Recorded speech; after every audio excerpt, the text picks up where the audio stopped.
For another Darkest Dungeon stream. So we'll be doing some Butcher Circus again.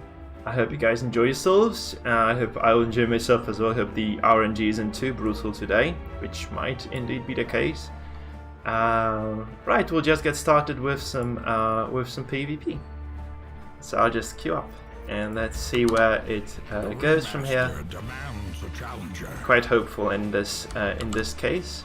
So I'm testing some new compositions today. We will see how it pans out exactly for us.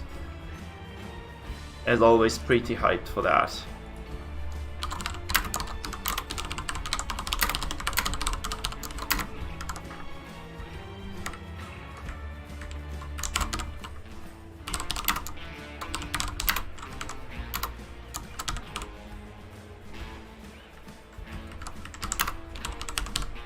Hello there, Tuoma, and hello there, Axel. It's nice to see you people, as always.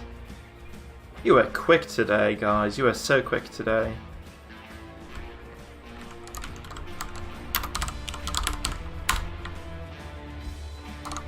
Hello there, Joseph.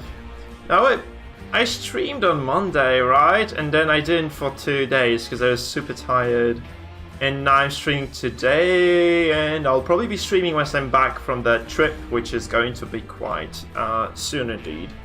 I need to move the camera a bit, I guess. So, yeah, I know it's been a while though, it's been a while. Nice to see you guys, nice to see you coming back like this. This always kind of, it gives me hope, right? It gives me hope that, you know, what I'm doing here makes some sense anyway. Let me alone. Is it you, Decimus? Am I fighting you? Or is it just somebody else, and there's just you're just saying good luck arbitrarily? Oh, this is the Mangle composition. No, oh no, this is hard for me. I was just about to say this comp doesn't do well against the Mangle comp. Right? That's not exactly Mangle because we have the MAA here, but it is not gonna be pretty. I assume it's not gonna be pretty.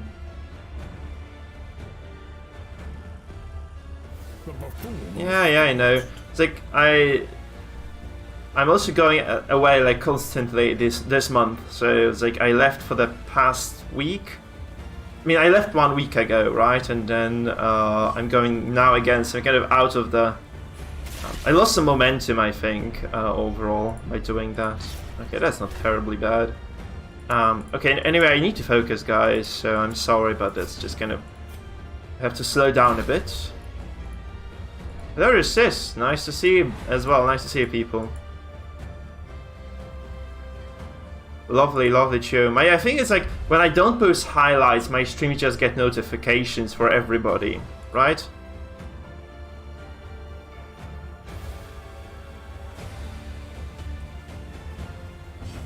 What do you mean ad mortem? Oh, that's ad mortem actually. I didn't see the message. I got an exam in a few hours. Okay, good luck, my man. What is the exam? All right, the message just arrived later than Sis's. Let ad mortem then, man. Hell, he bolstered, right? He bolstered that. Okay, cool. Act now. He does have the gauntlet, so I'm just gonna slow him down as much as I can, I think. I guess that's the right course of action. I should have probably just reposted this first, though that was a mistake. I should have just reposted with the A-bomb, because he can just drop the festering vapors now and I'm gonna be in trouble. Okay, he drops rejuve. Okay, that's cool then. That's very good for me, because I have damage over time. And I have some AoE, so it's very good for me to actually have that going for me right now. He didn't take the momentum. That's nice, I think. Biostatistics, oh my god. That's gonna be shit, man. I mean, yeah, it's gonna be tough anyway. It's gonna be tough anyway. Biostatistics. Oh, okay. Upload the exam 5 hours early, so you have some time to prepare for it now, right? Then I'd just go for it, honestly, if I were you. I would just go for it.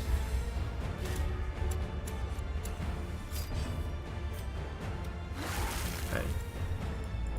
So the plan is we just spam. My god, she dodged both of those. I mean, honestly, she has such high blight resistance that it would actually have mattered, I think. But yeah, she dodged both anyway. Well, that's not that much damage though, so... Just say I'm gonna be hopeful in this case. Man, he has so much stun res, what the fuck? He has the snuff on the MAA. This is ungodly. Holy shit. I didn't realize he had like who takes snuff on the MAA? That's the first. This is the first, guys. That's useless, right? You're casting. Man, this guy has snuff on the MAA. This is just ridiculous. What the hell is this? Oh, he resisted again. No, yeah, he resisted again. Jesus. Jeez Louise, that's new. Holy crap, who takes snuff on the MAA? That's some insanity, like that's some next level. He must have been hurt by the stun compositions real bad. Honestly, he must have been hurt by the stun comps real bad, like right here. Holy shit. I mean, he doesn't realize that I'm playing stress. I'm not playing damage over time here, so... albeit, you know, I'm quite slow at this right now. It is a stress comp nonetheless, so... It's not the best one, apparently. I mean, in this particular case, it's not the best one, because he just has more opportunities, I think, to do something to me than I can do to him. But overall, yeah, we're just two stress boys duking it out. Overall, we're just two stress boys. Honestly, I'm just gonna go hard for the stress damage here, because I don't feel there is a point in being slow here. I'm just gonna go for like burst stress, just go all out on him. He is behind right now, so unless something radical happens right now, I think I should be able to keep my advantage here, at least for some time. Oh my god, those darts are gonna be painful to deal with. And this Antiquarian is 25 dodge, but she dodged every freaking attack I used against her, so it's not gonna be pretty either, I suppose. I just have to Hound's Harry here. So please don't kill me. Good. Gotta have no dodge as well. I'm actually dodging every riposte and attack here on him, so that's not terrible, I guess. I mean, this comp is decent because we have like a splash of damage over time, we have some stuns. I think it's a good team overall. Okay, we resisted the bleed here as well. That's very, very good over, like, at this point in time.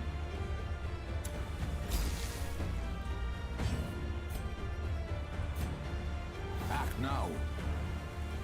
Man, do I start healing this? I think I'm just gonna go for a stun here just to disable at least some of the damage coming in. Hopefully it went through. No, yes, what the hell? Wait, this was 5% chance to resist that. My goodness, that's unfortunate. Yeah, I have 1.4k indeed. Yeah, we hit 1.4k like yesterday. That was pretty sweet overall. I'm fairly happy about that. God, this... Oh yeah, he didn't get moved either. Jesus. Like, imagine him getting stunned and then pushed, right? He would have been super... There's, like, he would be in a lot of trouble, but now it's just kind of... meh. He has some connection issues, I think. He just has some serious connection issues overall. It's kind of unfortunate, really.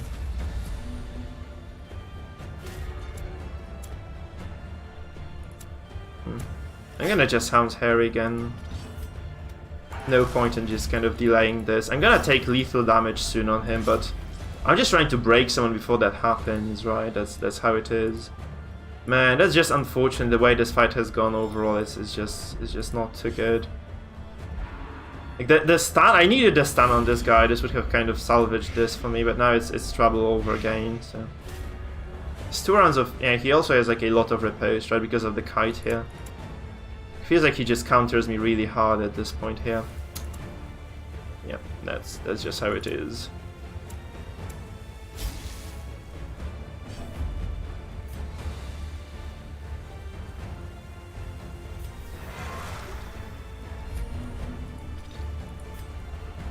Man, I'm taking so much damage. I'm just gonna have to absolution this. I wish I could drop a stun or something, but it's just not on the cards right now for me. That's quite sad. I think we just lose this though, because he just has a superior composition to mine in terms of like what he does here. Right, I mean he didn't get oh no, I was really hoping for this to break him as well. How does he like minus stress taken somewhere? Other than the bolster that is. Oh, just the bolster was enough apparently. Shit. Oh, that's another piece of bad news. Bad piece of news anyway. Shit. I'm out of momentum right now. I should have probably kept stunning, but like the stun didn't go from the flagellant. And it just kind of went downhill from there, I think.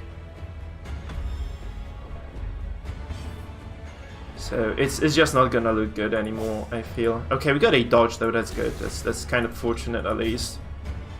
So having dodge going for us at least just kind of, you know, brings some hope into this. Sadly, like, this is just a single point of stress here on this MAA, which obviously doesn't seem to be enough. Self-preservation is paramount at any cost.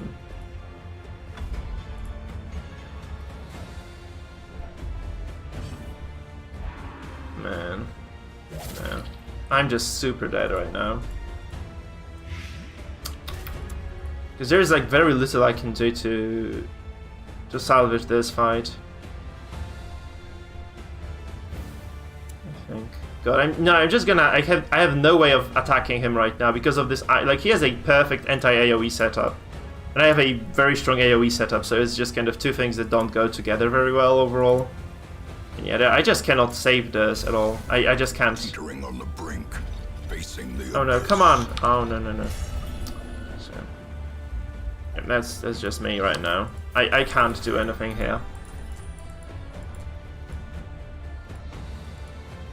Sadly.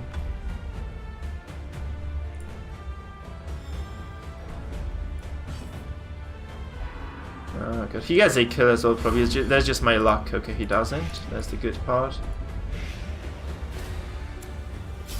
Yeah, I just have to keep doing stress damage. The thing is that it's just not gonna be enough. No matter what I do, it's just not gonna be enough. At least I dodged the riposte, so we are not on the verge of breaking down right now. That's the good part.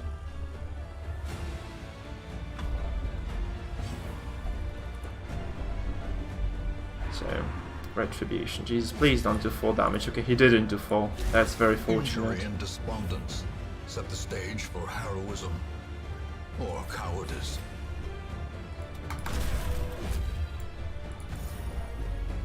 Yeah, I'm doing a lot of stress to the MAA. That's the only good part about this fight right now. But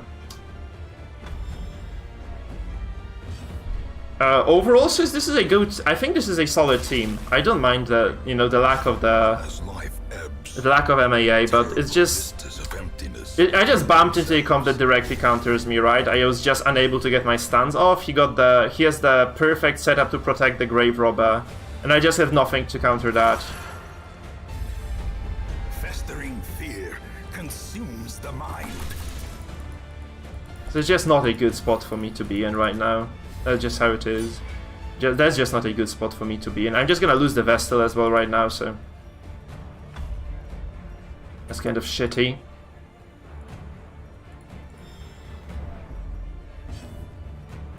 Yeah, it's just gonna be impossible for me to kill my... Please don't kill the Vestal. Yeah, he's gonna get the Vestal kill, right? He doesn't get the Vestal kill. Perfect. So I need to try to stand the... I just need to stand the Flage, yeah, and try to take him down at least. If I can take down the Flash, then it's gonna be kind of good for me again. So we probably get stunned here. Yeah. So he cannot heal right now. That's the only good part about this fight for me. Just removing the Flagellant out of the equation for a while at least. That's kind of okay, but that's not going well overall. This fight is just not going too well.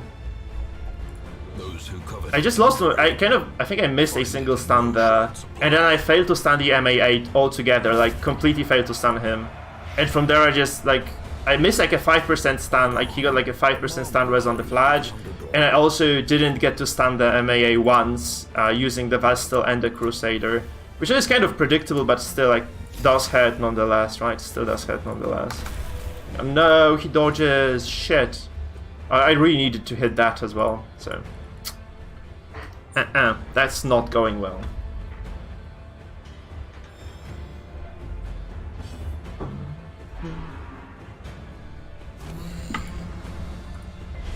So this cop usually controls fights very well, but he just has that like perfect anti-stun setup, so there's like no way in hell I can control him, right? That's the real issue here. So.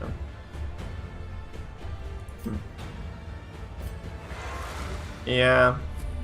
It's insane how much stun res he has, really. So I can't even threaten him right now. I don't think I have a shot in this game at all. I just haven't done enough stress yet, so yeah. Like, that's just quite a weird idea, but apparently it works. Like, it's just kind of strange because it works only against a single composition. It's just kind of unfortunate I had to bump into that exact thing, which is just kind of what's making this game just a bunch of trouble, really. I'm just gonna heal myself. Screw this.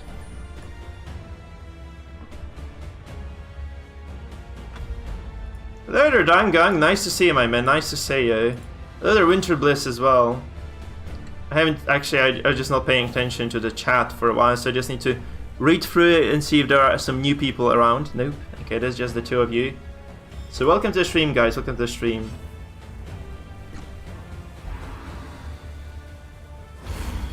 Yeah, that stand res is just brutal.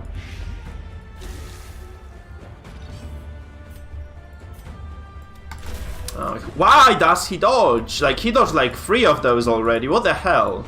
How much dodge does he have? None. He has 20 base and that's it. He dodged like 3 of those accusations in a row now. Jeez. Hello there, Psycho Gem. Nice to see you as well, man. Oh. And that's unbelievable. Please, okay, that's not bad. But again, that's just not enough stress, is it? That's just not enough stress. Oh my god. How much stress does my vest still have? Okay, she's on. Oh my god, she's gonna break down now. Crap. Hold fast. So. Or expire.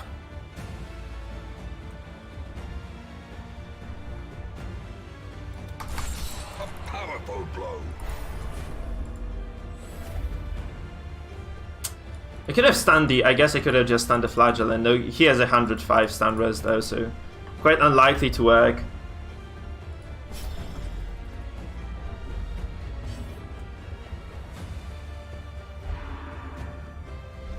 Okay, he moves the Flagellant. Okay, that's quite good. 168 stun res. I mean, oh my god, that's a dead Vestal though, huh? Fuck. Okay, the Retribution could have hit third, I didn't actually realize that. So, that's unfortunate as well.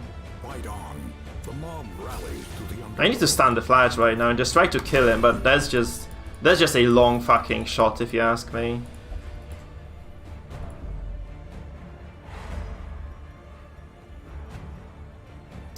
There is no way I can win this. Like, I just lost control because of those stuns that I couldn't land on the MAA. This meant also I couldn't control the Grave Robber at all. Right, so this comp just relies on controlling the opponents.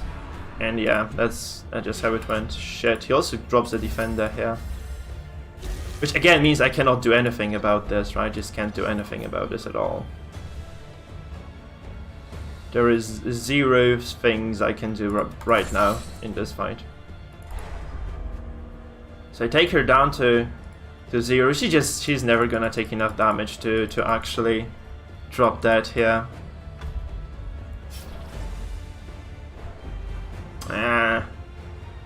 That's rough. That's just rough, I think. Because he has the regen as well, so I just cannot, you know, do enough to basically handle this fight anyway. Because this comp just relies on the Vest and the Crusader landing the stuns.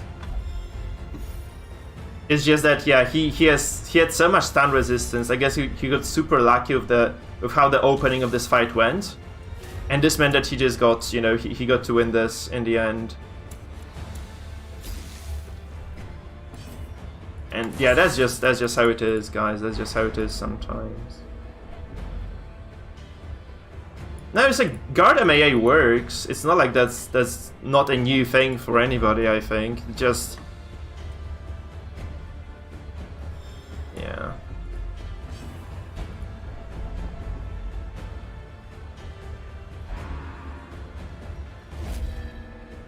Also, the fact that he's afflicted only on 2 characters at 9th turn isn't quite helping either, right? That's another issue for me. Yeah.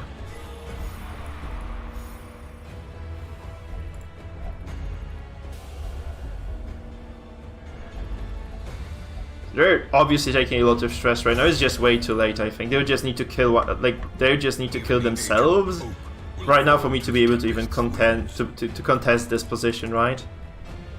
Yeah. Because I think like this is a decent comp. I actually had this comp work quite a few times in my games. It's just that it's specifically against this stuff here that this guy has here is just hopeless. Because he just has perfect counter to what I'm doing, right? He can just guard. If I had been consistently able to stand the Grave Robber, can you imagine how this fight would have gone? Like, stand the MA, stand the GR as well. This would have been just so much easier. And now I'm just super screwed because I just have no things that I can do against this stuff. Like I have zero impact on this fight really. Oh my god, 1 damage too little. As I would have killed this GR if I had done 1 more damage. That wasn't RNG. It was just he just had a superior composition here. He definitely had a superior composition here. Hey there's Oka, I'm great, man. I'm going on holiday tomorrow. So I'm doing pretty fine for myself, man. Thanks for asking. Thanks for asking. I am super dead, by the way. Here, I'm just so dead. I am the deadest. Holy, there's just no way for me to come back. And also, he has like quite mild afflictions, I think, overall. And this just means that I'm not in the prime position to do anything here. Bellow doesn't do shit to me though. I mean, it breaks me now, it's okay then. Yeah, just for days, just a short trip. Just a short trip. With friends. Man, that's just not going too well. Crap. I mean, I can kill this. No, never mind, he can just kill my A-bomb now. Actually, several things didn't go right. I also failed to move this guy. Like, I actually tried to do quite a few things to the flag. It just didn't ever work for me. So, but generally speaking, the fact that he has the snuff on this MAA here is the deal breaker for sure. Like, there is just nothing else to say about this. No, I couldn't, sis, because I had to just go to sleep. But it was too late. It's like.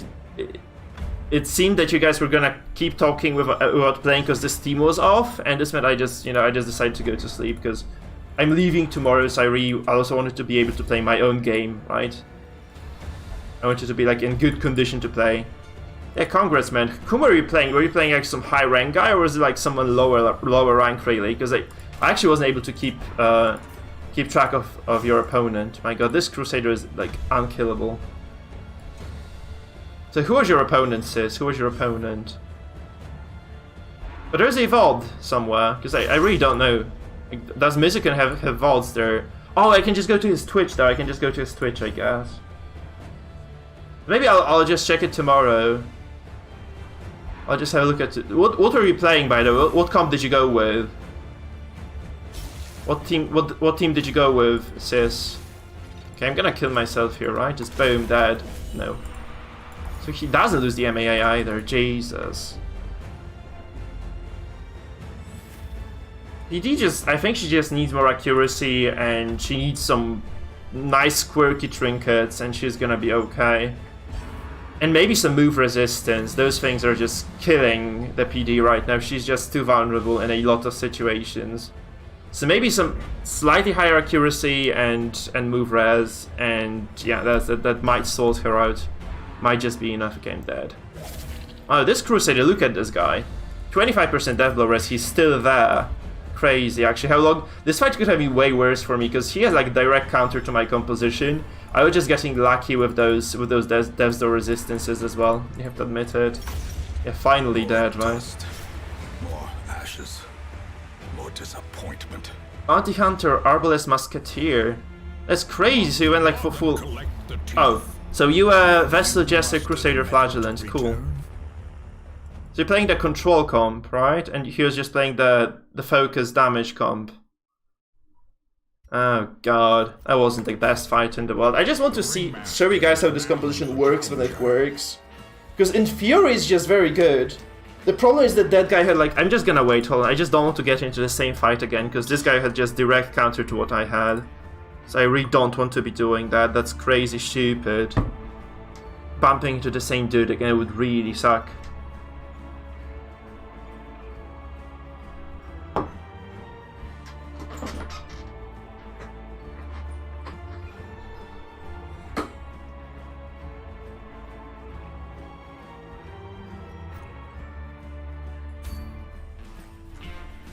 Interesting. So I'm just gonna play one more with this. I think this comp has a lot of potential, but it's just I guess I just got very unlucky with what I bumped into. Because if you get into a fight against a freaking MAA with the exotic snap, just good luck, man. Good luck. I don't think I had a shot in this game at all. Just because I just zero, like, I'm playing a control composition in its essence, right? I just have zero ways of controlling the fight. Wait, I know what I can do though, this is better. Because this means I can actually just deal with the flagellants, right? Winter Bliss, thank you for the follow, my man. Welcome to Dungeon, lovely to see you guys. Lovely to see some fresh blood coming up again. That's great.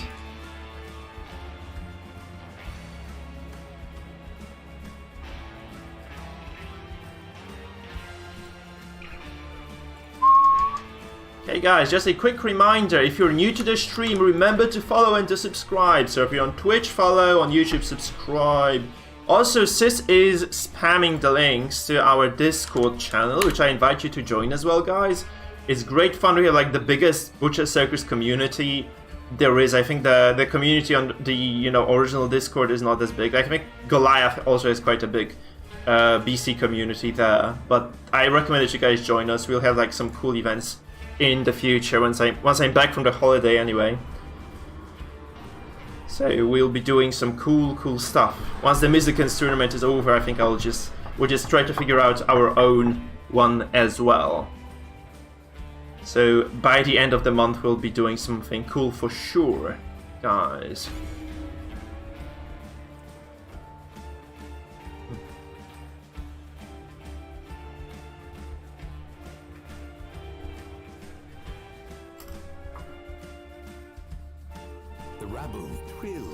Hey Coco, nice to see you as well. Hey there, man. Hey there. Okay, let's see. Maybe we don't get smashed by this guy and I can just present to you my composition, but no. Okay, that's another. This is just straight up. This is straight up Mongol effect, guys. This is straight up Mongol effect again. God, okay, I'm just gonna stun the A-bomb because I know this is the worst thing that I can have happened to me. Like the. Okay, I'm not gonna stun the A-bomb. Oh no! Oh no! Hey there, Vladimir as well. Nice to see you. Holy fuck, though, that's just brutal. No, no! Oh my god! Fuck! Are you kidding me right now? That's just, oh fucking hell, that's just so obnoxious. Because I should have had like a full lockdown here and I'm just screwed. Oh no. I think it should, yeah, like every single death blow just calculates your death blow dealt chance, so yeah, I think it has to. Man, we just lose the A-bomb without any recourse in this game, that's so fucking annoying. Dodge, miss, dodge, Jesus Christ. No, that's just the worst fucking turn one I could have ever had, possibly. Oh my god. Okay, so we probably just I don't want to jinx it, but it's just not looking too hot, guys. What the fuck was this? Like, he has 20 dodge. He dodges every fucking attack. Those guys just dodge everything as well. He dodges the stun. He stuns me, like crits me as well at the same time. That's just absolutely bullshit. So look at this, like he took 0 damage that turn. He dodged every freaking attack. He dropped AoE on top of me as well. That's just brutally annoying. There's just no other way to put it. So I was supposed to have the momentum because I went first, but I just missed my attack. And he's just gonna focus me down right now, and there's very little recourse for me in this. Yeah, I stun the A-bomb, right? But that's just about it. That's just about it for me.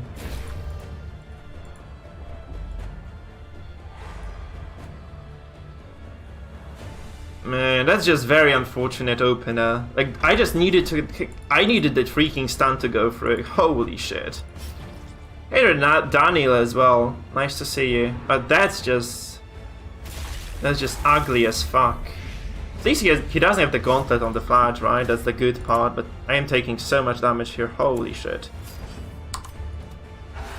Masterfully executed. That's not looking good. Although he did take like a lot of damage this turn, that's the good part, right? But maybe I should be just taking the MAA instead of the A-bomb here. But that's just a little bit of pressure for me. Like, he cannot defend this. That's the good thing for me as well. There is like no way for him to defend this really. I'm just gonna stun this as well. Please stun though. Okay, we get the stun through.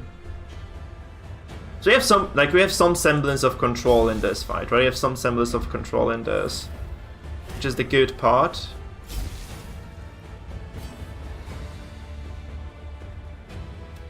Okay, another stun goes through. I'm just gonna try to limit his options as much as I possibly can, but this is just, I think I took too much damage already, so it's not looking too nice for me. I think he just riposed, right? He just riposed. I wanted to keep the GR in check. Oh my god, he stuns me. That's crazy. Why would he stun me? He actually doesn't even get it. That's perfect. Yeah, that's okay. This is kind of, that's a nice momentum shift, right? He gets 3 stunned characters this way. Okay, so we have a momentum swing going on for us right now. That's very, very big. The fact that I was able to actually salvage 3 stuns is brilliant. Okay, he nervous stabs me. Why? Why does he do it? Like, he could have just actually put my A-bomb on Death's door. He didn't go for it for some reason. Yeah. He did. I guess I just drop another riposte here. I could transform, but this means I just don't get riposed again. And I cannot double activate the... Yeah, I'm just gonna Beast Bile this again. He has like a lot of damage over time stacked across the board here. That's good for me. That's definitely good for me. So he takes lethal, almost. Okay, this is not lethal. Close to lethal though. He takes close to lethal damage. I could re-stun the GR honestly. I think I'm just gonna go for it. Because what other options do I have? I mean, I could try to stun this, but that's just very unlikely to work. I'm just gonna re-stun that. I'm just gonna drop the stun again, I think. I should heal this, but I'm greedy here. I'm being greedy here, so hope this doesn't bite me on the ass.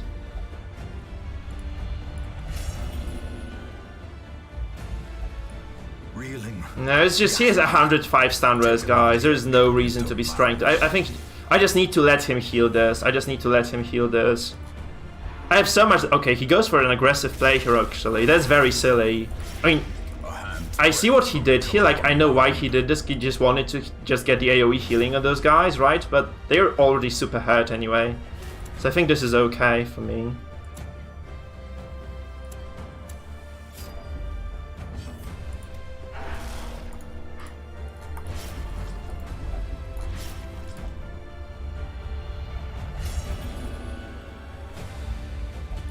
I need to heal on the A-bomb though. The shadows whisper of conspiracy.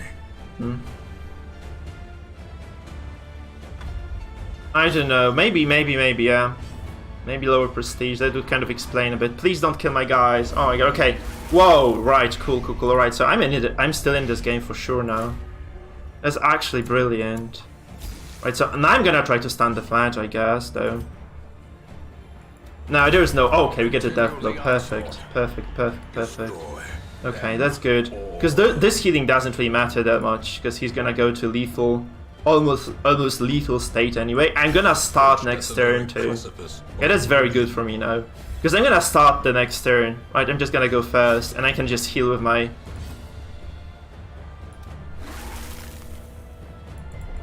I can just heal with my Vestal. I can just stun, actually. I can just try to stun this. Although I think healing is just a better option overall. I'm just gonna heal because like healing will allow me to just keep all those guys alive. I think I have this right now.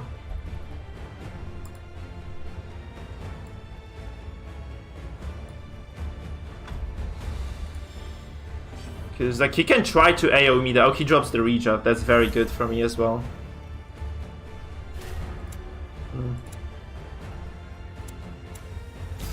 I'm just gonna stun him. I'm just gonna go for a stun. Okay, that's another death blow. He had, like, lower death blow res from the previous one as well.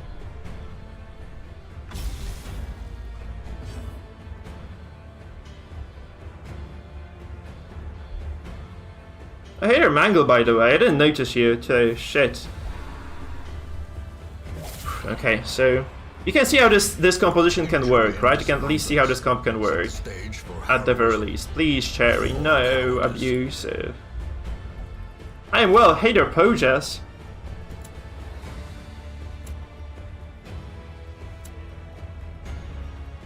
Yeah, that's fine.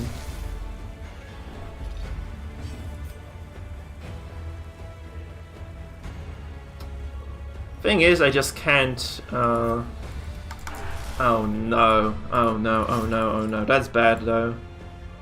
Crap.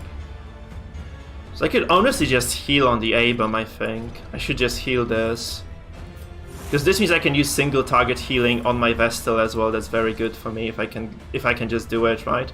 Because I don't think he can just crit me here. He'd have to crit my Vestal to actually do the lethal damage on me. So I suppose I can just play this slow, right? I should just be playing this slow right now. That's fine, I can just heal. So I can just heal the Houndmaster here, that's okay. This is absolutely fine.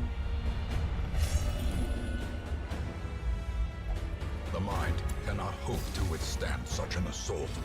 Please don't pass, though. I just need to heal this and I'm gonna be fine. Because right now, if I don't lose any characters, I think I just straight up win, because these guys are gonna be front row very soon. I have like a bunch of healing available too. Hey Romatic, I'm doing pretty fine for myself, thank you.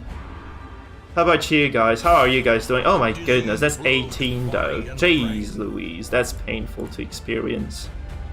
The abyss returns even the boldest gaze. I can just not care, right? I have so much healing and sustain available. I can just play this slow, I think. At least I hope I can. I mean, I can clean these corpses as well. And now the true test. So I can just Divine Grace myself here as well, which is going to put me on decent HP. I don't have that much damage over time on the Vestal either, so.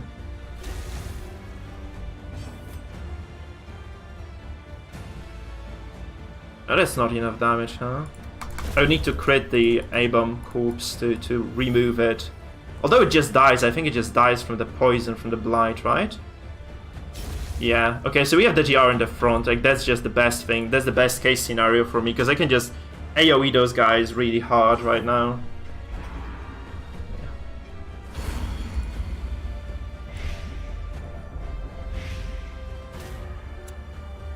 I'm just gonna drop a stun on the GR so that she cannot Shadow Fade anymore. Oh no!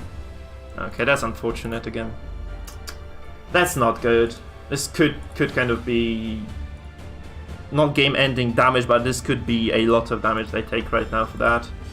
Man, that's so unfortunate. So I need to stun the Antiquarian then, I guess. Yeah, he Shadow Fades, obviously. So I just get the stun on the Anti. Man, I really could have...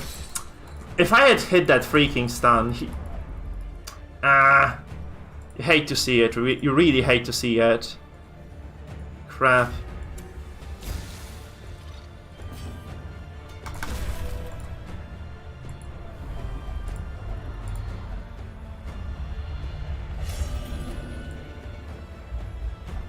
There can be no hope in this hell. I mean, I have quite a few afflictions here, so that's trouble. I guess I could lose someone to a crit. Like, a single crit could probably take someone over the edge, right? So that's unfortunate. Okay, I didn't do this. He acted out of turn. I think I just... Yeah. It didn't hit for 30. It hit like 13 on crit, so I don't think it ever hits for 30. Do we lose the Vestal to this? No, we don't. It was a lot of stress. It wasn't enough. It just wasn't enough though. So I think I just need to heal her right now, because she might just take some stress damage from... no, it's actually better if I don't heal her, I think. So...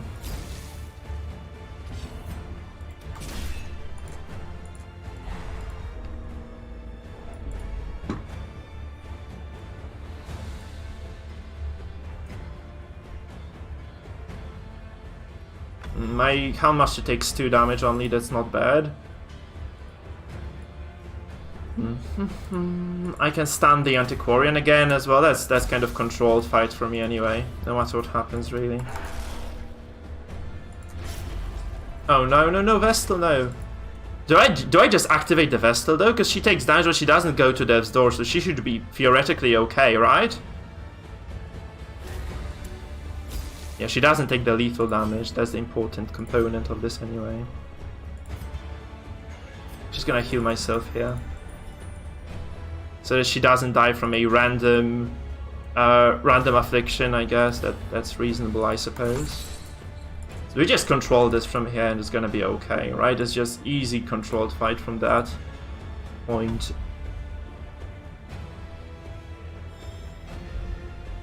Yeah, but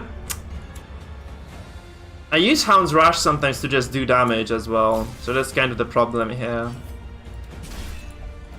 Okay, he just surrenders. Yeah, he has no way of winning this. So I was considering taking the stun, but I just need the damage, I think, more than the stuns here. This would be like ultra stun comp though. I don't think like taking the HM stun is reliable, because I like so many stunners on this team anyway. I don't think I need the 4th one.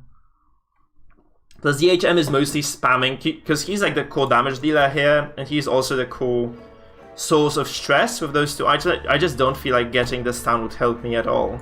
Like, this doesn't play, like, stunning doesn't win me games, like, doing damage wins me games, right? Controlling the fight wins me games. There's a kind of idea behind this composition. The Ringmaster demands because you might have noticed this is basically the variation on my other, like, on the basic stun core, right? You just take the stun core and then you take the Vestal Crusader and then you just add some heavy stress damage over time in the middle. And the A-bomb actually is very nice for this because he has like a 3rd stun as well. That's pretty cool. I'm not gonna do this because she's like my 3rd row stun. I cannot give up the stun trinket there. Yeah. So I just take the Vessel for stuns, and you know she does 8 stress. That's just something that you have to take into consideration. So I don't think this is the power. Like, this is not a power build, right? It kind of loses to riposte a lot, but I think at the same time it's quite a strong build overall. So yeah, it doesn't look bad. Okay, that's a funky comp, isn't it? Holy, can I go first, please? Obviously no. So he's gonna no, it's gonna be painful. Like, he pulls my Vestal. That's why I was actually keeping the I-bomb 2nd. Man, I really needed to go first here. Shit. Oh, I hope he doesn't realize. Please be stupid. Please be stupid. Please be stupid. Edgy meme lord. Be dumb. Be dumb, my man. Be dumb. Please. Oh no, he's not dumb. Fuck. Oh no. Yeah, that's trouble for me. I'm just gonna be super screwed right now.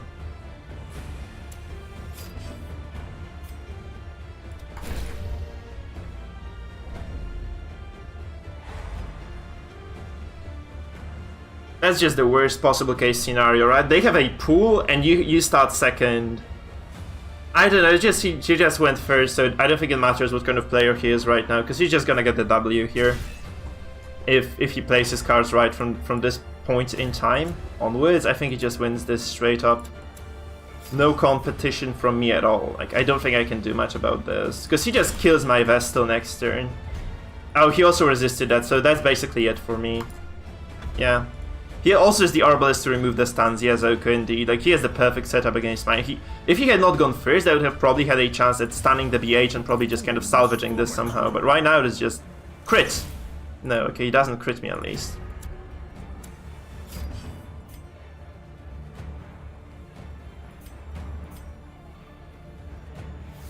I could guard dog this, right? But that's... He has the Tiller, so he ignores that. He has the stun also, he can just stun me, that just doesn't make sense, so... Like, frankly, I'm super screwed right now. Yeah. But this just misses, so I'm... Yeah, that's just another thing that just counters me, I think. It's like, that's why I was actually keeping the Abomination in the 2nd row, right? So that this bullshit will never happen. But it did happen, so right now I'm just in a bunch of trouble because he shoots my Vestal right now. Or he just does that, actually drops the Zealous Accusation here probably as well. Right, he's just gonna Zealous this, and I just have zero recourse then. If he stuns my Crusader, it's not bad then. It's not terrible. This prevents the healing from coming through. So I can guard the Vestal, that's the only good part about it. I can just guard the Vestal right now. Because he has only the Tilla to pen. Oh, he has the Dirk Stab as well, actually. He has the finish on the Jester. Never mind. So I'm just super screwed. No matter what I do, I'm screwed here. Now, I cannot get him on back foot because I have nothing to do. Like, there's nothing I can do here. Seriously, there's just nothing I can do. So he just Dirk Stabs and I'm dead, right? That's just how it goes. Like, all because he went first. That's, yeah. I'd have to push this right now. No, actually nothing helps me here, because he just finishes with the Jester anyway.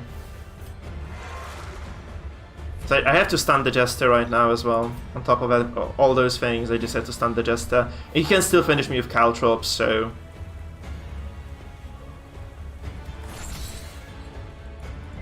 Okay, he resisted that as well. I have a stun chance here, so... Yeah, I'm just super fucked. There's nothing I can do here. Because like 2 stuns fail and he goes first, it's just all that was supposed to happen, yeah. No, it's just not enough, as you can see. I did this, you're slightly like, oh, he gets a 50-50 death blow as well, perfect. That's what you need to see. He just got lucky, GG. No way I can do this anymore. That's just bullshit. He didn't even need the Jester there, that's the problem, he just didn't even need the Jester. That's just how it goes sometimes. It's just very unlucky opener for me. If I had gone first, this would have been way more like, controllable for me. But since he went first, like I had like 0 momentum. Like I lost my A-bomb move. Okay, that's just not... I'm just gonna play my good comp then. It didn't matter what he had. He could have like no abilities on the Jester. He would have won that anyway. Yeah, unfortunate. So GG, but like whatever, like this was just not a good fight at all. That was just an insta loss, guys, sadly. So Hater GR. That's just sad. So wait, I have this memorized actually, I'm just gonna load that.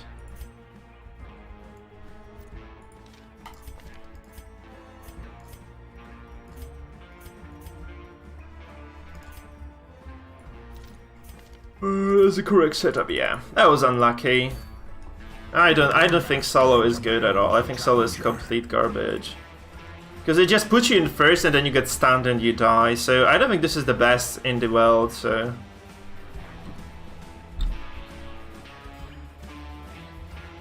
No, I'm not. I'm just playing the game. I don't know what I'm running yet. No, I'll decide.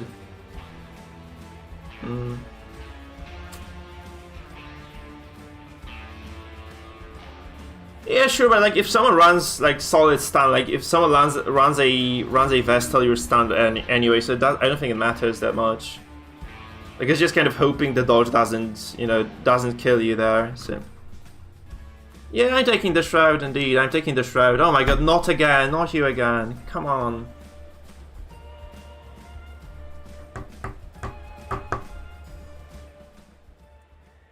Can I please go first, though? Oh, he changed the composition as well. Okay, I'm not gonna go first.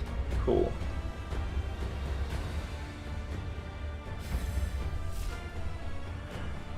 Oh my god, can't I please go first? Jesus!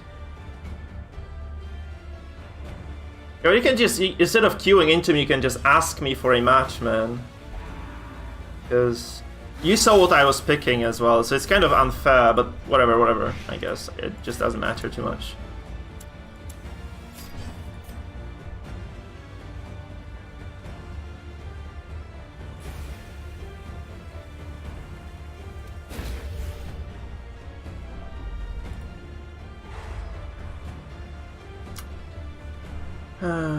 I should have just waited and, I'm just gonna be hiding the moments when I go into the games, I think, again, because feels like people are just... Hey there, chat ramen as well. I think people are just queuing into me now, and that just feels bad. So I'm just gonna stop doing that. Because that's apparently just pointless shit.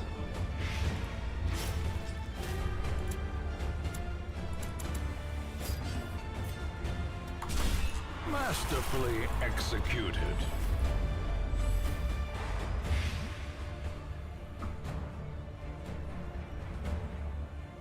No, I'm done with you, man. Like, I mean, we played enough. That's 2 games already, so...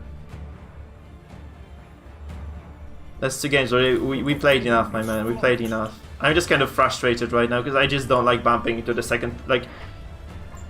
whatever. If you want to play me, just request a game. Don't queue into me. That just kind of feels bad. I think it just feels bad. We got a nice dodge here, though. So that's okay. Alright.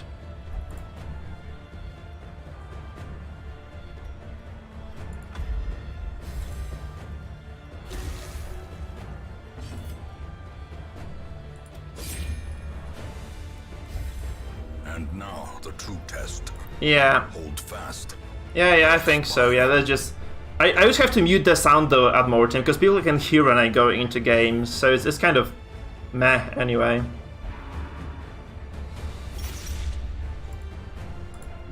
Now, do I drop the finale here, or do I just do damage and try to kill the A-bomb the normal way? Because I could just try to kill the A-bomb, just, you know, the regular pick to the face way, but I don't think this has much merit, honestly. That's 60, let's just go for it, okay, good. Is broken. Maintain the offensive.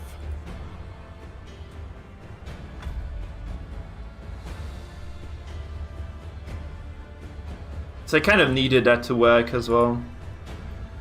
So we switch focus right now. That was a good opening. That was a good opening anyway. I kind of could have probably played this a bit differently, but whatever. So what I do right now, I think I just go for a Dirk Stab into a Holy Lance right now. And then we try to kill this fucker.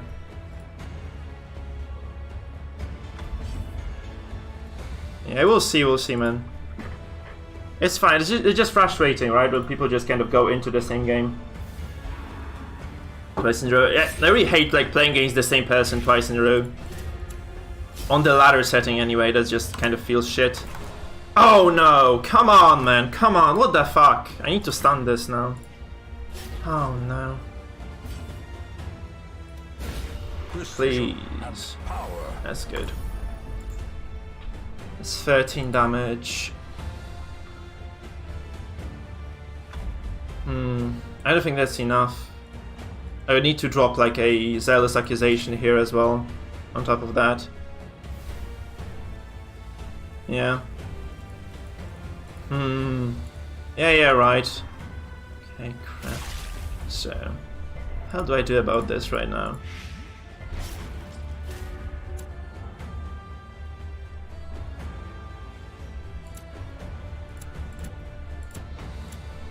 So I guess I just dropped the Zealous here, right? Just hopefully I hit the Jester. Oh god, I'm gonna be in trouble now. Because I might have to I might be forced to lunge into Finale now. With the GR, right? Might just be forced to lunge into Finale. I think I'll just have to do it. Because I don't think I can Finale the... I don't think I can Finale the Jester like this. I don't think I can Finale the Jester at all. I mean, I could, but it's just super risky, right? So, I think I'm just gonna... I mean, I could just honestly panic dart this. There's just 60% hit chance though, that's a 75%. No way! Come on! What the fuck?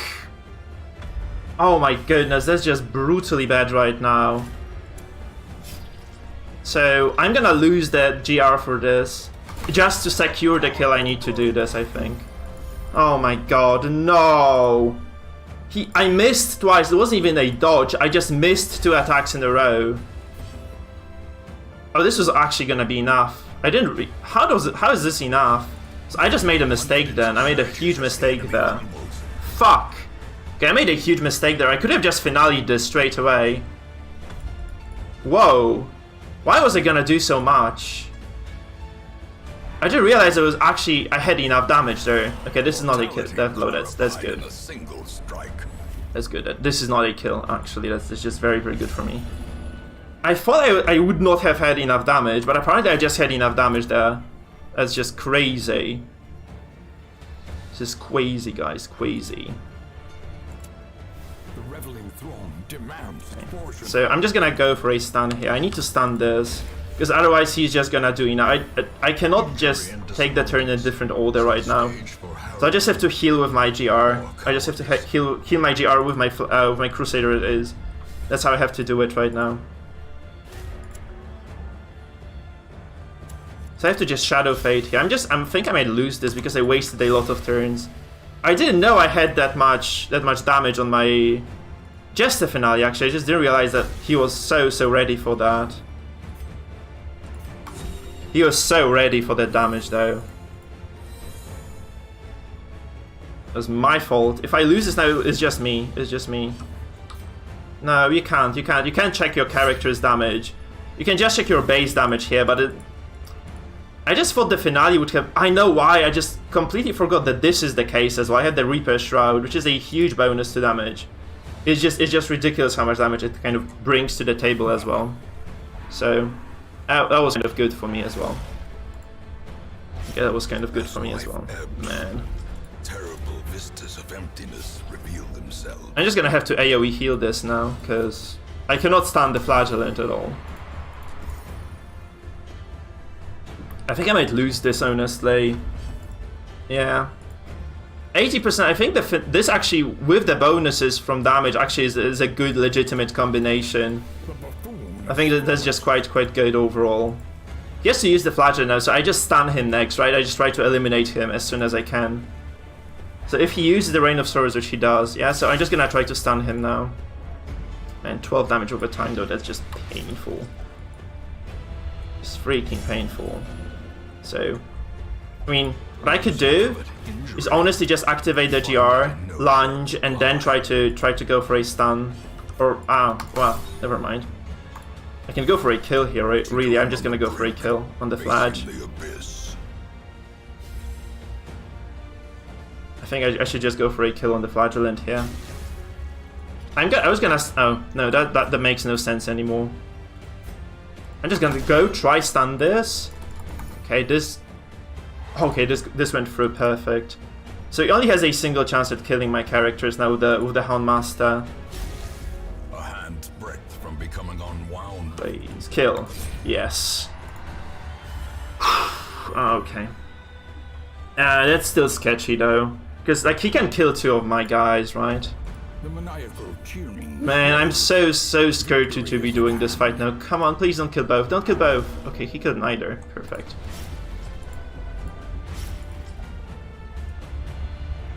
Oh, that's kind of okay, I guess. So I just need to get him to be close to me right now. That's enough, right? If I just get the Houndmaster closer, that's just gonna do it for me. So I'm just gonna pick those characters who are wounded first. And then at the end of the turn, I'm actually gonna heal, because this means I just make sure that those guys don't die randomly to some bullshit. Yeah.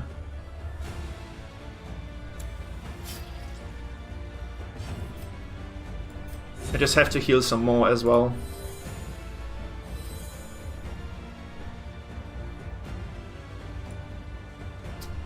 That's such a sketchy fight though. That's such a sketchy fight, I hate those.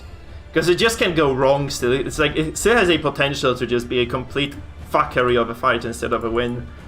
If something just happens. Nice, welcome Winterbliss then. Nice to have you on board. So you're Pandora, right? You're Pandora. Okay, I can just try to smash the corpse here, because... I mean, the Aebon died first, right? Then the Jester. Like, if I kill the Jester corpse, I get enough, right? To just... oh god. Yeah, I just need to... okay, so that's within the range of a stun now. That's what I needed to happen. Really. So he can kill the Jester, no, probably he kills the Jester. He doesn't. Okay, perfect. Ah, that's GG then. I think that should be GG. Because if he had been able to kill the Jester, it would have still been like, he would have still had a fighting chance. But since he doesn't kill the Jester at all, I just stunned this right now. I hope I stunned this anyway, please. Thank you. Okay, yeah, I just resisted too many death blows as well. So... there. I mean, I'm gonna lose the Jester... anyway, I guess? No, I'm not. Actually, I'm not.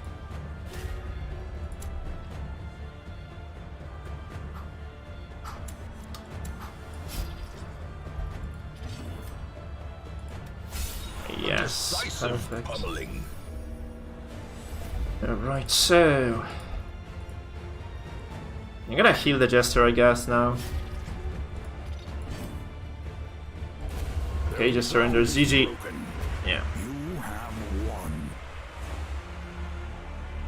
A cacophony of bloodthirsty. That was close. That was like unnecessarily close overall. Not a big fan of that.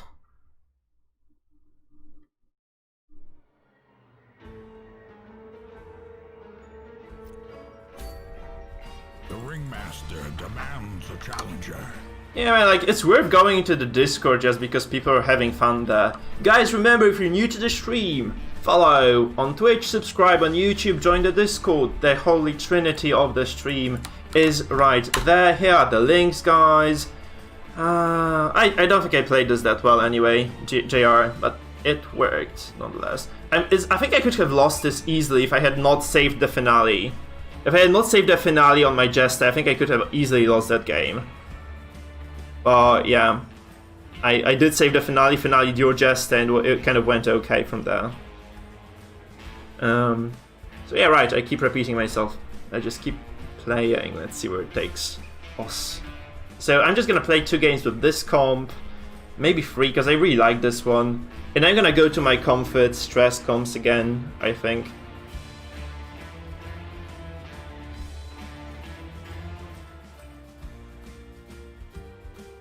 The rabble thrills to this 26. It's ridiculous. Why aren't there like high ranked players right now on the game, like, you know, playing the game? It's quite surprising, honestly. I would expect like quite a few people to be on at this time. Usually they were, right? I'm just bumping into champion players right now consistently. Oh no, it's again. No, my poor Vestal is just gonna get shredded every time. It's like, it's so easy, in fact. That's the worst part of this. It is so freakingly easy to play against the BH if you just go first, because you just stun him and he doesn't do anything. And then like you don't go first and suddenly the game just turns into a huge clusterfuck. This guy has 3 finishes, by the way, 3 finishes.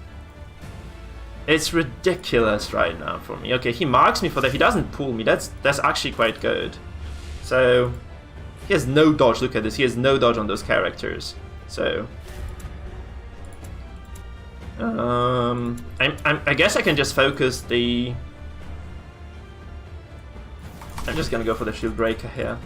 Just gonna go for her because she's super exposed. I think I can just kill her like right away. I think I can just kill her right away if he doesn't defend her right now. He has no Serpent Sway. He has no way of, you know. Please don't crit me though. Oh my god. Fuck. Vision.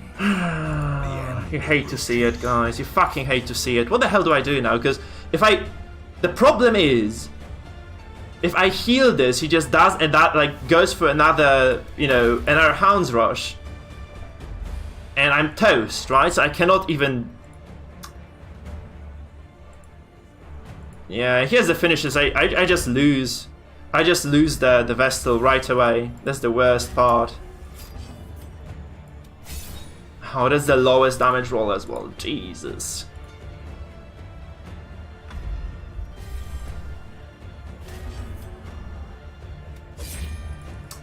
Not even devs though, so I have to finale this. So he probably goes for a kill on the Vestal right now. I just go for a finale on the Shield Breaker. Unless he picks the Shield Breaker and tries to Serpent Sway, right? That's the only way he can... Yeah. Ouch. That's gonna be painful to play this right now. Because if I had actually got enough damage on this shield breaker, this would have been definitely a good thing. This looks like a desync, by the way. This looks like a desync. That's strange, because the desyncs are like very, very uncommon now. I haven't seen a desync in a long time, guys. That's the first. That's the first. So tell me how are you doing, guys? How are you doing?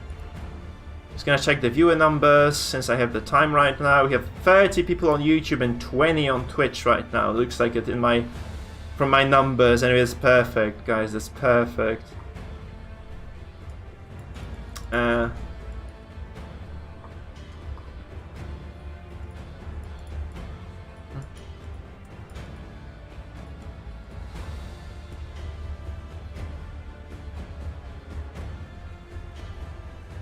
Yeah, that's painful indeed. Yeah, but it's like that's okay. I think that's okay because the X-Up has low damage. I mean, low accuracy, so that's fine. Yeah, he desynced, I think. It just takes time for the game to process that, I suppose. A cacophony of bloodthirsty delight. What is going on here? So we don't get a rank, we don't lose the rank either. Perfect. My god. That was unfortunate. That crit was basically what sealed the deal for me. I could have quite easily managed that fight if he had actually gone second, right? Or if the Arbalest didn't crit. But it seems like that every single time I play against Arbalest these days, he just like the Arbalest just crits me on the face on the first turn, and the game just goes really bad. So that's okay, Circus. Like, Jester is super powerful as he is. I don't think he needs any more bonuses to what he does. I swear, like, you buff the Jester even more, he's gonna be ridiculous. I think Jester is okay because he's low HP, low stun resistance. He has quite low accuracy on his skills of the Ballad, right? But at the same time, he has the Finale, which is huge. He has the Ballad, which is huge, and the Harvest also. If you buff the Ballad first and then you just start spamming, the Harvest is also quite big. So, yeah. I would say Finale is just... Jester is just good, as good as he's supposed to be. No, it's not 50. I think it's like 30% Dark ID. I played a shitload of Arbalest. I don't think it's 50. I can check it, by the way. I can just check it. Hold on. So I think he had like the Snuff. He didn't have both offensive trinkets, right? I think he had like either the Snuff or he had the Plate. So this way he has 10% to crit, 15. Oh, it's actually close to 30. You're right. 43%. Then he has 43% if he uses the stabilizing tiller, right? 43%. So it's quite decent of a chance. Still 50-50, right? So.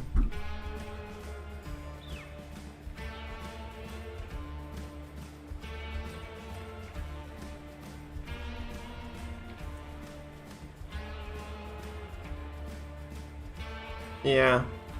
Actually, the Shroud, guys, Shroud is not a bad item on the Jester. I just kind of, the more I think about this, I just wasn't considering how much it adds in terms of damage. Because, like, I thought that Finale would be super risky, but honestly, it just wasn't. I could have just gone for the Finale at 13 HP on 80% damage on turn 3.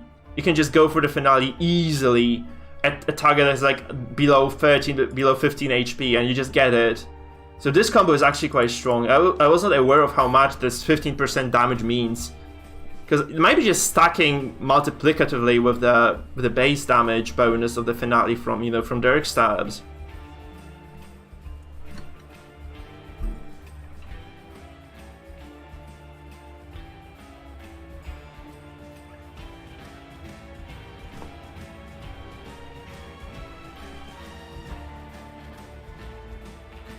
Yeah, I just don't have a bleed here. Yeah, no, coin is also very good. Yeah, I agree.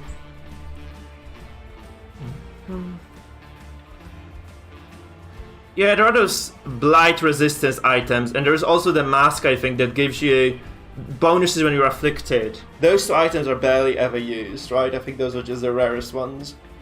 And there's also the Virtue Chance Flask, which is also hot garbage, and barely anybody uses it. So there are quite a few bad trinkets. Or in other words, inherently bad trinkets.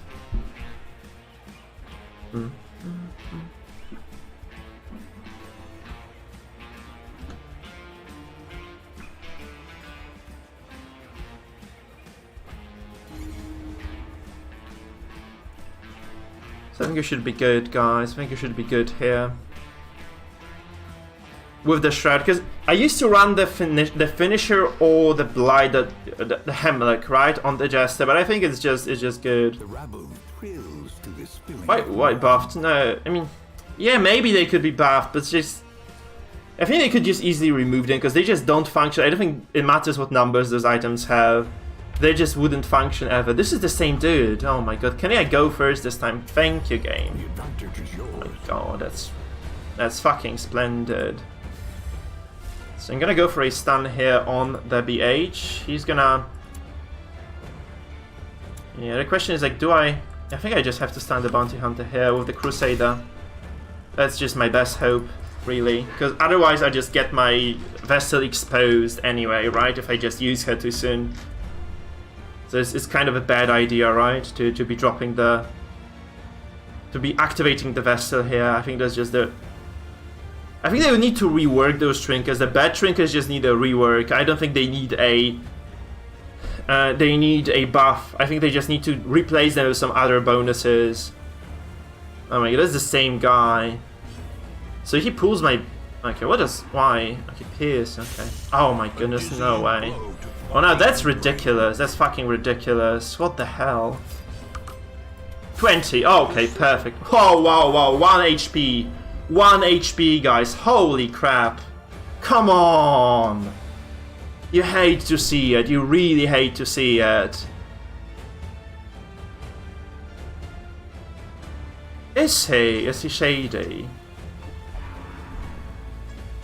Oh my god, 11. Okay, that's not enough, right? That's just not enough. Perfect. Okay, good. So...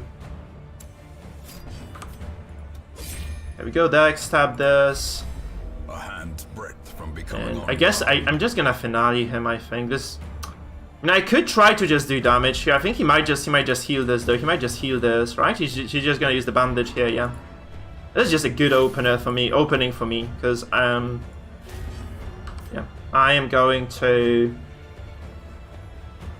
I could stun the Houndmaster, really. I think that's reasonable just to get another stun. It's like 2 disables is very, very good for me, right? It's just very, very good for me. So he activates. I think I just finale. He loses the BH anyway, so that's not a problem for me at all right now. I have enough damage to just kill him. Yeah, 10 to 18. Look at the Shroud, guys.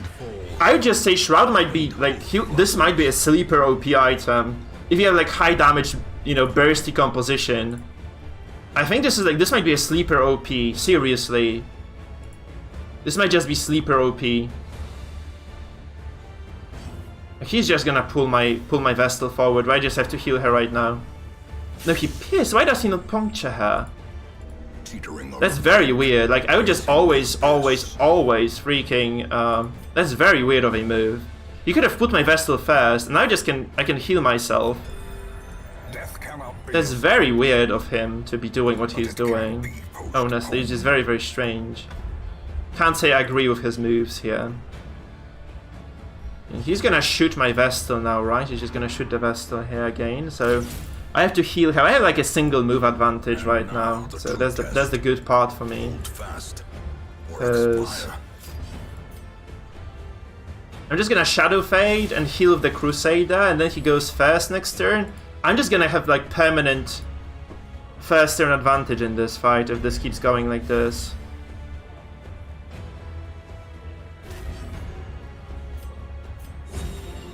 So he can pull me, right? He can just pull me with the puncture. Oh yeah, I might be saying this, Jeff. That's sure. I like the phrase. Sue me, right? Sue me for that.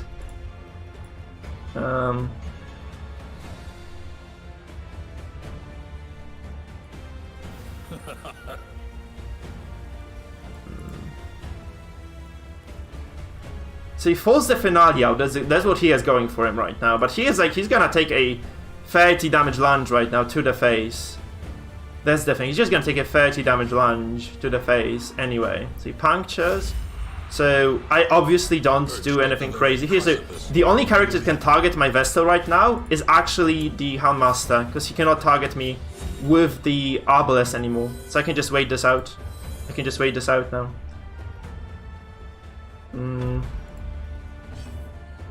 So, and the scary part, honestly, though, is the fact that if I lunge now, so there is no good move for me to actually perform in this situation, because I have to risk losing the Vestal. There is no other move for me here, because I cannot activate this. I cannot activate the Vestal because then I have no healing. So I'm just gonna go for it here. I'm just gonna go for it. That's enough. So we just hope that he doesn't one-shot me at 25% death blow chance. I think this is like the best 10 order I could have taken anyway, so please don't kill me. Please don't kill me. Yes! Okay, that's... okay. He surrendered. He didn't crush it, see? Entirely doomed. A cacophony of bloodthirsty delight. Okay, we got Darkest One back. Fair and square, so it's like, that's what happens if you go first against the Bounty Hunter. Let it not precede. The BH is a lot of trouble for the Vestal otherwise. BH is just a lot of trouble for the Vestal, right? So you just want to be able to kind of circumvent that. If you go first, if you're able to just stand the BH and control the fight from there, it's like usually a win for you. But if you just get tagged and crit in the face, then it's just really, really difficult for you to kind of claw your back into the fight. So that was kind of weird. Must have been coincidental. Although, you know, he might be like on the chat as well. He might be just reading and he might, you know, not want to raise any suspicion here, I guess. Yeah. I was kind of expecting him to kill the Vestal.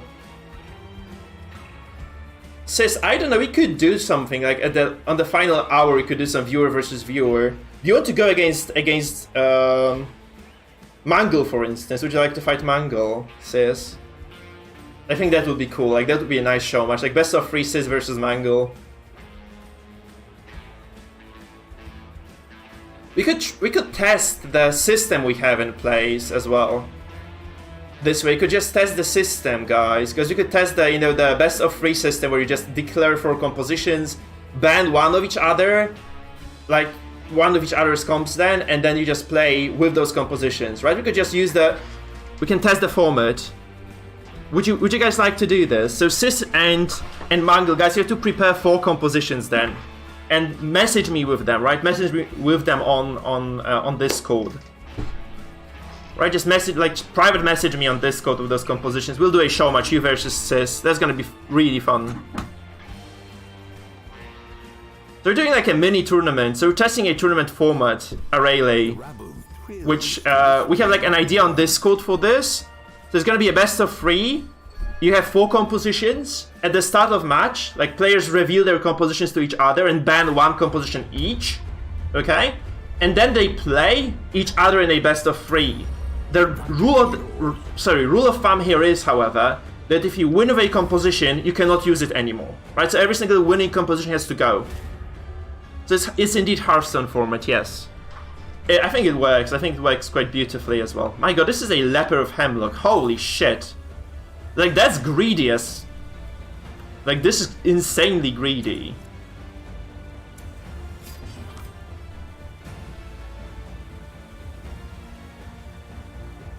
No revenge either. Okay, I'm just gonna go for the Abel. This is like the easiest target to kill, I think. So that's the that's the tournament format. I'm glad, guys. If you want to participate in the discussion, join the Discord, guys. There's like a special section there for the competitive discussion. So if you guys want to kind of pitch in, like give us some of your ideas as well, just join the Discord and discuss over there. Oh my god, that's weird. I would say this is not the best move in the world, because he actually puts my Crusader in a prime position right now. And that's not good for me though, because actually he moved a lot of stuff for me. So fuck, that's actually not that great at all. So because he blocks my lunge this way, right? He blocks my lunge this way. Please go through. Decisive pummeling. Okay. That's kind of trouble then, I suppose. So, I mean, what I can do here is I can just go invisible with the GR right now, right? I think that's what I'm gonna do. I'm just gonna go back here, just shift to the back row. He has no illumination, I checked it before, right? So he cannot reveal me. You can stun my Jester, but this doesn't kind of prevent him from... Okay, so what I do here is I'm just gonna go for a stabby stab on the A-bomb. And then we go for a lunge with the... I mean, he's probably gonna stun my Jester though, right? He's probably gonna stun my Jester here. He heals this. That's not smart, I think, because he's gonna take like up to 40 damage right now. Which might murder his ass, look at this. So now he really has to kill the... like, deal with the Jester somehow. Just really has to deal with the Jester. Okay, that's crazy. That's 30 to healing. What the hell? Oh my god, that's very unfortunate then. Shit. So this kind of destroys the entire plan I had here. Not gonna lie, that's not good. This is utterly terrible. How did he heal for 30? Here's the idol, but that's just... oh, that's so strange. He purges the Jester, that's okay. That's okay though, I think that's okay. It's kind of fine. That's gonna go through as well, I think. 25% chance to resist. Yep, it does go through indeed. That's kind of weird. Yeah, it was just too much healing. That's just too freaking much healing, in my opinion. My god. Oh, brutal as well. He crits me here.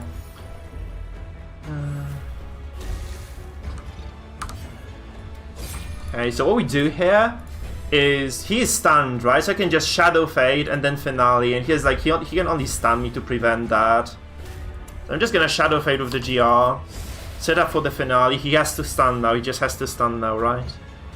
So that's the nice part, where I still have like a lot of pressure this way. Oh, he heals actually. He actually heals this. Interesting. So I guess I'm just gonna control this now, right? I'm just gonna control this, where I stun the A-bomb. I think I can still kill the A-bomb with the Finale right now. Oh my god, the stun doesn't go through. Because he has resistance here. He transforms. Oh god, he tries to push out. Oh right, I really needed that stun to go through. Fuck. Oh no, just a dodge! Oh no, he takes a crit to the face. Okay, that's GG then. Crap. Oh no. That sucks. It really sucks. I really needed it. I should have just tried to stun with the Vestal instead of trying to kind of make things happen with the... yeah. He also sets it up nicely because the GR is now third. I mean second, so she cannot lunge either. That's not good for me. Not good at all. I don't like where I am right now. My position is really bad. My position is really, really bad for me.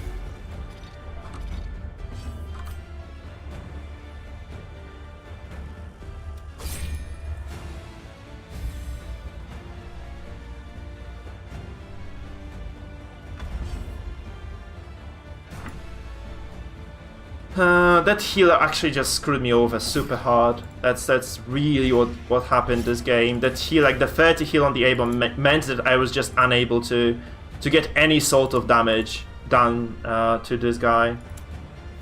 So right now I'm just kind of really in trouble. Right, I'm in so much trouble right now.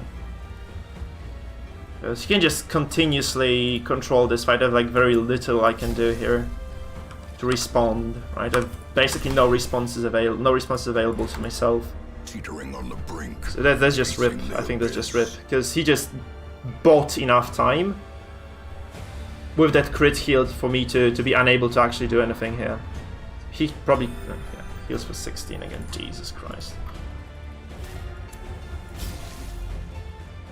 Here's the finish on the Jesters. I should have definitely healed this. I should have healed my Jester instead of doing this. The thing is, yeah, he cannot transform, but I just lose my... okay, he actually goes for that, so...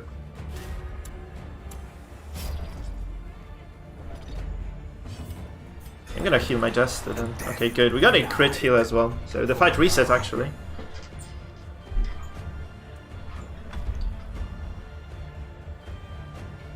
No, entirely doomed. The rules are in the competitive discussion. I'm gonna paste them. I think I'm just gonna paste the rules here then, so that you kind of have an idea of what is going on. All right. So I'm gonna copy paste the rules. Death blow. Nope. Crap. That's not good. So he goes for a stab. He gets his stab because he has the finisher. He actually has the finisher and the shroud. Jesus, that's such a greedy build. Why does he not stab my? I guess he's gonna try to finale. What the hell? He can just finale me right now, can't he? I could go for like a desperate finale on his own jester though. I can kill this, right? Yeah. Perfect. That's the shroud. That's the shroud for you guys. That's the fucking shroud for you. Look at this. He also has the leper in the third right now. He miscalculated a lot in here. He miscalculated by a fair bit here. Seriously, that's just so big for me. I think this is like the avenue for me back into this. Definitely, that's an avenue for me back into this game. That's so good for me. Okay, that's a crit heal as well. So I picked the Crusader first here because I really want to take the damage over time, which is just 5 though. But I really want to take the damage before anything else really. So I wanted to be able to heal this, right? I really wanted to be able to just heal this. But, you know, this being said, I think I can just stun right now instead of healing anybody, because, like, he can just heal himself. Honestly, he can just heal himself. And the leper is stuck in third, so he can't do anything right now. So I'm just gonna stun the A-bomb here, so that he cannot heal himself either. I think I could just safely Shadow Fade this as well. Just to get my ass out of the cleave range, right? I could have probably stunned the leper though. This might be a mistake of mine. I might have just been better off by just stunning the leper instead of the A-bomb. But you know, this way he cannot really mess up my composition that badly, right? That's the good part. Definitely. That finale really salvaged this game for me. Like the finale on the Jester. Actually, you have no idea how big this bonus is. I thought this was like kind of a minor thing, but honestly, this is just magnificent. Like the amount of pressure that you just remove is just so big. It's just so big. Oh no, the amount of pressure you apply, actually, that's what I meant to say. The amount of pressure you apply is just ridiculous. It's absolutely brilliant.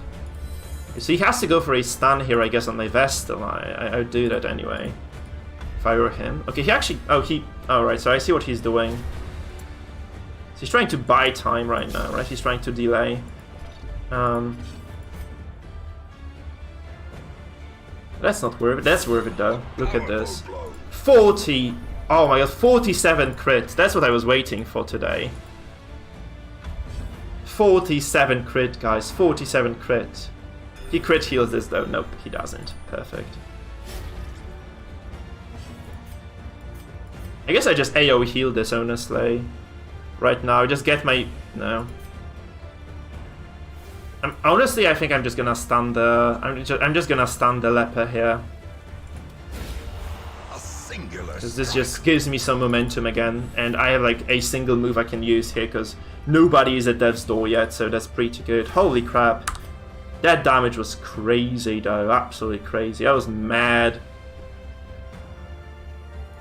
That was absolutely freaking insane. Though that's not the best though, we have to admit it. Like that hit wasn't the biggest of them all. So they could have actually tried to apply pressure on the A-bomb though. He raged this, okay, cool. I mean that's just not too accurate, is it? No. That just isn't too accurate.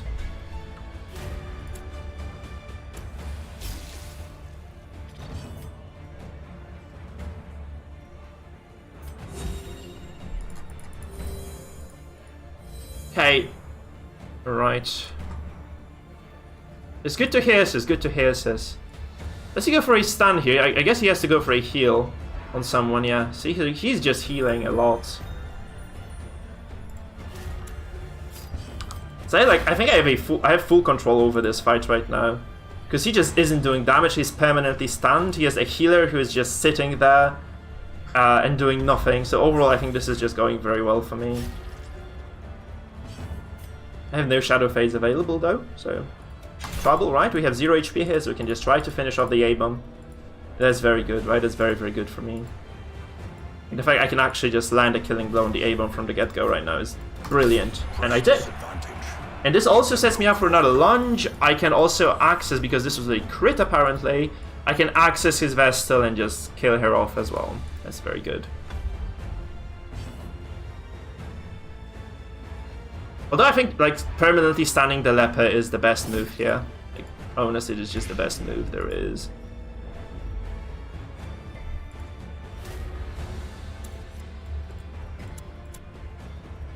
So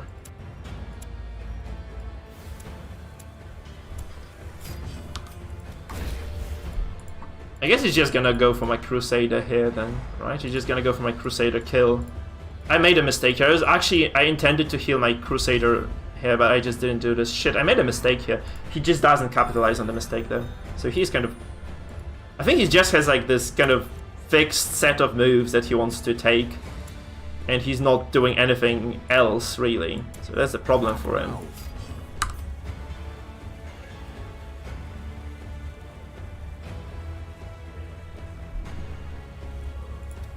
So the thing is, the Vestal is not the problem here, right?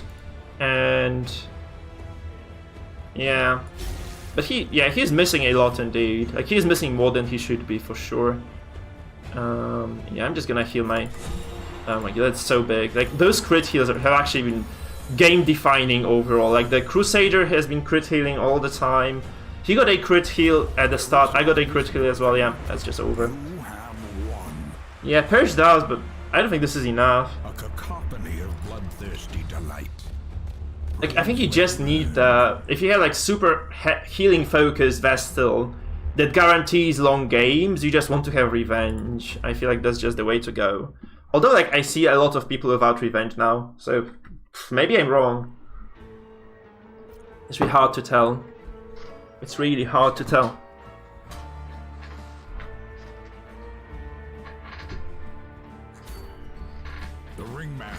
Okay, so guys, I'm gonna play like 1 or 2 more games, okay, and then we'll just do the best of 3.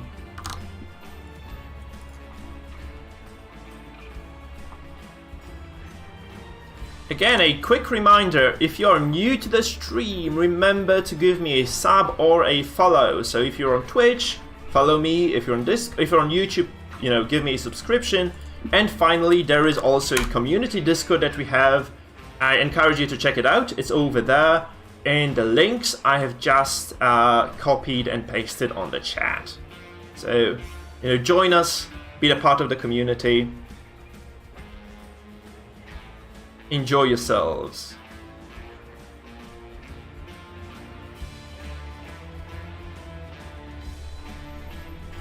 What do you mean, Jeff? In Shadow Souls, like, this is one of the first Souls games. Is Shadow Souls the first Souls game? No. Yes? I don't know. I have no clue. Apparently no. What the hell is it? Shadow Souls.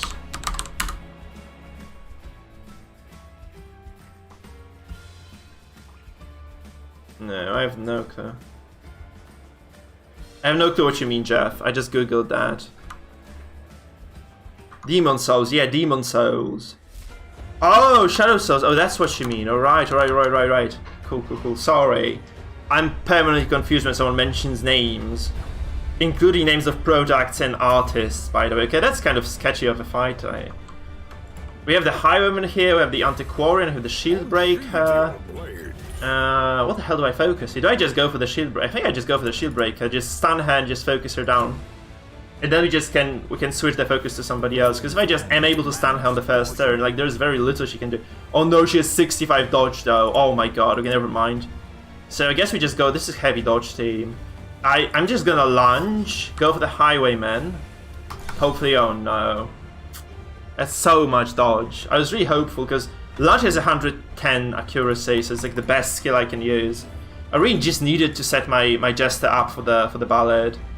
Man, 65 dodge shield break. I was like, okay, let's just stun her and kill her, right? Nope.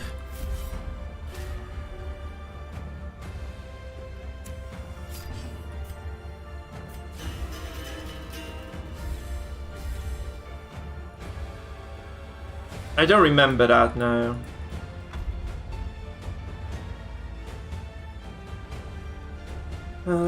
That's not looking too good though. Honestly, oh god, that's gonna be. Oh, okay, we get a dodge of our own too, so that's kind of Gucci for us. I guess that's kind of Gucci for us. This allows us to kind of keep a foothold in this game, I guess. That's also good. Look at how little snuff people are using on those characters today. Like, there's just so little. I think you should be running some more. Hello there, Franks. Nice to see you, my man. Nice to see you. Oh my god, he's just gonna try to focus down my my freaking GR. Oh, that's 70%. That's just 95. What the fuck are those trinkets? This is just death blow rares. This is crazy weird. Just insanely strange trinkets. What the hell is this? This is G-gaps as well. This is G-gaps. So it's not like this is not a complete random noob, right? G-gaps is kind of good. He just plays different weird compositions, but this is. Yeah, he drops Reja Vapors. He could have probably just threatened my. He could have threatened my GR here for sure. He could have just. Wait, does he have exposed though? Nope. Oh, goodbye then, kind sir. A time to perform beyond one's limits. Yeah, I'm just gonna take my refuge here in the shadows. It's not going that bad. I think it's just gonna be okay. Although I have no idea, honestly, against dodge you just have very little say in those fights often. Like, it's mostly about you just hitting the right spots with your RNG, I suppose. Quite often it is anyway the case for you. He also had like the bonus dodge, right? He had like a lot of dodge bonus here. Okay, I guess I'm just gonna harvest. I'm just gonna harvest this. Although, you know what? Okay, I'm just gonna put some pressure on this. I could have harvested, but honestly I just don't want to scratch this guy, because he's like gonna be so hard to kill. And you can also take all the dots from his allies. So he's spamming the healing. Look at this. He's just spamming the healing. But the thing is, I can just one turn kill whatever he brings, right? So that's kind of the problem for him. So we have triple stun right now. This should never happen, by the way. It should just never happen to you. So I hope he just, you know, picks up the Highwayman. Again, I can stand the Highwayman for the second time easily with my Vestal. I cannot stand this though. That's kind of unlikely to work. I can, and that's 50-50. I'm just gonna go for it. I'm just gonna go for it. Does go through? Please go through. Stun. No, resisted. Okay, that's not good. So I actually made a mistake here. I could have probably healed my. I could have healed my. Yeah, that's 50-50 again. Please go through. Please go through. Please go through. I need you. Yes. Okay. Good. That's perfect. So. And I guess he just has to. I mean, if he picks him, he has no repose anymore. So it just doesn't matter what he does. Right? It just doesn't matter what he does. And. I'm just gonna keep spamming the stuns at this point, right? I think I'm just gonna keep spamming the stuns. And the reveling throne demands its portion.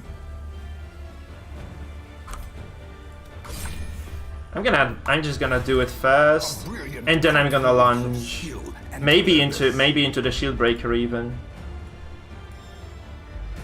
Now I'm gonna lunge into the Highwayman. Honestly, I think that's the best course of action anyway. Though, you know, that's not bad, honestly. It is just not bad. But it can go, you know, it can just go and get entirely wasted here. That's the problem. Frankly, that's the biggest issue. How much damage do I have? 120. I mean, I don't think he has enough to heal this, so I'm just gonna go for the flash. I'm just gonna go for the flash kill here. Because he's gonna have to do something right now to heal himself. Oh, he has no healing, honestly. He actually has no healing abilities. Look, we just kill the Flagellant like this. Because I just realized he has no healing. He has no Exsanguinate. He doesn't have the Redeem either, so it's just crazy good for me. Okay, I'm gonna go like set myself up for 2 potential kills next turn. I think that's the best way of doing this. So even if he heals something, right, he's still gonna be in trouble then. That's such a weird setup. So I probably just get rid. I just realized I just don't have to care about this. I just kill this. I just kill this now. I have enough for sure. I absolutely have enough damage here to kill this. There's no protection, right? 15 to 20. Okay. That's very... Oh no! Come on, this is 15 to 26. Jesus. This is 15 to 26! So it's like 2 out of... Oh, yeah, 15, 6. Like, yeah, it was like 80%, I think. It's just 2 digits that wouldn't have killed this. They just didn't. My god. Oh, that's just unlucky. That's just so unlucky. And I'm really in trouble, too. I'm really in trouble right now, so...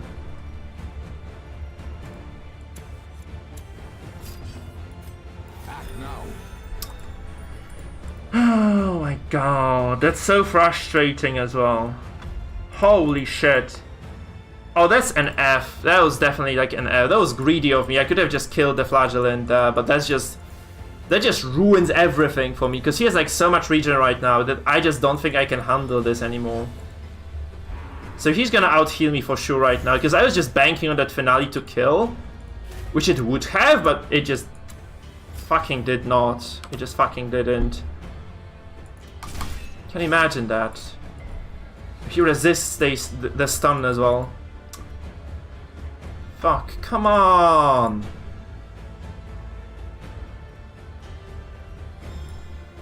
Oh no. Oh no, oh no, oh no. Right, that's just the worst possible case scenario for me. Seriously. It's just so bad. And that finale was just brutal. I just have to go all in on this right now. So, I do start the next turn, right? So unless he moves the flagellant right now, I can just go for a kill 100% on this highwayman. Oh, he reclaims this. Okay, so I can just kill this now. That's my opening. Right now, I just have to get the kill with the pick to the face. Just kill this, please. Okay, we're back in it, guys. We're back in it. So, despite the unfortunate finale, we were actually still in this.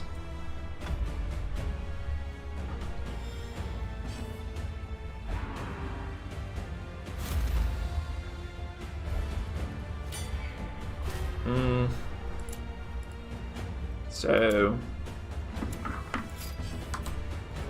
Okay, I guess I just lunge.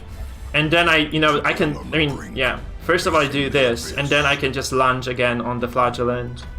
So... Yeah, he's in a lot of trouble now. Yeah. So this means I can just, set my... Okay, wait, never mind. I thought I had like an additional move here. Obviously I don't have it. Oh, but this is just not enough either. Shit! I think I should have just moved the Vestal then. But yeah, that's fine though. That's fine.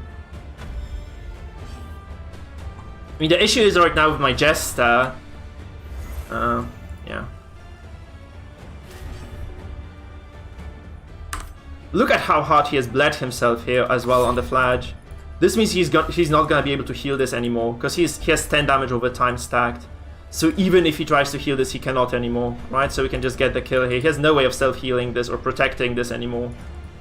Like, he just loses this if I lunge, I think. It's like very likely. This is 20, 45% to kill. Oh, he has the death blow res though. He has like a lot of death blow res.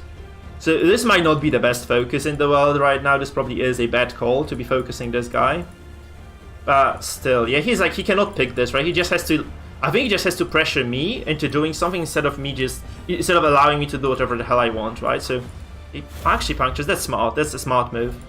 So this prevents the lunge at least, which obviously is a good move. So I'm just gonna drop some damage on somebody else. She has only 12 oh, she has 12 regen actually. This won't work that well. This won't work that well at all. This does give him a shot at actually just dropping another healing here. Like another bit of healing can come through, and this will actually heal him above 0, right? So that's good. So That's a 60% death blow chance, and it goes through. Perfect. Okay. So now he has a shitty shield breaker and an antiquarian against this. I think he just should lose this. He can keep puncturing my Vestal, honestly, but the question is like whether I even let him. No, I don't. So he's just gonna get perma-stunned now. This is gonna be all she wrote, I think, for him. It's just gonna be all she wrote.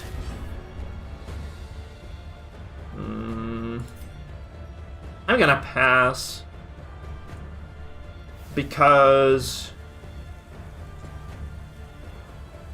you know what? I can just focus the Antiquarian here. I think I'm gonna be okay. It just doesn't do enough damage. It just doesn't do any damage to him though. Oh, I think this was a mistake. I should have just, instead of passing here, instead of moving here, I should have passed, because I could have put my Crusader in second, and now I just am not gonna be able to do this. I'm gonna be stuck here for the foreseeable future, right? So she's guarded right now. Yeah. That's a lot of dodge, right? That's a lot of dodge, admittedly.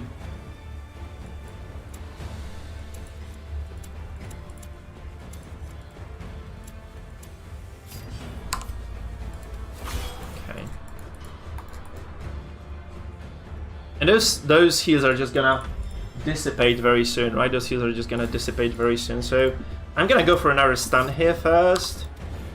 Oh no, that's not great. I suppose that's just not great. I'm just gonna set up for like a lunge and a kill. I suppose then. I'll have to move the Vestal later. I just can't keep having her here. I made a big mistake though there. I made a big mistake, admittedly, in there. Oh no. Man, that can be still sketchy, because I fucked up. I should have passed with the Jester before that. Like, the move before I should have just passed, and I didn't pass. And I was just gonna get, like, dodge, dodge, dodge, dodge. He has to start doing damage here as well, right? That's the thing. He just has to start doing damage here. That's the problem for him. From becoming unwound. So I'm just gonna move here because I just want to be able to heal with my... Oh no, that's a mistake actually, that's a mistake. I cannot move because he's just gonna keep...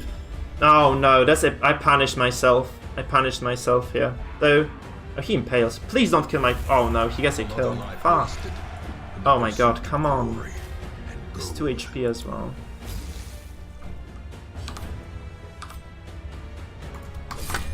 $11 damage. Man, we can still lose this. Honestly, I think I can still lose this somehow if I just misplay this. I think it's like within the realm of possibility for me to still lose this game. If he keeps dodging anyway. But, okay, he doesn't get the dodge here. So that's kind of good. If I can just stun lock him right now, that's gonna be easy. If I cannot stun lock him, that's gonna be kind of ugly. This is like a lot of healing stacked as well. I really messed up with that Vesta. I should have just... I made a very greedy play before where I could have just passed with the Jester, moved my Crusader forward, and just set my Vesta in third. I guess you can always pull her forward with punctures. It doesn't really matter what I do, right? You can always just manipulate this battlefield a little bit at least. So that's kind of the problem here, I suppose.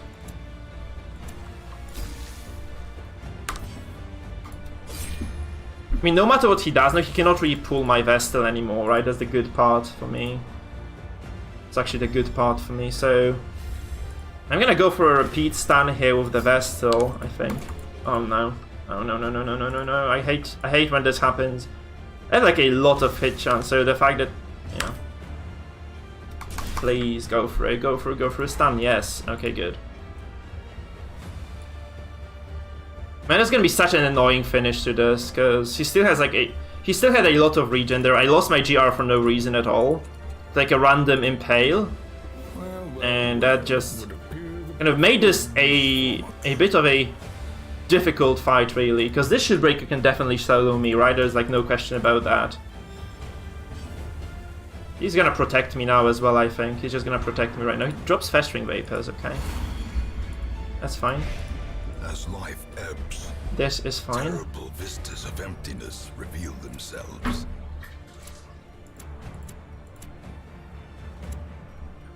She has higher accuracy. I'm gonna stun this.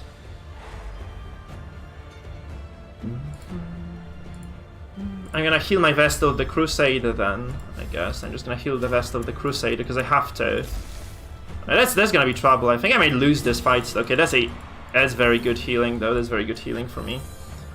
So I guess I just have to kill the Antiquarian rather than killing because the Shieldbreaker has just too much HP overall. So I just have to focus down that. Man, that's not a good game for me at all. I messed up like so hard. Like a single pass would have made this a complete GG. And because he has like those two characters left right now, this might not be a GG at all. So because Shieldbreaker is incredibly lethal in those scenarios.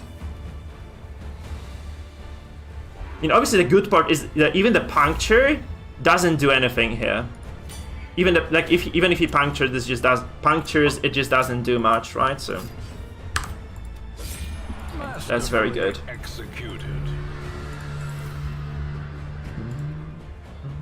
So I have to stun both, right? So I have to go for a stun here with the Crusader, I suppose, right? I just stun with the Crusader here. Yeah, and then I stun. Okay, she resisted that though. Fuck, that's not good. And then I just go for a Shieldbreaker stun, because this is definitely gonna work. It's just higher accuracy for me, right? That's better overall.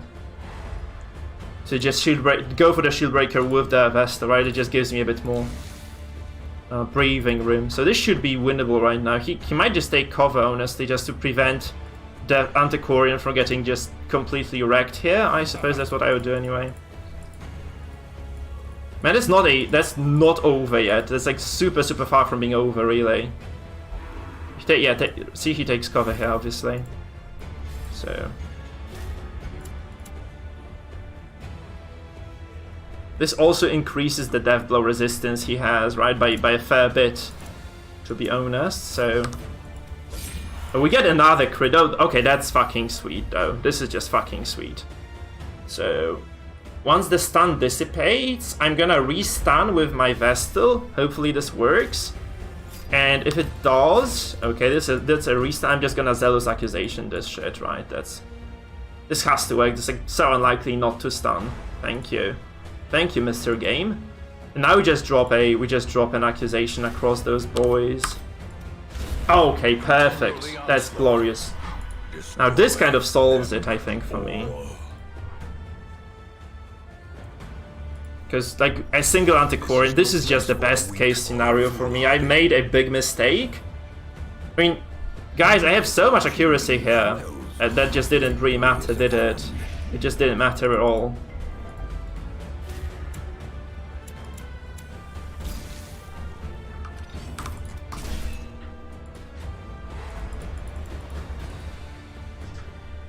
She dodged a lot of attacks before.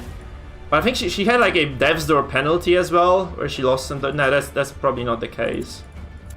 But the Jester Jester makes it so easy against the dodge compositions, man. Jester just makes it so easy against dodge comps. Yeah. Dodge isn't a good, like, dodge is not a strong mechanic when you have a Jester.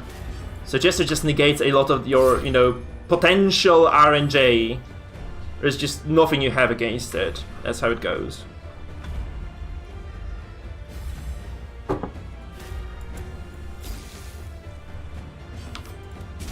Okay, GG. Yeah, dodge is annoying. No, dodge can be okay as a mechanic you have, like, as a support for certain squishy characters. Like, so you have a GR. GR benefits like crazy from dodge, right? When you have a... what else can you have? Like, when you have a bounty hunter... No, sorry.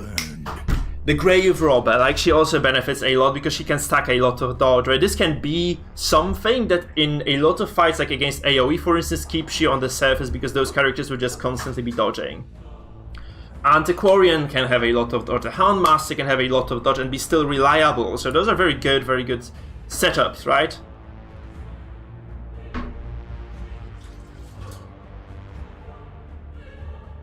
Yeah, I used to indeed.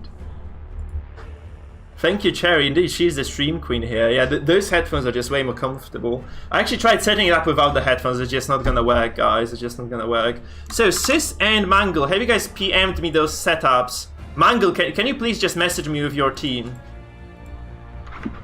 And Sis also, can you guys just message? I'm just gonna play one more game. In the meantime, please, Sis and Mangle, message me, private message me with your 4 compositions for the best of 3. I'm gonna switch to a stress comp right now because I really want to play some stress as well. Or I could honestly I have another idea. Back to the roots, huh? I could try this. I think that's not bad. Let's go for the Goliath comp. The ringmaster demands a challenger.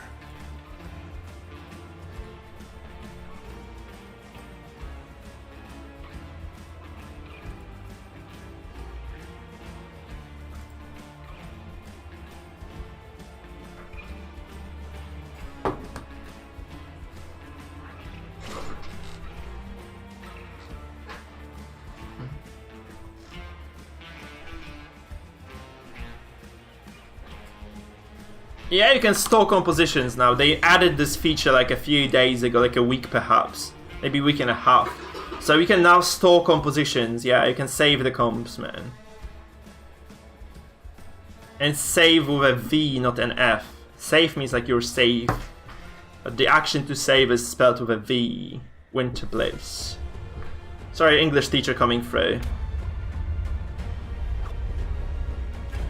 Okay, there's a button that you can use, like the plus button. It's quite new, right? It's quite new. Okay, we both have the snuff, so I guess we just play this safe and standard. I don't think he's gonna try to perjury. This just makes no sense, but we shall see. We are dead freaking mirror match. Jeez, I just realized I'm so slow today. This is like a mirror matchup. Seriously, 1-to-1, the same freaking thing. By the way, this also saves your trinkets, right? So you can also save the trinket setups. So it also saves the trinkets, so you don't have to switch the trinkets every fight now. It's very, very convenient.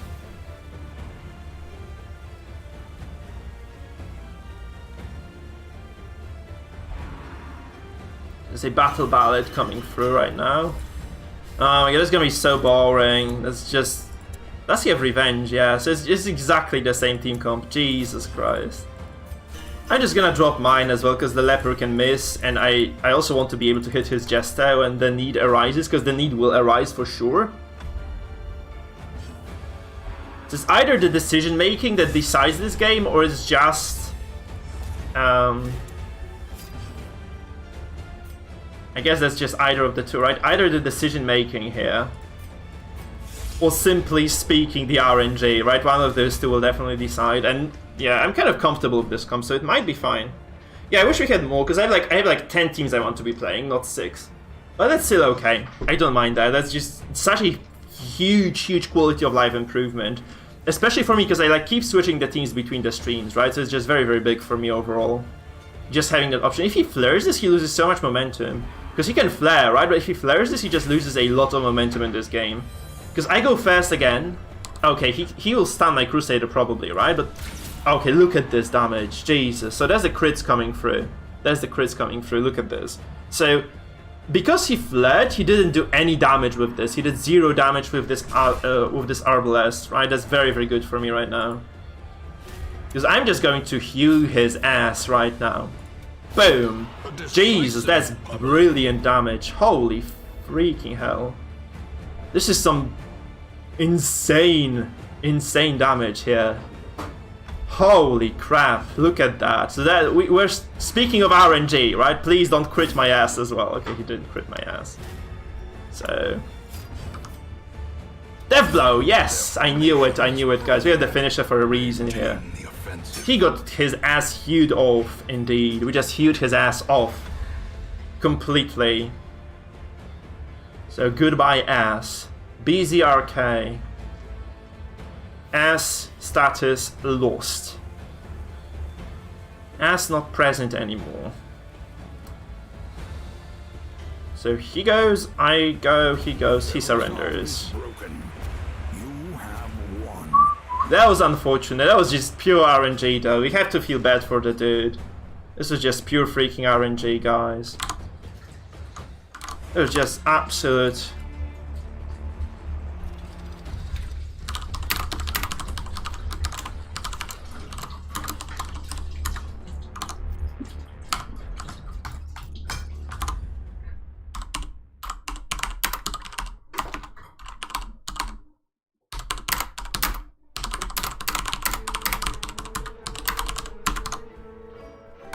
Hey, I guess I'm gonna just finish this with high morale, so we're just going to go into CEST versus Entirely Doomed right now, guys.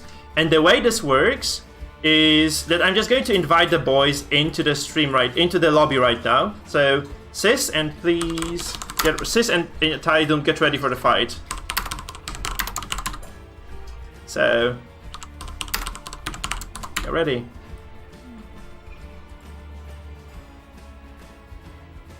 Okay, so I see the compositions. I'm going to invite you guys into a single conversation now.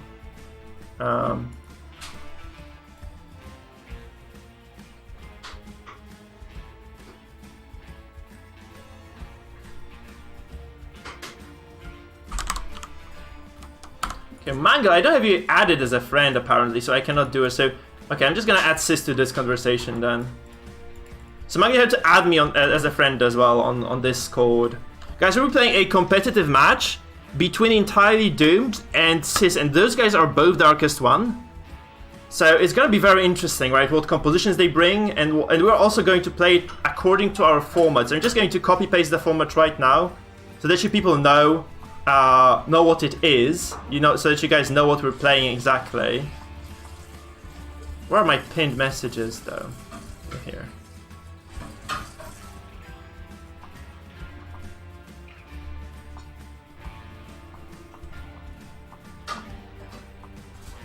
Okay, with the rules pinned, alright.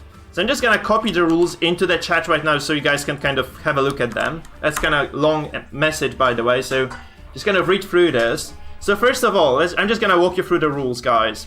So first of all, we have 4 decks per player. So every single player has to create 4 decks that they use throughout the series. And the players declare those decks to the referee, which is me right now. They declare them already. Once the match starts, the decks are revealed by me. So I'm just about to reveal those decks. And then we end up with a ban. So each player can ban one of their opponent's decks. Right, so at this point, we end up with 3 decks available to each player, and the players can basically choose which deck they play into which game. However, if a deck wins a game, this deck can no longer be used, okay? That's the core rule here. So the players are also free to swap their skills, trinkets, positions. Those are not components of the decks. And finally, there are 2 limitations. First of all, any given character class can only appear on 2 decks. Right, so you cannot have 4 decks that contains a Jester, or 4 decks that contain a Vestal. Only 2 of them can. And first of all, you cannot submit the same deck twice, right? So you cannot just double submit the same deck. Those are all the rules. So I'm just going to let CEST in, and we'll have a look at those decks those guys are using right now. So I'm just going to start a conversation right now, guys. So, guys, please reveal the decks.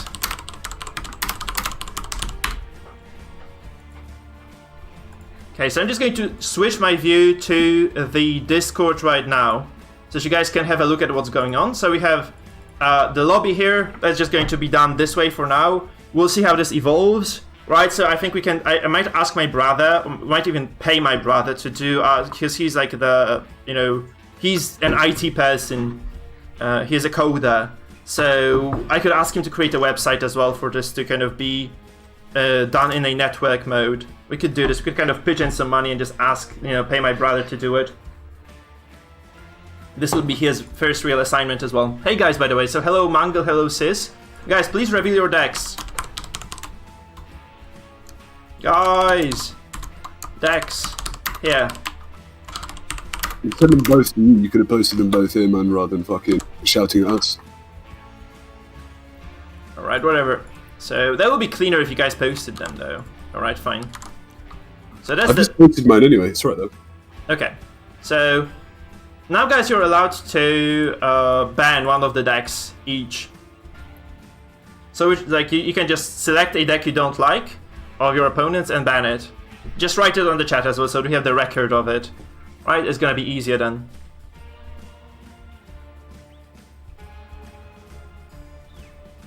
We tell you privately, right? No, we can. Yeah, you could do this, yes, and then I will announce it. So just tell me 1 to 4, which deck you ban. Just 1 to 4.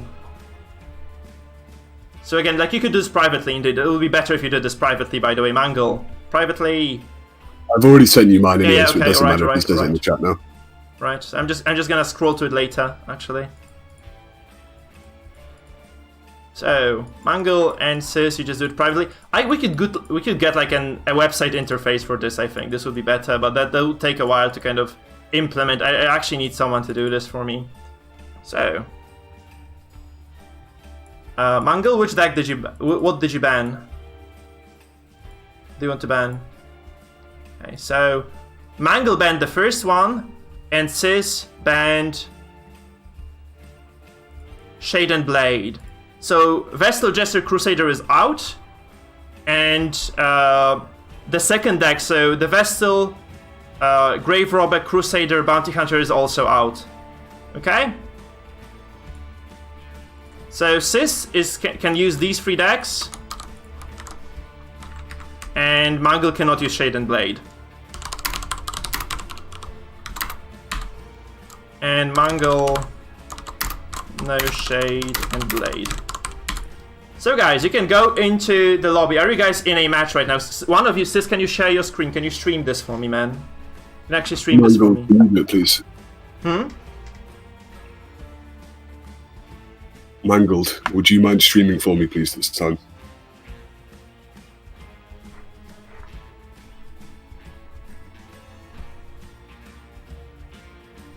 Okay, Mangle, can you stream?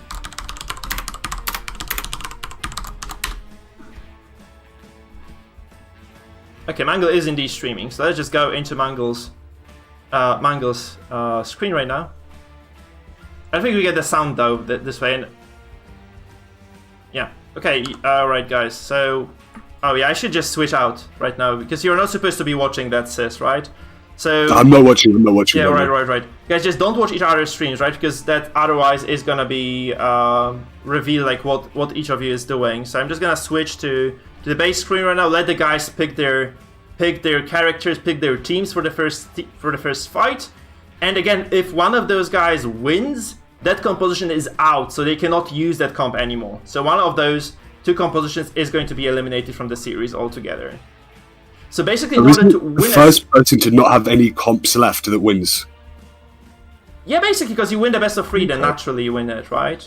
But we're playing a best of 3 here, so you can have a single comp left and still win this, right? You can still have if this was a best of 5, then yes, you have to win with every single composition left in order to win the series. That's how it works. Okay, so guys, let me know when you're ready. Because I'm ready when you are.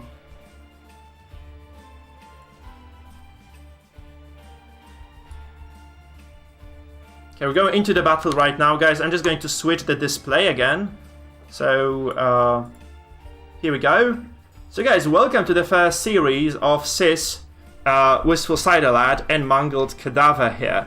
So we have a match which is a best of 3, and you hear like quite a few rules that are described in below the video if you're watching this on YouTube right now, guys. So you can have a look at it later.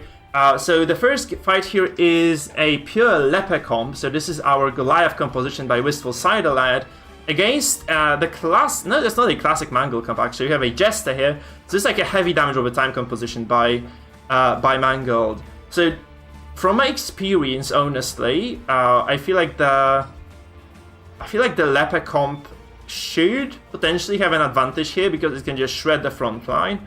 However, like it really depends on how quickly Wistful Cider Lad is able to deliver those heavy chunks of damage, which he actually does do quite well. So he actually delays the first Flagellant move, which is very big for the damage over time compositions, because as you can see, Mangle is running the Hemlock and the Crimson Hook, which definitely means that he does a lot of damage overall. So the fact that Cider Lad was actually able to deny this is absolutely brilliant for him. So right now, we're going into the... No, that's not a tournament match, guys. This is just a sparring between these two, trying to implement our rules. So again here, we get a stun on the Howlmaster, responded with a... with the Festering Vapors. So we get like some damage over time, they hit everybody, and this Blight is applied. So you have at least some Blight across the board right now. Let us see where this goes from. Robjohn, no, it's just hard for me to switch this right now. So we'll just stick to the tutorial music. It's fine. Okay, we have a Derek stab here dropped by the Jester. Because I could play the Darkest Dungeon music in the background. It would take too much setup. I'm not ready for this. So we're just kind of playtesting this mode right now. We have the Arbalest right now of Wistful Sideload. He can actually do a lot of damage to this Houndmaster, I feel. And this might mean that this is going to be the finale turn too. Because honestly, Mangle has very little to prevent that. Like, there's just a 15 damage blow from the Arbalest, and frankly, what can he do right now? He could try to stun the Jester. Really, this is the last resort for him. Like, he really has to do it, I feel. Because otherwise he just is gonna be absolutely toast. The Jester will do enough damage.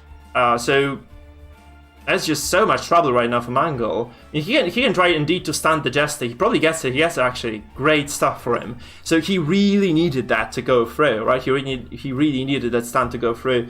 Though admittedly, Wistful Sidelad's Jester has very little dodge. Just the Hemlock and the Finisher, so quite a greedy setup here. And this means that those dodges will be unlikely for Sidelad to actually obtain at all. So now we have quite a precarious position for Wistful Sidelad's Jester, actually, who can actually get taken down quite easily by what Mangle has here. So it is going to be quite a bit of trouble. Oh shit, I'm sorry. Yeah, I need to change the score then. Yeah. I didn't adjust it, so it's gonna be...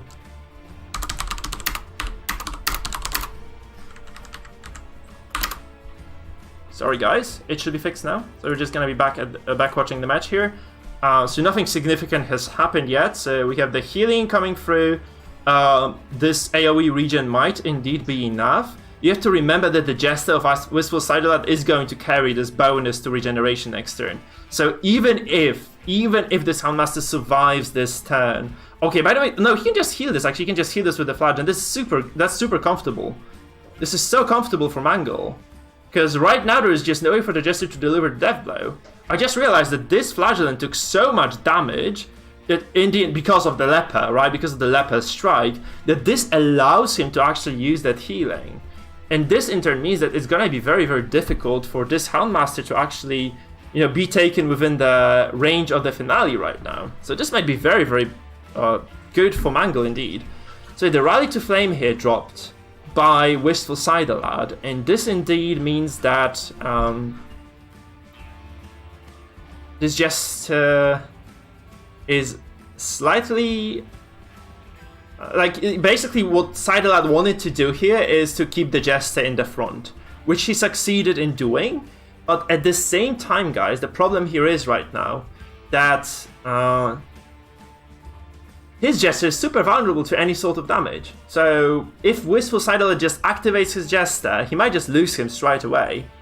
And you look at the bleeds from the coin. Coin actually means that he gets additional chance to bleed, and this is very big against that Crusader. So this build actually is going to stack so much bleeding right now on Wistful Sidelad. This might be insurmountable right now.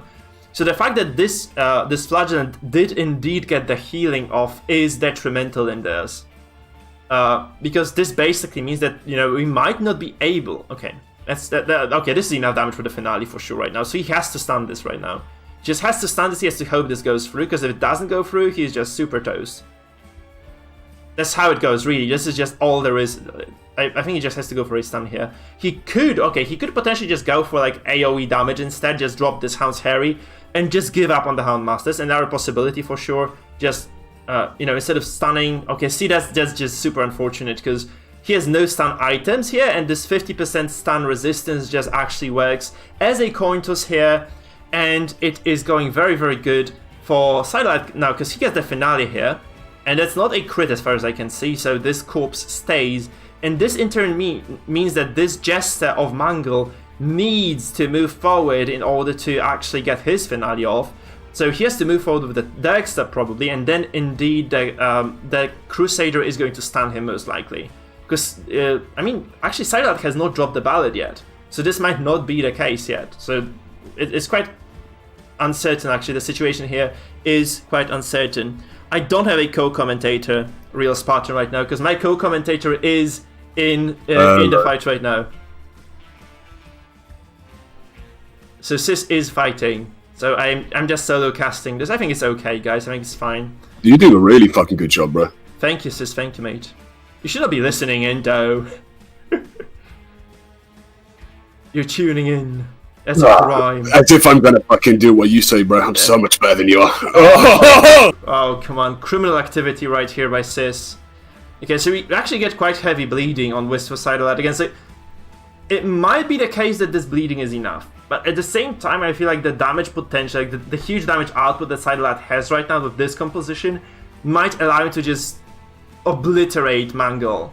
Because, you know, Jester not that good until once he uses the finale, right? So that's kind of the biggest issue right now.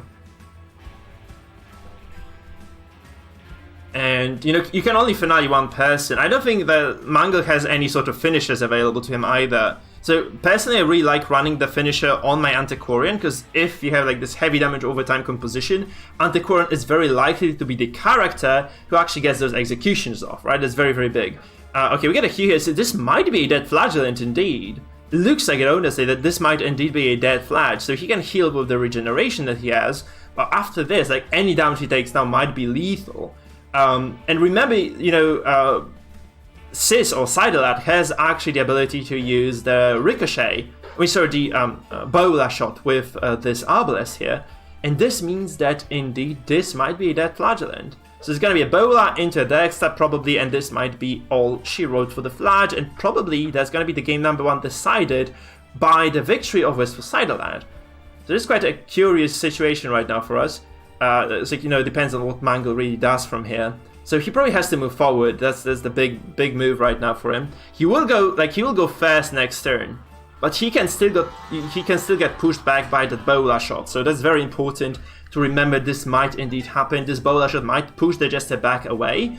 Obviously, Bola has 80% accuracy right now, so it's not that much. But that big of a threat. But still, like, Jester has only 10% move resistance, so it's quite likely for this to work. The lucky part is that he doesn't kill the Flagellant yet. However, this Jester has the finisher, so it's very likely for this to be a killing blow indeed. Even if abusive, it's just not going to be enough, I feel. It's just a dead Flagellant. And that's very unfortunate, because if this is not a crit right now, if he doesn't crit with the direct stab, if he doesn't remove the corpse, okay, whoa! This is one freaking sturdy Flagellant, guys. I didn't see this coming. I have to admit it, I just did not see that coming at all. So he can probably exsanguinate right now. Even exsanguinating the Jester wouldn't be that bad of an idea, because this Jester has no dodge right now after the finale. So he can actually do this with quite high probability. He can also threaten the Leper here, probably the better move to, because this means that, you know, this Flagellant just has some more threat across the board right now. Although, yeah, so this will slowly tick down the Leper to 0 over time right now. However, I mean, Exang is 85 accuracy, but he has the Jester's buff, man. He has the Jester's buff, so the Ballad is actually going to improve it by a fair bit. So that's kind of okay for him, actually. That's a decent spot for Mangle, I believe. So really, right now it's very strange. I feel like because of the amount of damage the Wistful Sight-O-Lad was forced to endure, it's still a close fight, right? Because he has a lot of damage over time stacked across the board. Everyone on blinking red health bars, really. It is not going to be easy for Wistful Sight-O-Lad to climb, you know, to actually just get those kills confirmed right now. So see the Arbalest 0 HP as well. This is exactly why you take this finisher on the Antiquarian. Because this might mean, indeed, that this will be a killing blow on someone. This would have definitely confirmed a couple of kills here in this fight. So the question right now is whether Mangle plays it aggressive or not. So the death blow resisted by the Arbalest here, that's very important, obviously, because this means that this Arbalest is going to kind of stick around for a single turn more at the very least. However, the problem here is obviously that this Jester is still not able to use the finale, and every single time he comes forward right now is going to mean a stun from Wistful Sight-O-Lad. So this might mean that Mangle might keep this finale until the very last moment, where he can just use it once the Crusader is dead. That's kind of I think that's what he's hoping for anyway. That's what he's hoping to achieve. So we get an act out from the Jester. See, those guys are getting stressed slowly, but this is mostly a damage comp. This is like pure damage over time composition rather than just a stress comp, so this stress is not going to matter that much, I feel. Okay, this is a lot of bleed over. Oh, that's so fortunate. There's gonna be a finale right now. He goes through with this, I think. So 200%, 8% crit. This might be a dead leper. This might be a dead leper. This is gonna be a kill on the leper. It's just a huge shift in momentum for Mangle. If this can go through, let's see. Oh my god, 43 crit. This is a dead leper. And right now, this game looks so bad for Wistful Sight Aloud. That was so good. I think even without the crit, this could still have been a kill. But this is just so brutal, right? This is like kind of the last-ditch effort. The coin, the damage buff is ridiculously high, and this confirms the kill. And this actually means that, you know, Sight Aloud is losing this fight. He's like definitely in a losing position. Though he seemed as if he had a control. Looked as if he had control in this game. Right now, he has no semblance of control at all. And this means that, yeah, he probably will just lose this fight. Because I don't see a way for Mangle to actually take lethal damage right now. The leper was like the main source of damage for Sis. And right now that's just gone. We have the Crusader, you know, on his last legs. Same deal for the Arbalest. Oh god, the dodge actually seals the deal. I think there's like the final nail in the coffin for Sight Aloud here. So we get another punish probably, or yeah. 25% death blow chance. Oh, he goes for yeah, that's more likely to work, right? The Rain of Sorrows is more likely to kill, so he probably will use this. Oh, he gets a death blow confirmed as well. This is GG for Mangle right now. Holy crap!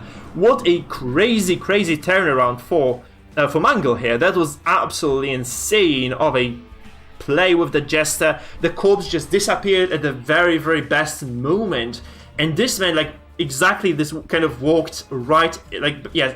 This basically played right into Mangle's hands. But he was just able to capitalize on that. He was able to get this damage through, and this is just ridiculously huge for him, right? So he can just Festering Vapors this. Now he will kill the Jester and the Crusader at the same time, and this is GG. Game 1 is over. Mangle is going to take the series, and it's just huge place for Mangle right now. I'm actually curious, Mangle, did you predict? Mangle, did you predict the corpse? Okay, you didn't predict it. This would have been like the biggest brain play of them all. So that was my fault, I think, because I used the harvest and I hit the middle corpse with it. I think that's the only reason it dropped, because I killed it. Right, crap. That was like me being fucking smooth brain. I thought the corpse had actually dissipated. Guys, I'm gonna switch the interface quickly so those guys have a chance of actually changing those compositions. I am also going to change the score in a second. So game 1 goes to Mangle, and this means Mangle cannot use composition called Apocalypse anymore. So we have only Tricky and Freaky and Toxin Overdrive left for Mangle right now. Whereas Sis is still allowed to actually use his primary composition, so he can still use the leper comp. I've got a fun surprise coming for all you guys. Yeah. You know I like to put on a show. Perfect, guys. So Mangle is taking his 5 minutes to make those changes he's making right now. This is a best of 3, guys. Yeah. So this means that if Mangle wins this game, he wins the entire series. Although, I don't know if you guys saw the compositions, but the 2 comps that he has right now are quite strange. You could say that. Those are quite weird comps, so I'm not really sure how it pans out right now. So let's just kind of see it for ourselves, shall we? This is a best of 3 indeed, yeah. So 1 more win for Mangle is a win of the series. If, however, Sis takes that win right now, this will be a match point, right? It will be at the match point then. No, we are at match point, actually. Never mind, we are at match point. So we'll have like the final battle anyway. In the Silver Scrapes. Let's go for this, guys. So good luck to both players. This was an excellent showing game 1 for both of them. And I'm just very curious what happens right now, because those guys are crazy. So Mangle looks to be ready. They are going right into the game right now. So I'm going to switch back to the esports screen, and we'll just analyze the compositions. We are 1-0 for Mangle right now in the series. We're loading into game 2, guys. We're loading into game 2 right now. This is Mangle versus Wistful Sidelad. We have an Occultist PD and a stress composition for Wistful Sidelad. On the other side of the battlefield, there is a Mangle composition with a Shield Breaker, with a Grave Robber, with a Flagellant, and an Antiquarian. So we do not see this Abomination from Mangle right now. So that's crazy. This is absolutely crazy, guys. This is absolutely nuts. So this is going to probably be a lot of damage going through. I hate this game. Why would anyone play this fucking game? Look at that. Oh, yes. Right, so actually Mangle goes first. He actually goes for the only acceptable move right now, which is obviously pulling the PD forward. And this is going to be a lot of trouble right now for Sidelad, because his PD is going to be kind of inert in the second position right now. He would have needed to actually get the stealth off on the PD, which he was not able to do because he went second, so it's kind of unfortunate for him, obviously. It's a question of whether this actually goes through. It does, so the Flagellant lands in fourth, so this is a kind of a swing in momentum in favor of Sidelad, because this Flagellant is going to waste a turn right now, and he took a lot of damage. Though, you have to remember that on the side of Sidelad, this is not a damage composition, this is primarily a stress comp, right? So whatever happens right now is going to be quite bloody, I feel, for Mangle, because I feel like the stress compositions inherently lose against the damage over time comps, and this is a heavy damage over time comp. This is a very lucky dodge for this MAA though, so we have another turn wasted for Mangle. This is a second move that he just doesn't get off, and that's just very, very important. Those darts have quite high accuracy total, and the fact that they missed on this MAA means a lot actually for Sidelad, because this is another swing in momentum which he can now utilize in his favor, right? It's kind of big for him, really. So those two misses are actually probably going to mean a lot in the long run. So we have a pull on this Antiquarian, which means that right now she's in row 1. She cannot stack any regeneration, which I don't think she really wants to be doing, though. Does she want to be doing that? I don't really think so.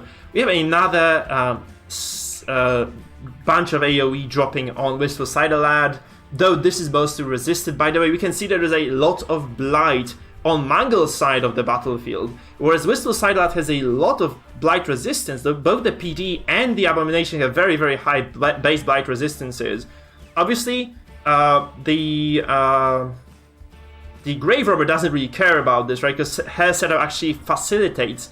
I think she sports about 160% Blight chance on those darts right now, because the darts have 140 base Blight chance overall, so that's pretty sweet for him. This means that, you know, whatever resistances are on Wistful Sidelad, he can just neglect them altogether. You can see also that Flagellant is no longer running so he has the Gauntlet of Absolution instead of the Hemlock, which is absolutely huge as well, because this means that the stress damage coming through is going to be negated to quite a large extent by Mangle here. We have the Disorienting Blast dropping down on the Antiquarian here. There's a Daze. There's also a bunch of Stress Nuke coming down. I don't think this might be. I don't think this will be enough. However, we have to actually notice that this Shield Breaker has been denied a lot of, you know, her potential right now, because she can no longer be using Impales because of the very smart pull that Sidelad did. I actually didn't notice it until now. It's very, very important for Sidelad to actually be doing these things, right? Because if you can just keep Mangle's characters out of position for a long period of time, this might mean that, you know, there isn't that much damage over time coming through. And that's just absolutely crucial right now, that those dots are denied, or at least slowed down up until the point at which Wistful Sidelad does enough stress for those afflictions to start coming through, right? Because you have to notice that, you know, he has actually been able to deal quite a substantial amount of stress overall. He might drop a stun right now on someone. He manacles the Flagellant. Questionable choice, I would say, because he has quite decent stun resistance. The stun goes through. I think like Sidelad has quite a lot of stress stuff on this aim. He does have the stun trinket, though I might be wrong, right? We'll see. He has the stress trinkets, right? So this was not that likely to work. It's like a 50-50 really, which obviously plays to Wistful Sidelad's advantage, because the Flagellant is the big part of the damage over time composition here. And this means that, honestly, the Flash has not dropped a single chunk of damage, and he's on the verge of being forced to actually use some sort of a healing ability right now. So that's a very, very good spot for Wistful Sideline. Actually, I'm surprised that we are at this point in the game, but I think CEST is actually pulling ahead in this one, because he has not taken that much damage overall. This Shieldbreaker is stuck on the back of the setup right now, and those shuffles are also quite big, right? So whenever CEST actually shuffles this might indeed mean that those disorienting blasts put a lot of characters out of position here. So that's just very, very big, right? That's a lot of stress also coming down on top of this Antiquarian, and this Abomination is definitely going to get the double rotation of stress here. And Clasp of the Beast is not that bad of a choice, by the way, Spartan, because it gives you a lot of survivability, which, you know, is probably the biggest weakness of Abomination. Abom looks like a very tanky, sturdy character, but he really isn't one. He's super, super easily killed off. And also this means that every single melee attack that, you know, CEST delivers is actually going to apply some stress. I wouldn't say this is a bad idea. I was running this build a lot, and I feel like this is a very, very strong way of you know, emphasizing, allowing the Abomination to actually live for a bit longer, especially in those stress comps, because you really just want to have this the Abom's bonus, yeah, just being there. So you just want to be able to utilize both transformations to, you know, apply the AoE horror across the board on Mangle, right? That's the most important thing. Obviously, this PD is in such a dire spot right now, they have to admit it. Like, you hate to see PD in the spot 1. So despite all this concentrated effort, I feel this might be a lot of trouble here for Wistful Sideline. Oh, he pushes this Flagellant to 3rd. What a huge play coming through right now. This is absolutely magnificent. So this obviously means that, you know, the Grave Robber Shadow fades, and the Flagellant still gets his turn most likely. But at the very same time, this is just very, very big. For Sideline, he cannot pull anybody. He doesn't have the stealth ignoring trinket. That's kind of unfortunate for him. I think he wishes he could have done this, right? But there's just no way right now in hell he can do it. So he drops the stealth on the MAA. That's quite surprising of a choice, right? I would have never expected that to go down. So he probably is trying to prevent the damage over time, or, you know, the focused nukes of this, the focused nuke of this GR to come onto the MAA, because he cannot heal this anyway. So that's probably what he's doing here. We have a lot of damage over time coming through again from Mangle, so that's actually adding up. You have to notice though that both the PD and the Occultist are actually untouched. So that's a very, very big bonus here for Sidelat. He's actually not taken that much blight overall. Like, mostly this MAA has been under siege over the duration of this, over the course of this fight, but the Abomination has been mostly untouched. This is very, very big, right? It's very big for him. So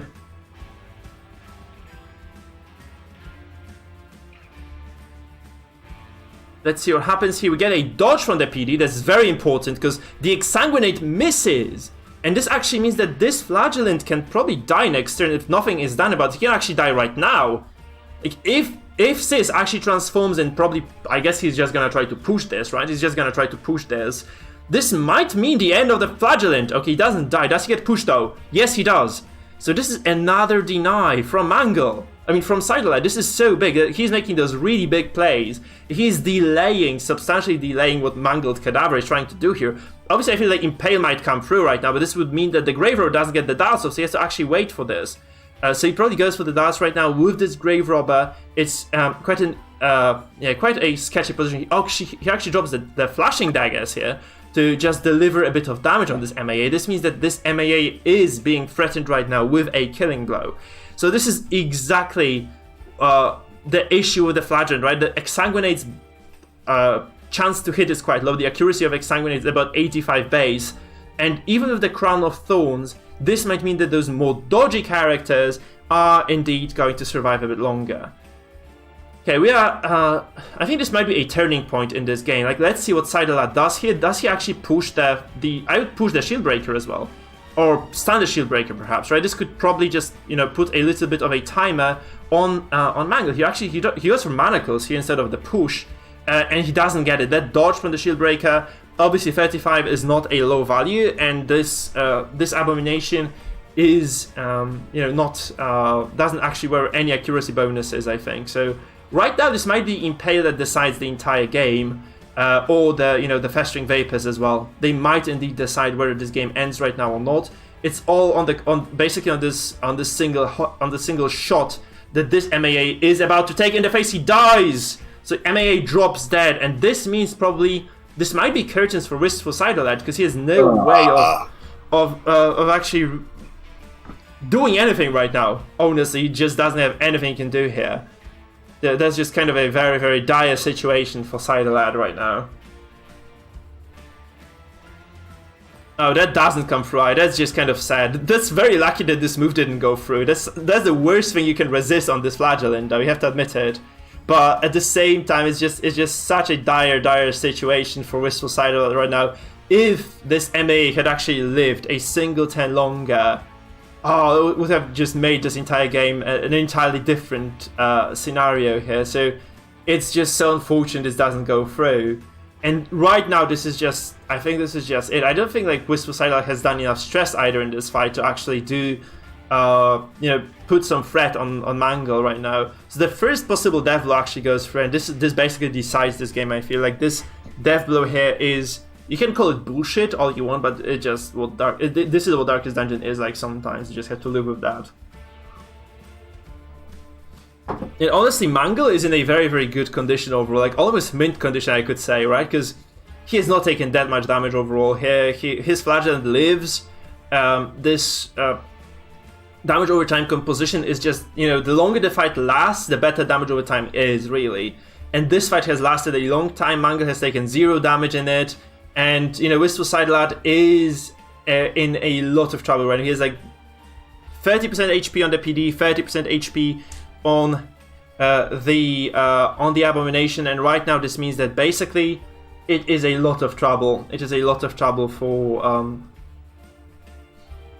Mangle. I mean, for Sight Alert. He just has 0 recourse in this game, I feel.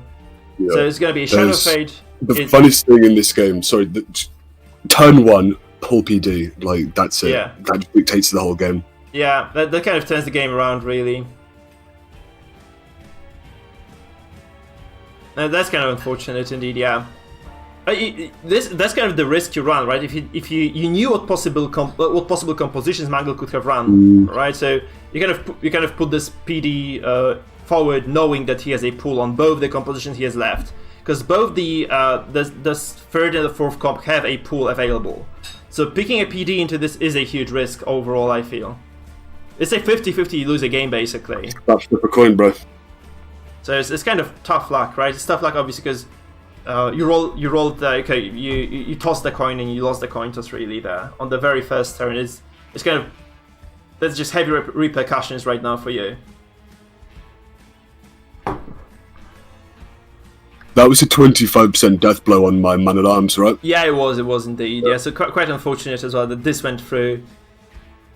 Yeah, well, I think even if this hadn't gone through, this was still quite a bad position for you. You're doing a lot of stress right now, you have to admit it. So maybe this would have been better. That's like 60 stress. Yeah. So definitely could have been a different game if you hadn't if he hadn't gone first, right? That's just basically how it is. But that's just kind of the risk you run. You have to make those educated guesses based on what you see, right? You have like a single composition spare that you don't have to play at all. So this may be like if you see a lot of pulls out of movement, you can kind of assume that this is going to kind of happen to you, right? So maybe taking the PD wasn't the best choice of them all, but obviously like the RNG wasn't in your favor for sure. And obviously you have to remember that the X-Sang missed, right? The X-Sang actually missed. So you had your shot at this, right? In this regard, this PD has 30 base dodge. It's huge, actually. It's like the reason for this X-Sang missing was the fact that the PD is actually sporting, or she sports 30 dodge, right? So that's quite a bit of dodge, really. You have to admit it. So the X-Sang missing wasn't quite that. I don't think it was a big of a surprise, really. I think it was quite likely to actually miss. So using the Redeem there or just dropping this X-Sang on somebody else would have probably been a smarter idea for Mangle. This was kind of a very risky play he made there, and it somewhat backfired, right? Yeah. You like to make this a best of whatever, by the way, because I've just been stumped these two. So to play like best of 5? Yeah, the kind of the Hearthstone format where all of the decks are gone, that's when you win. Okay, we can ask Mango if he wants to keep playing, because I'm up for commentating this for sure. Because those are very fun games to watch. So we can go for you can ask Mango if he wants to make it a best of 5. Since those like mostly friendly matches anyway, right? It's kind of a good idea, I think, to just go for it. If he wants to do it, obviously. If not, then you can just play somebody else, or like you can just arrange another matchup. Mangled. It's up to Mangle, really. Let's see how this fight kind of breaks down, because you still have like a lot of stress dealt overall, and Mangle hasn't really done that much over the course of the few past turns, right? You have to admit it. You're gonna actually... Oh god, this Gauntlet of Absolution is just ridiculous. This item is bullshit. Yes, I'm just gonna kind of, yeah, make your mic quieter, sis, if that's okay. Am I on mic, sorry? Yeah, you are. Oh shit, sorry, I thought it was on push to talk. No, it's not like... I think you are on push to talk, it's just that your mic is much more loud than mine, I feel. That's the problem. Oh, okay. Oh, that's a huge crit, actually. This goes... Okay, that was just kind of a risky decision here by Mangle, and he is going to be resolve broken here, right? He actually was resolve broken anyway because of the A-bomb, I think.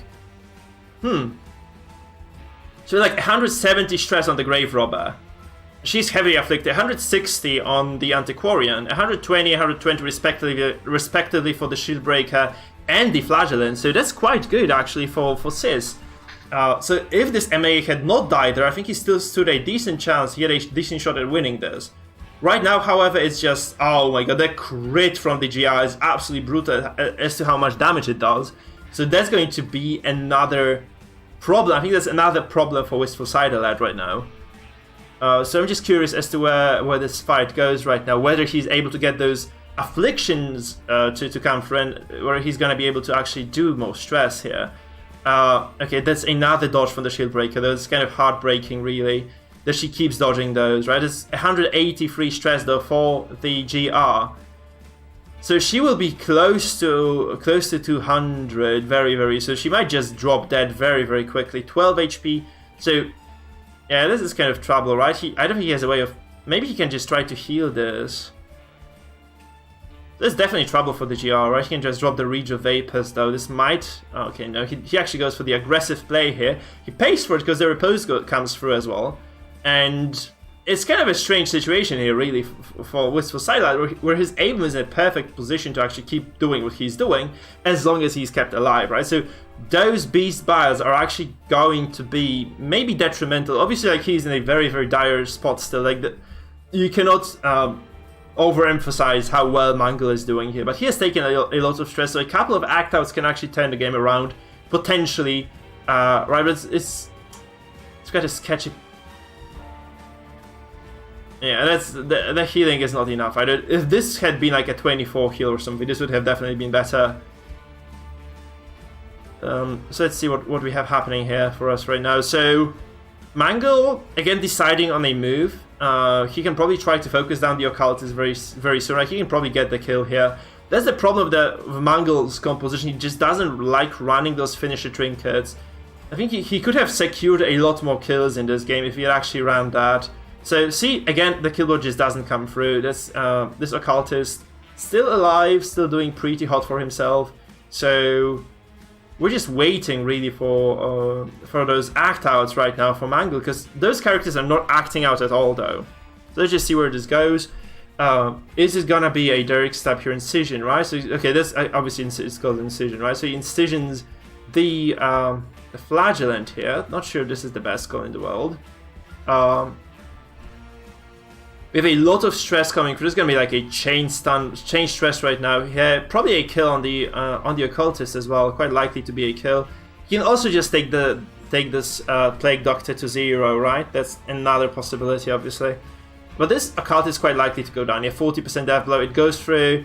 It kills the Occultist here. It's quite a good thing for Wistful Cider Lad right now. I mean, quite a good thing for Mangle it is. Sorry guys, I'm a bit tired on this play. So we get a, I guess, Exsang on this A-bomb, right? This probably will be an Exsanguination, and actually this Repose means that, you know, everybody gets a healing bonus from the Flagellant going to 0, because the riposte is applied before the healing. So the Flagellant drops to 0 HP, then he heals everybody because he's 0 HP, and then he actually heals himself from the X-Sang. This is very important, guys, if you're playing a Flagellant, and if you actually hit a riposte, and you hope to heal before you get the riposte damage, because your Flagellant can just die before that riposte comes through. It's very important to remember that. So, I mean, the riposte comes through and the heal doesn't, right? That's basically the idea then. So you can die before you're healed. That's kind of the deal. For that Flagellant here, you have to remember that, you know, you should not really be hitting those riposted characters. Oh my god, that's a lot of stress as well. Those riposted characters with 0 HP Flagellants, because this usually just doesn't end too well. Oh shit, does it? Fuck. I didn't change the title then. Oh my god. I did? What the hell? Sorry, I didn't change... I made a mistake. Sorry, guys. I made a mistake. Yeah.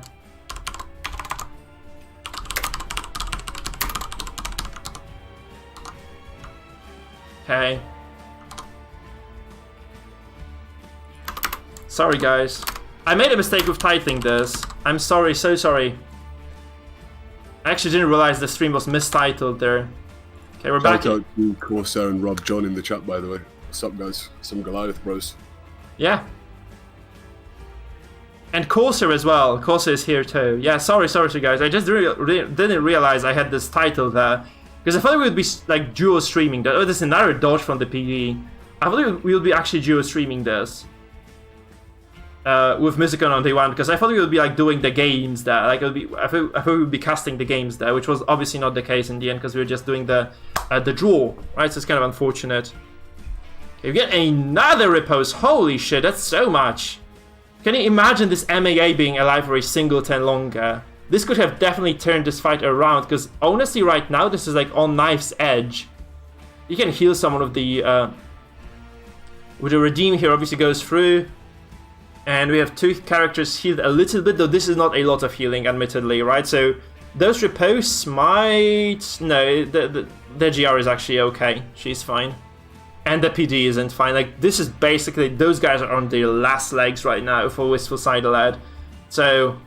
Oh, that's another crit. What the hell is with those crits, though, man? How does she keep getting those crits? It's like the third or fourth crit in a row. It's absolutely crazy. But, yeah, that's just unfortunate this MAA died so soon, I suppose. And that's a dead Abomination fight. I think this is it. I'm not going to let my wife be killed here. I'm surrendering. Yeah, sure. It's fine. So, GG's, I guess Mangle just wins this. Good game, Mangled. Good game, brother. So, Mangle wins the best of 3. And the question by Sis is, Mangle, do you want to make this a best of 5 or not? Do you want to play like the... Do you want to try to make, like, to pretend this is the best of 5? We could go on to dual card if he doesn't want to. We could get a video game with someone else, maybe. I think Corsair might be down. He loves a game. Okay, yeah, we can actually make some... Since they want to commentate with me, then we can make some... Allow some other guys to participate as well, then. How do you feel about that? I need to get a bit of practice and warm up for tonight. Okay, sure. So let's just duo commentate this. And let's try some other players then. Thank you then, Mangle. Thank you, Sis. So Mangle takes another victory.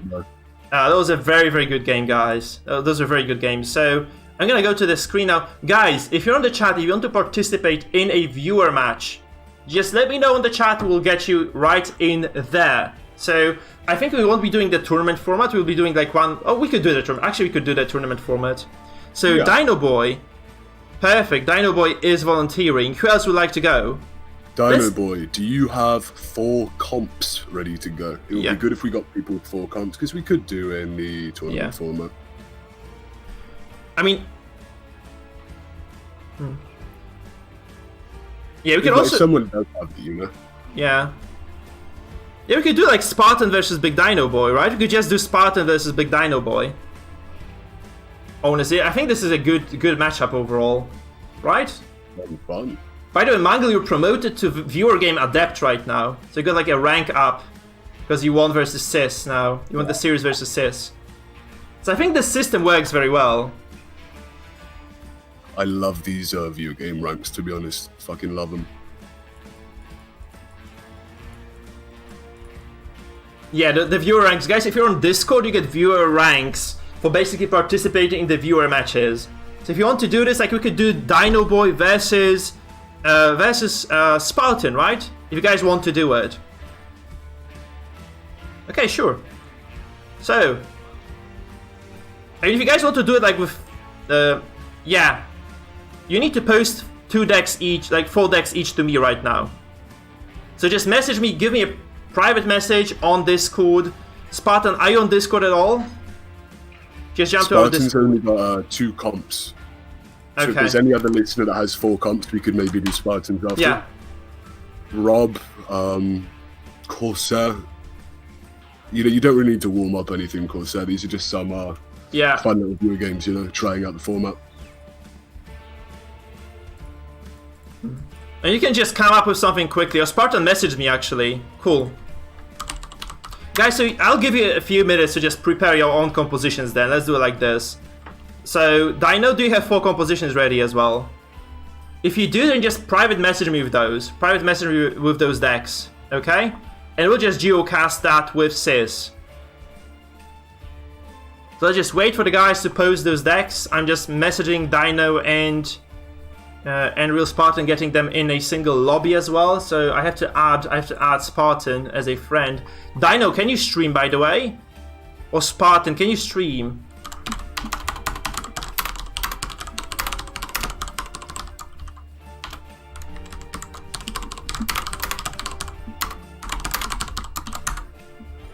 Do you want me to talk over your typing, by the way? Yeah, go ahead, sure. No, So if you... Fuck, I've got nothing to say now, bro. Okay, so, I don't know, Dino, are you there? By the way, Dino, are you actually there? I will add him into this call, I think. Yeah, just add him. We can just kick Mangle and add Dino, right? I mean, Mangle can actually stay here, doesn't hurt. Yeah. So we can add Spartan as well. I have Spartan here. So I'm just gonna add him too. So guys, get ready with those 4 decks each. I'm going to take a very short restroom break, so since you can take over for now, you can just talk to the people, okay? I'm just gonna take a very short break. I'll be back and we will... Wait, we will just do the cast then. Okay, so like 3-minute recess for me, guys. Be right back. I need to stretch a bit as well. So, hello, boys. we're just waiting for the guys to be ready. Okay, we're just waiting for Dino and Spartan to post their composition. Just private message me with those, okay? Don't show them to each other.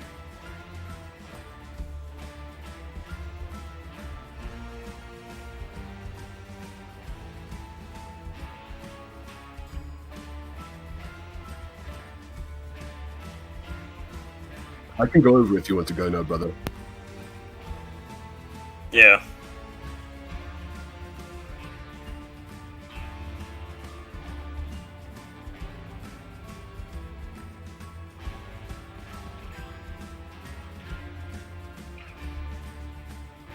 Dino boy, I can't add you to this call yet, sorry. Yeah, good idea.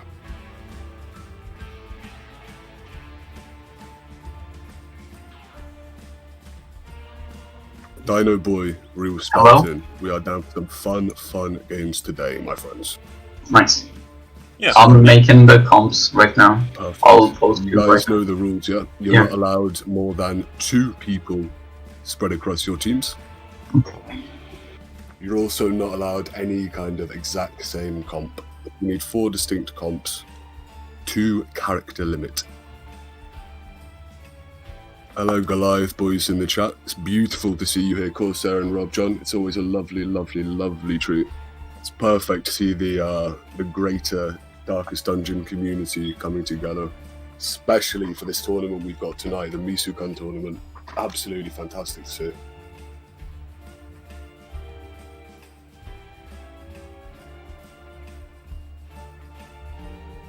What kind of comps are you guys working on? What are the thoughts? You just putting Well, I've random got Just- 3 yeah. comps already done that I've had safe for some time, and I just need to find something to fill in the 4th slot. I'm just trying weird stuff, like... Dino boy again. Last night, I think we should. So close. Last night, brother. I really Yeah. felt that, man. I cared a lot more about that game than mine, brother. Watching that Jester at the end, when he, Thank you, that dude. was some very, very exciting Jester gameplay, at least. That Jester It was. versus Jester off. It was so close. Like the first match, that riposte up from that man at arms, like did really big damage. I agree, Rob John. The tournament is super, super exciting. It's a little bit, I don't know. I think considering how professional it is, I think Red Hook could have dropped a little line. Also, because there's Goliath and Mikefield there too. Like, I don't know.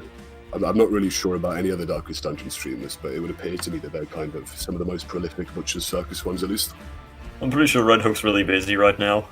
Yeah. Still there. Doesn't take that long to write a tweet, does it? Especially because I've got the ugly woman with dyed hair there in control of the HR and communications now, like they do at every single tech company. Rest in peace, Red Hook, John. Okay, guys, I'm back actually, so we can just get started. If you guys are ready. What? I am almost done. Okay, I just need to Dino. finalize trinkets. I made my comps and I'm gonna DM them to you right now. Okay, cool. Perfect. Excellent. Mike, can you send them to me as well, please? How about... Oh, Yeah, sure. yeah, Mike, send them to me as well after, please. Okay. I'd like a sneak peek. I'm just gonna... Yeah, sure.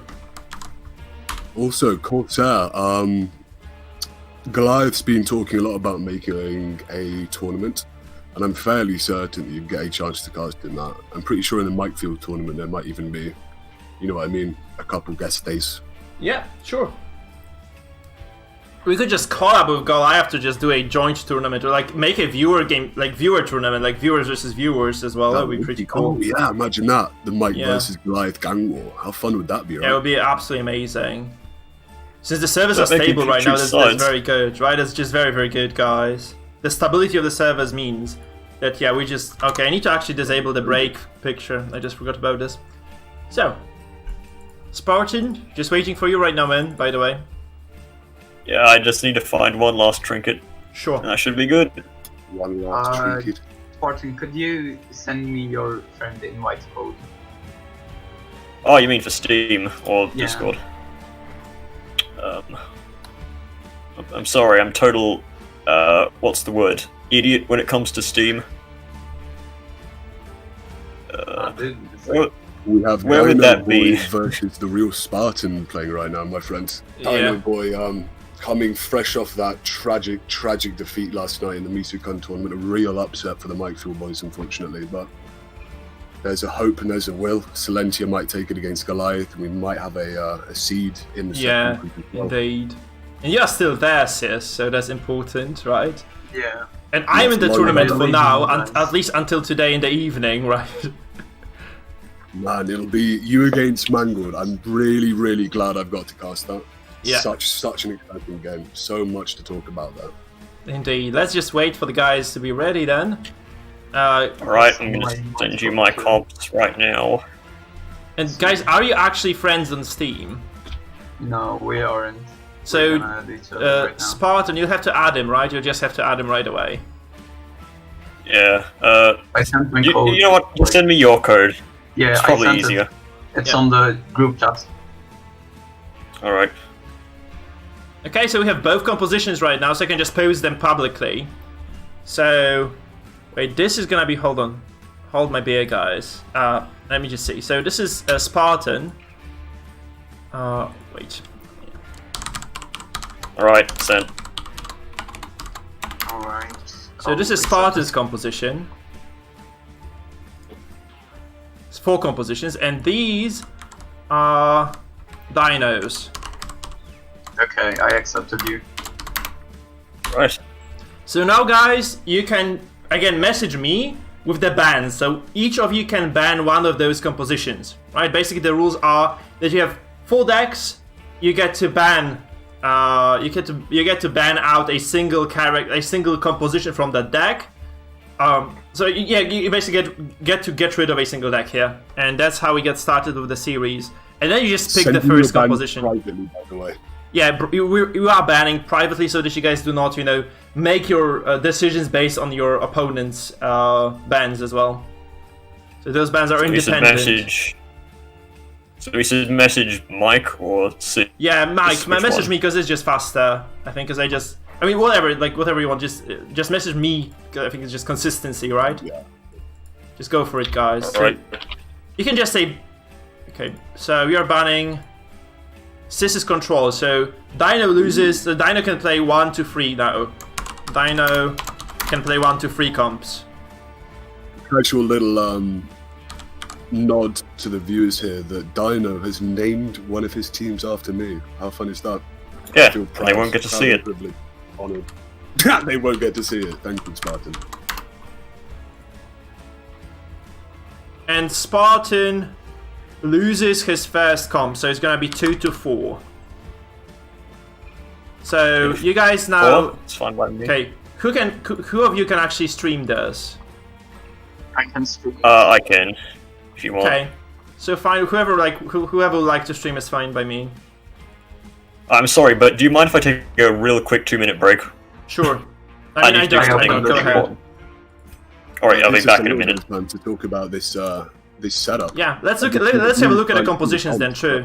So I'm just gonna share the compositions, guys, with you so you can have a look.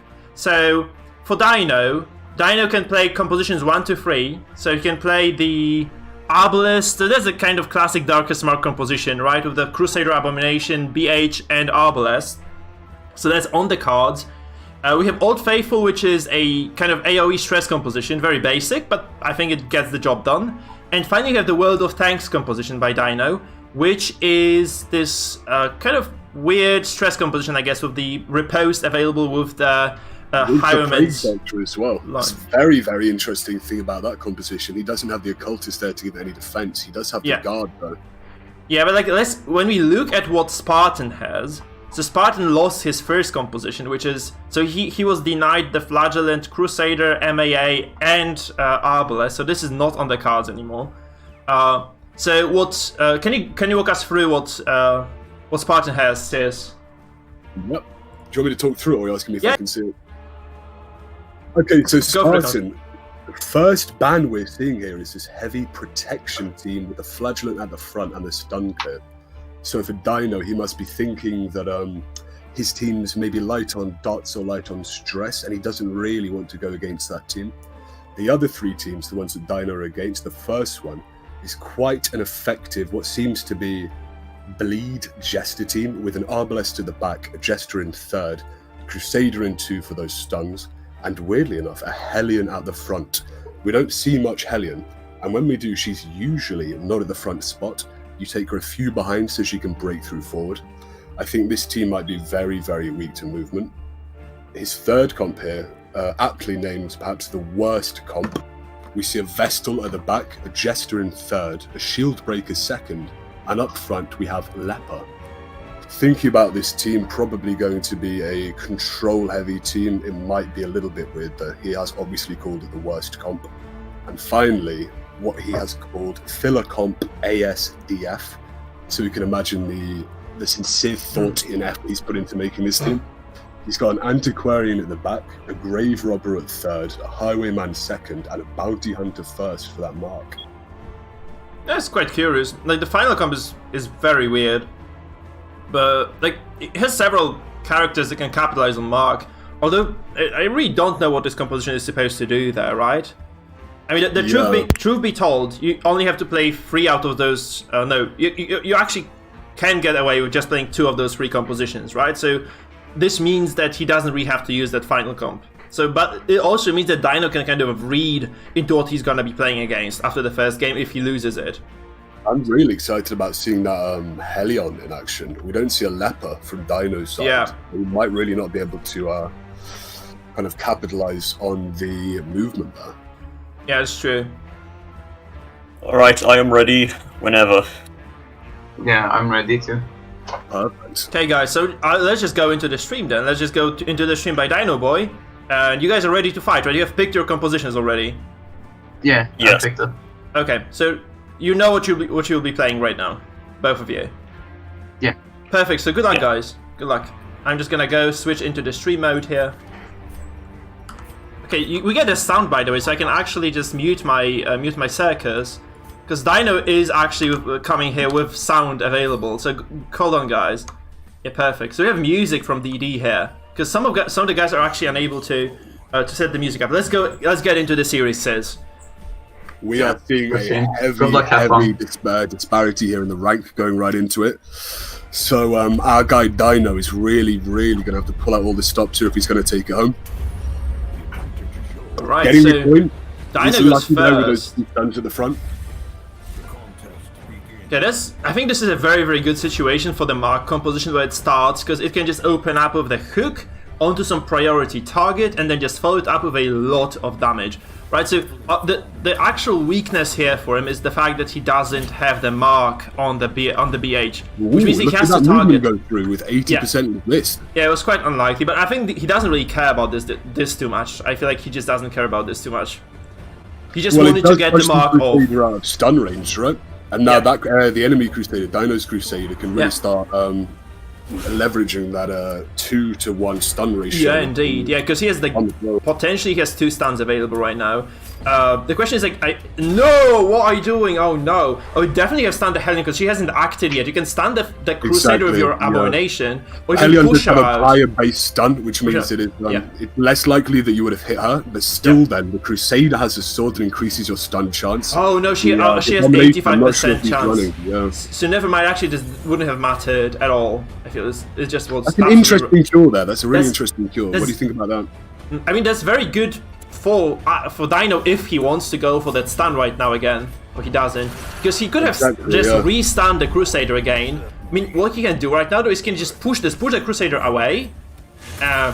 He goes for that slam on the Hellion. He's only got 45% movement resist on the Hellion, who's likely to hit. No breakthrough. Yeah. Oh no, are you kidding me? I didn't notice this. He only has the bleed out. If it bleeds, that's the only active ability he can use right now. What can the Jester do here? The only offensive thing a Jester can do is Dirk Stab. That pushes the Hellion back even further. Yes, indeed. But this BH resisted the bleed as well. That's crazy good for him. So 27 crit comes through. And the important thing is that Dino goes first. So he can actually get those caltrops, right? I think he has the caltrops, or at least the hook, and finish off the Hellion right away. I mean, he could even go for a come hither on her. He could even go for that's what I was thinking. If he has the caltrops, obviously more efficient because you also damage all the other characters. So the question is like, does he actually go for it right now? Does he have he has the caltrops? Yeah. He is kind of admitting this is a 1-for-1 trade here, though. Yeah. What else could he do? He might be able to heal him out and then push for a bit slower. I mean, it's not a 1-for-1 if he gets the kill. And then, like, it's not that likely that his... wait, does the enemy Jester have... Oh, so he's playing the safe. Defensive heal here. Yeah, so he's playing... A lot of Spartan's damage is minimized because the Hellion is in the back. Yeah.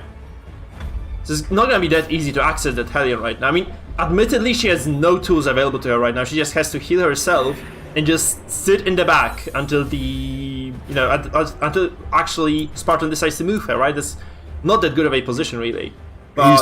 He's not too worried about her dying in the back, though. We just saw that adrenaline rush there. But this does set Dino Boy up here for maybe he could come hither her. That could get her down. Come hither might hit that 4 damage. 4 damage isn't a lot, and you can get that in with almost any kind of tick or AoE damage apart from Caltrops. Caltrops here, even if it crits, you're going to be lucky to seeing a 4. That's a high roll and a crit. I mean, the good thing is also he has so much movement control right now, because this Jester, like every single hook he lands right now, probably on the Hellion, he was probably waiting for this to happen. So he can either push out the Jester right now, or he can just hook the Hellion forward and just get her to the front, right? Just that's another very viable option. Okay, he gets the push, I think, because that's quite likely to work, indeed. Reasonably lucky with that 40 dodge on the Jester as well, though. It is. That's the biggest weakness of this composition that the Dino is running right now. The amount of dodge, the higher the dodge, the less effective it is, and it just is very big. Like the difference is quite huge. So if you have a lot of dodge on the enemy team, this composition doesn't work that well because it's just pure RNG. Then you have very little you can use. I mean, this is a rough choice here. Do you heal or do you clear? I would heal this. You've got that Jester who can Dirk Stab, but if he does that, the Hellion is pushed out of position even further. So, you know, would you take that? It might even be worth taking that 1 in 4 That Yeah, 25 in death blow, 35 with Yeah, the 35 indeed. And the He has the finisher, finisher, there's a yeah, 50-50. definitely a better idea. You don't want to be doing this. I'm actually surprised he uses the ballad right now. He could have definitely threatened this BH even more. I think it was just so Helion can attack in third. Yeah. But that's quite reasonable then. I'm surprised there's no break from the Hellion. Like, she's super easy to move. And this means that if you don't take the breakthrough, you're always just, in a position that Spartan is in right now. Wow, we're going to see a rage here on the Arbalest, changing Yeah. target. If that bleed's going to pop it, well, Yeah. not quite. That's 2 to 4. Yeah, that's a lot of Maybe if he damage. throws a bowler and then a holy lance, he could have a good chance of a kill. Yeah. Also, what Robjon has pointed out to is the fact that, Icon can still clear that stun if he wants to. Because the BH is still out there, right? So he can always just remove the stun if he really is willing to do so. So that heal was definitely like a better choice on the previous turn, right? Because he had nobody on Death's Door on the side of Spartan, so he could have just done whatever he wanted here. Oh my god. You've got to wonder if Dino Boy is playing a little bit too defensively today. Yeah. We have seen, I think, 3 heals in a row from the Arbalest and the Crusader. Obviously, the Hellion does have high base stun, but she's back in position too now. Oh, and whoa. that crit, I mean, that this didn't crit. matter. Like, this was gonna go to 0 HP no matter what, so Yeah, that's kind of irrelevant. The stress might start paying dividends if we get into a turn 11. We have quite tanky comps here. I mean, this BH is kind of safe right now, admittedly. He's gonna be fine here. So you can just heal him and then... Okay. Oh, that... I don't think we... Well, yeah, we go for it. I don't think the Jester has enough damage with this setup to actually take him to 0, reliably anyway. The odds of, the BH landing at 0 HP right now are very, very low, so let's see what... Okay, never mind. I was wrong. Dino Boy, his initial movement, getting the Hellion back to the 4th and putting him in that really awkward Hellion Jester Dark Stab position, has been completely negated now. Yep, So, right. and he's also on the defensive here with the healing, so he can't really get a free turn in there with the come hither or something. Even a stun to kind of just give a little bit more control. To his team, You 'cause really that's need to what we be now. healing this BH all the time, because otherwise the Dark Stab comes through and the BH is just dead. Unless you just decide to sacrifice him for some reason, I feel like this is just too much to give up. Oh, that's a sacrifice. That's odd. That's just I don't think that's a good sacrifice either. That's just a That's too Caltrops. early, right? You could have just kept the thread going for yourself. But he did do this, so he's in trouble right now, I feel. I think was he going to dodge it? Probably. Oh, Yeah. dead. And still the Jester has the finale available, right? And he has no way of he has no backline access right now other than the Arbalest. And that's just not pretty, I think. It's just not pretty for the I Dino think right now. lacking that come hither now has also really. I mean, if we think about it like this, the bounty hunter being on death's door has really pushed Dino to play a lot more defensively. Now that he's dead, maybe there's just kind of a gear switch in his brain. But we're seeing this stun on the Crusader here. This is what... I mean, on the face of it, Sandstorm really is the kind of control build here. He should have been trying to move, get that come hither, go for a clean kill, assisted by the Crusader's stun. And right now, we're seeing a Spartan all on death's door. But can Dino really capitalize on it, get a few kills? I'm not entirely sure. That's a real question. So I think this all comes down to not having the mark available on the BH. Because if you have the mark, then you can actually, just mark the jet Imagine if he step. Caltrops here instead. Imagine if he Caltrops here Yeah. instead. Yeah, he actually got here because of the bleed, so that's... I think this might be beside the point, right? Because Maybe. the bleed from Caltrops actually got him to this position, so this might not be like that as clear cut. So he made this kind of decision to sacrifice that BH, which I think backfires now. Yeah. Because I would like to see the Crusader go for a stun here on the other Crusader. We need to try and start getting this controlling, I think. or he just goes It for the might have Jester. been a better idea to go for a kill, but still, both of those can't heal themselves before your Arbalest can shoot one of them. That's true. So it's What kind would of... you do here, Mike? Which one of these are you taking out with your shooter girl? I would go for the Arbalest because Arbalest is just way more valuable, and this Hellion takes a while to get to to a preferable position as well. So I'd be definitely saving the Arbalest here if I could, but if I was Spartan, and at the same time, I'd be definitely focusing the Arbalest. But this is not on the cards anymore, so he just has to try to kill the Hellion right now. So Admittedly, the But Heli doesn't he quite does have go that for much. the Arbalest. There was the choice here to go with the. Oh, that's a Lemon kill, Fairy. though. Good That good kind of good. brings us back into even playing field. And I think Candace, Dino does have the advantage. Oh, the finale. That finale's gonna. Yeah. does he have enough We've been on it damage? for so long. 160%. This could be a crit that kills someone. No, maybe no. Actually, like the A-bomb has very high HP. The Crusader is very healthy still. I think this is not within the realm of possibility for a kill.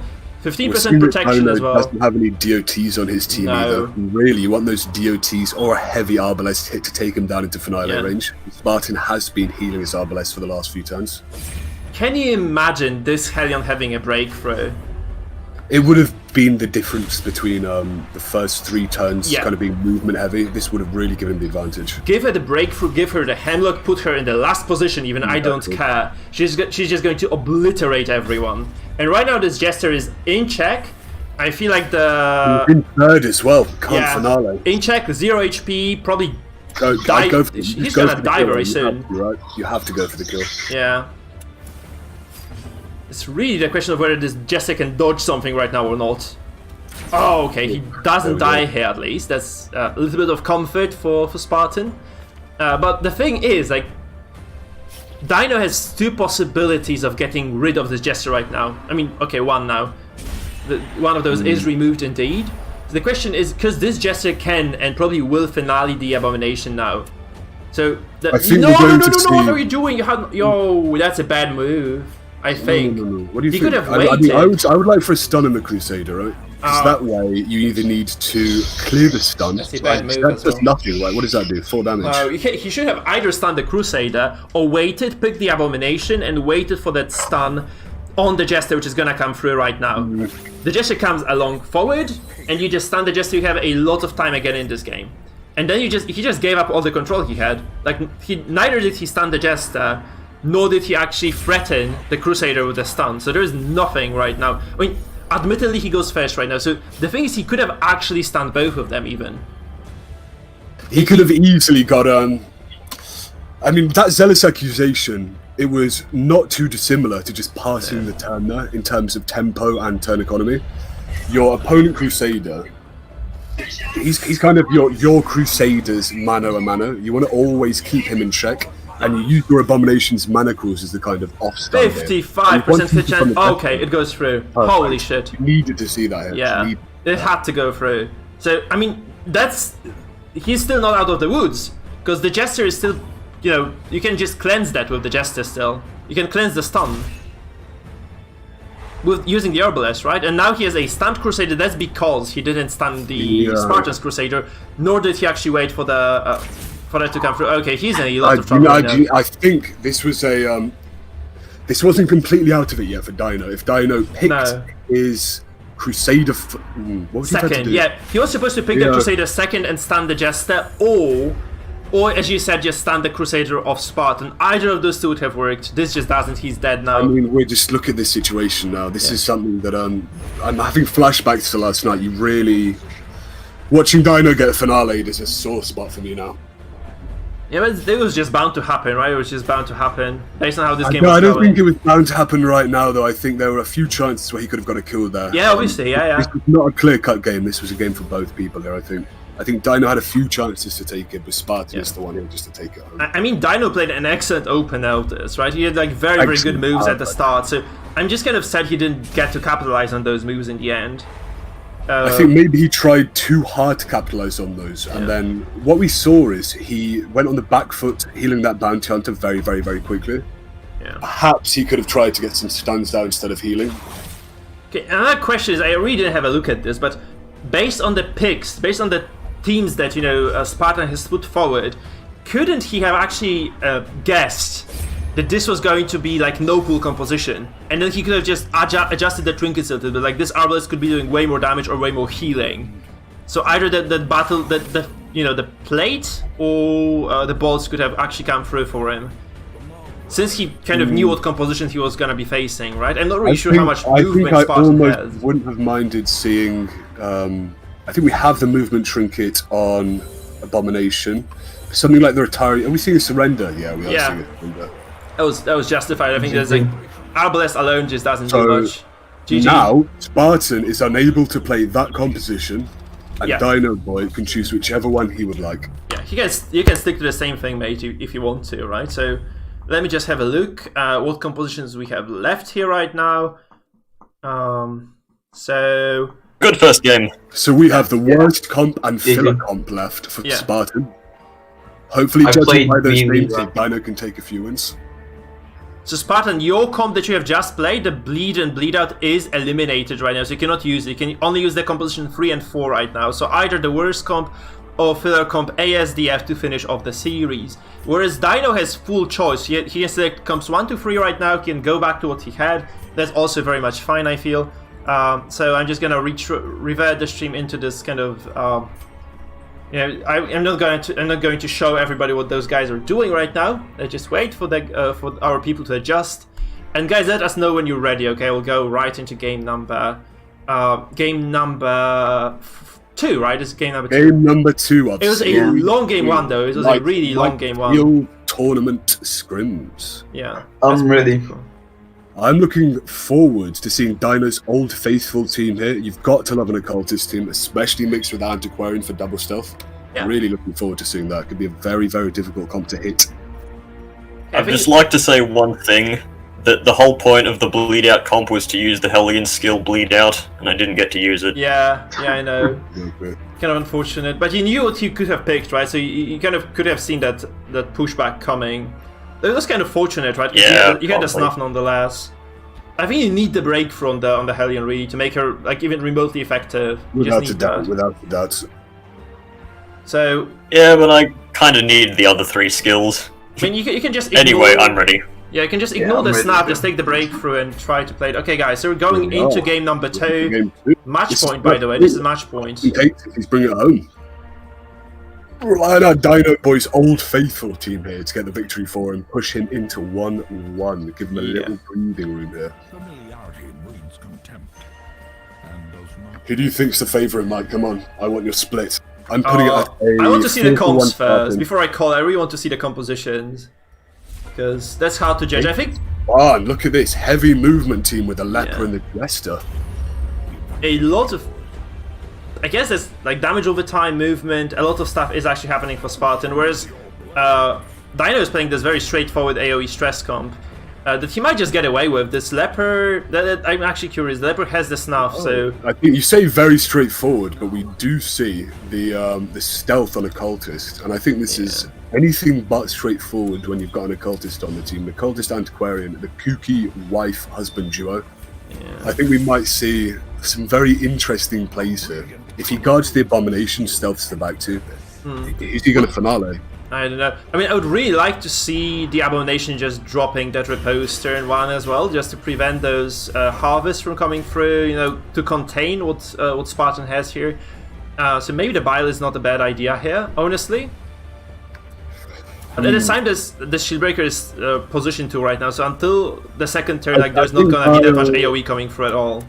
I think we need to look at the dodge on Spartan's team as well. We've got a shield breaker and a jester, and they both have, I think, 40-55 dodge. That bile is unlikely to hit both. That nervous stab, That's holy a crap! nervous stab with the claw. What is that This is shit? interesting. That's crazy! On the leper as well. That's even odder. Even odder. That's madness. Like, that was a lot of stress though.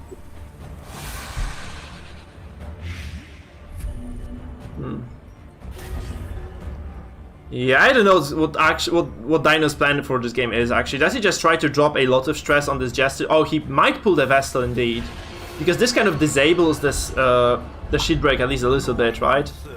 So she can never impale this way. She's never gonna be able to impale. So that's probably a good move, honestly. I'm a bit surprised. No, that's okay. I guess that's just the right move. So is he gonna buff revenge? Is he just gonna go for a purge? Purge it is indeed. And this sets the Abomination in the first position right now, which means the Abom has to transform and probably try to do something with the leper here. I think you definitely want to transform and knock that leper back. Yeah. Because you need more than one push to get that vessel into one now. It's when so that vessel- unlikely though. Wait, it's not that. Did he have what trinkets does he have? No, he has no trinkets for Well, yeah, movement. 10%. So it's I mean, 1 in what else are you 10. going to do? What else are That's you going just to not do? gonna What work. else are you going to do? Oh, that's a big That's crit though. That's big. Like, that's a question. He's a stressful though. He's a stressful. Yeah, that's so weird. What's he gonna do? This is interesting. Yeah, there's a stun coming through. I mean, if you put at least some threat on your opponent, even if you're a stress composition, you're still okay, right? This is still fine. I feel like. Yeah, but I don't think Spartan is even worried about healing right now. I wouldn't be. But this also puts the Jester into 4th. I don't think this is like that bad of a move or like this kind of situation for. I think Dino's playing a very smart game here again at the start. Like you see, Jester put in the 4th. Impale's unavailable for the foreseeable future. The Vestal in the 2nd, and the. That Purge will be backbreaking though. That's really. It is. It's just very unfortunate. Even if he goes backwards with the take cover, that Abomination will still be in 4th. He's going to have to take that twice in a row. It's going to be very difficult right now to even get the Abomination away out of this spot, right? Because whatever he does, you have a pull on the Shield Breaker that can just do whatever, like, you can always just pull the MAA back to the 2nd this way. And this means like the A-bomb is very likely to just stay where it is right now. So it's just going to be that stress bonus that he has, and that's basically all. That Shield Breaker trying to stack up blights on the Man-at-Arms as well. Yeah. I think paying attention to the fact that that Man-at-Arms high prot, he's putting out minus damage. If he gets down to the last man standing, could be very, very difficult because he can't do buffs. I mean, I really don't mind seeing A-bomb in 4th right now, because the main role of the A-bomb in a stress composition is not to deal damage, but is just to transform twice. Exactly. And this is the grand total of like 260 stress, I think, which is absolutely ridiculous. Like this enormous amount of stress that you just inflict upon the enemy team. This is basically like the third of what you need to do in a game to kill your opponent. So that's just very, very big, right?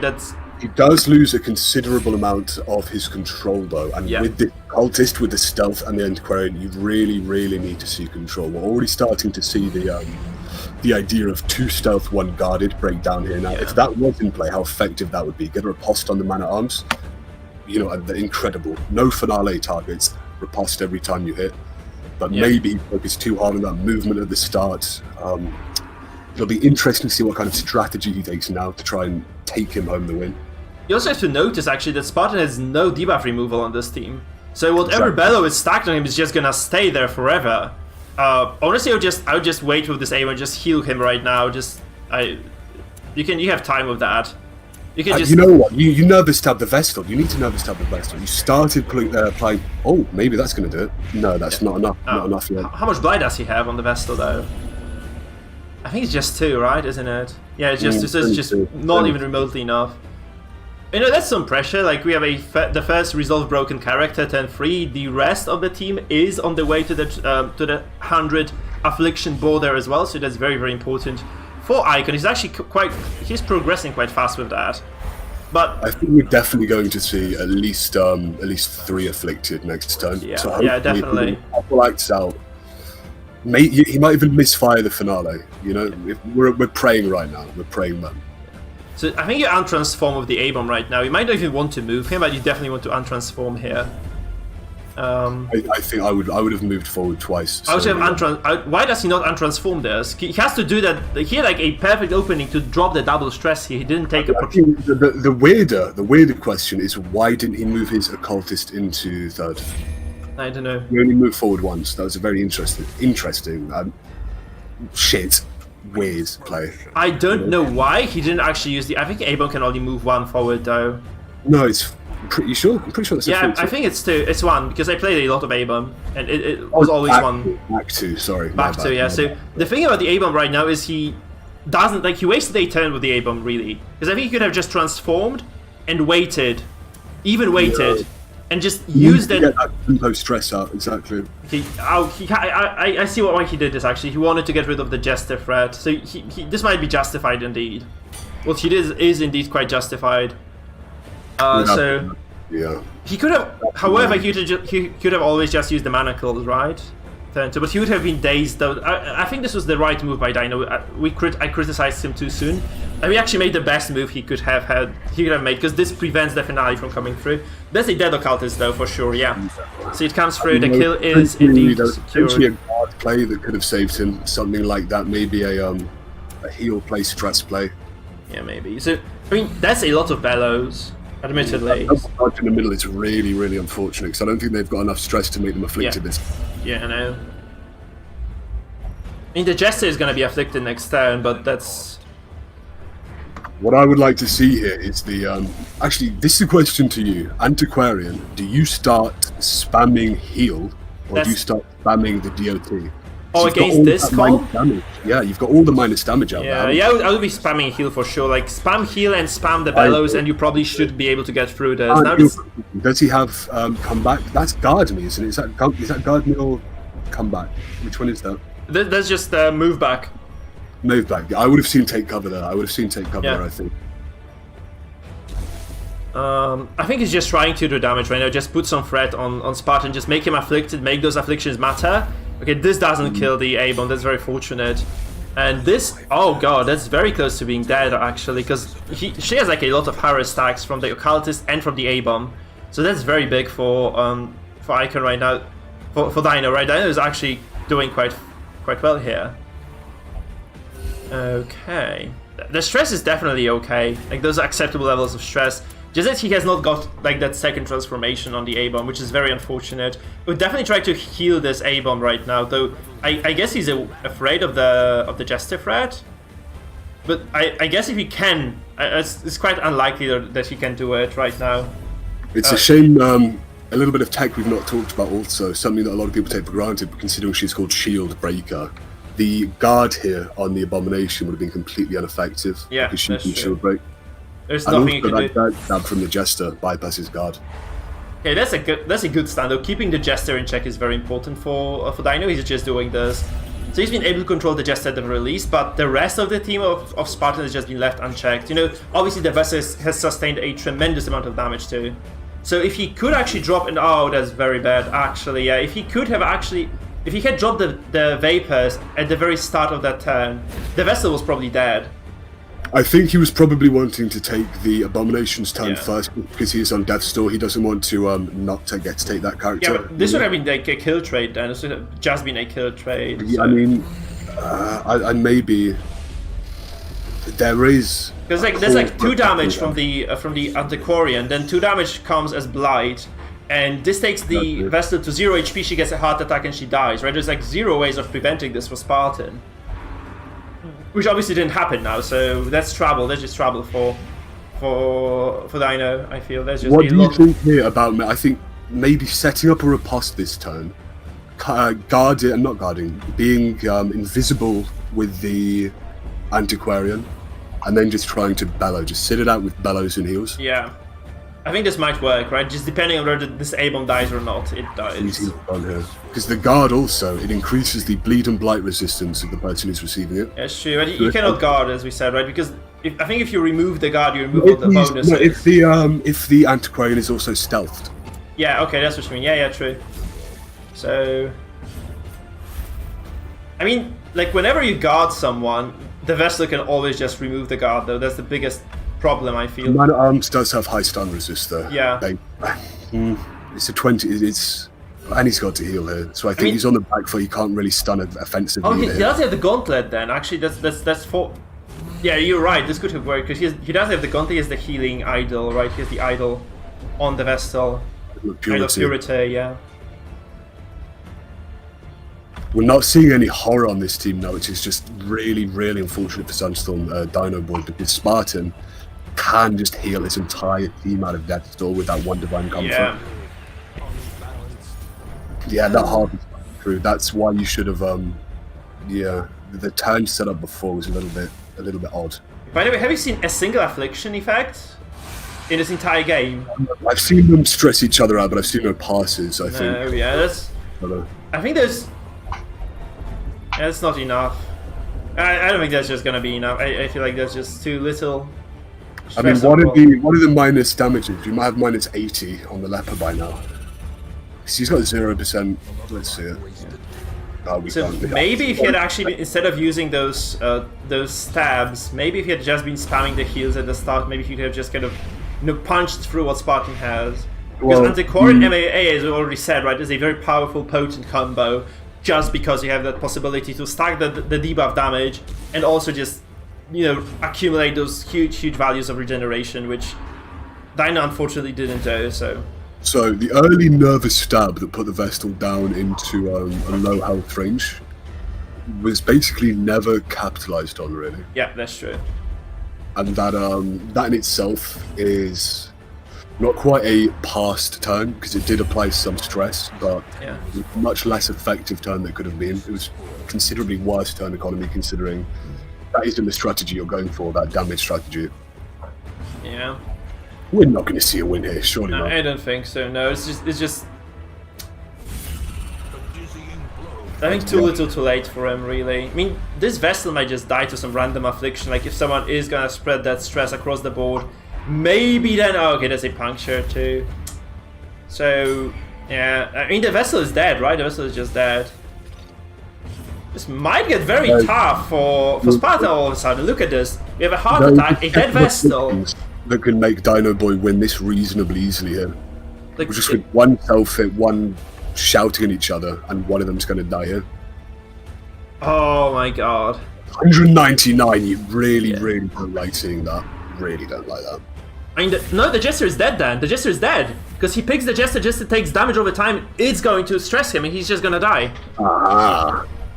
That is very good, That actually. that's going to stress out the Shield Breaker into the range for Bellow to take her out as well. Yeah. I think our guy might have... we have that That's zero celebrity damage from as well. Leopard. And the Jester is dead. The Jester is just dead. Look at Very this. interesting game. That was Come on, let's see that Bellow. Let's see that York.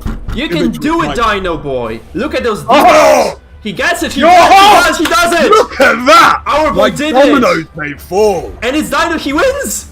Dino wins the game. Holy shit, that's crazy. Oh my Insane. god. Mental. I knew Absolutely someone brilliant. was going Well to played, go Dino. through the Holy series. shit, my man. He's pulled it back. 1 versus 4. GG easy. Oh my Bellow god. is still a Yeah, very yeah. inherent health skill. Oh my god, that was brilliant. Absolutely brilliant. That's the essence of stress comps, guys. And this takes us to the final game. Game 3 of this very, very... And GG, dude. indeed. So I hate God. Bellow. That was so stressful for me. so Dino can take either the Mark team or the World of Tanks, I think, right? Yes. So Dino can take 1 and 4. 1 and 4 teams. Wait, no, 1 and 3, right? So, and Spartan can take teams, 3 and 4. 3 and 4, yeah, indeed. Because he actually won with Team 2. So teams 3 and 4.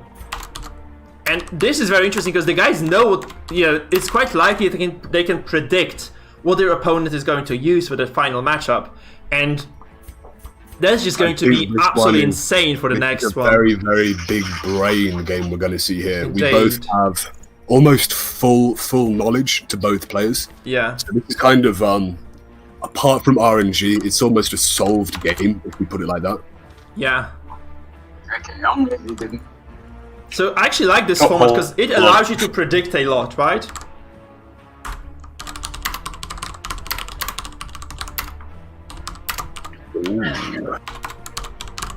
Guys, a quick reminder, if you're new to the stream, remember to follow and subscribe. Those options are available for free. You support me if you're enjoying yourselves. This also means that you can come back here, you get notified, and you can enjoy more of those awesome viewer battles and also of my own games.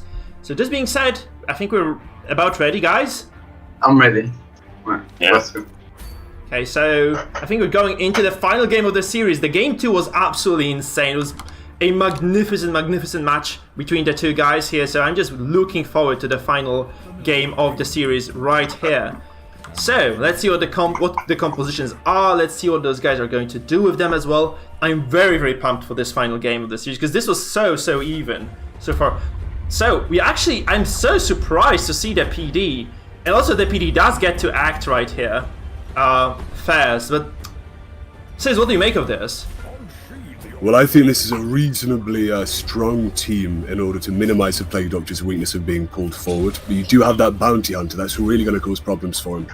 What we might need to see here is a lunge push forward with the Highwayman play.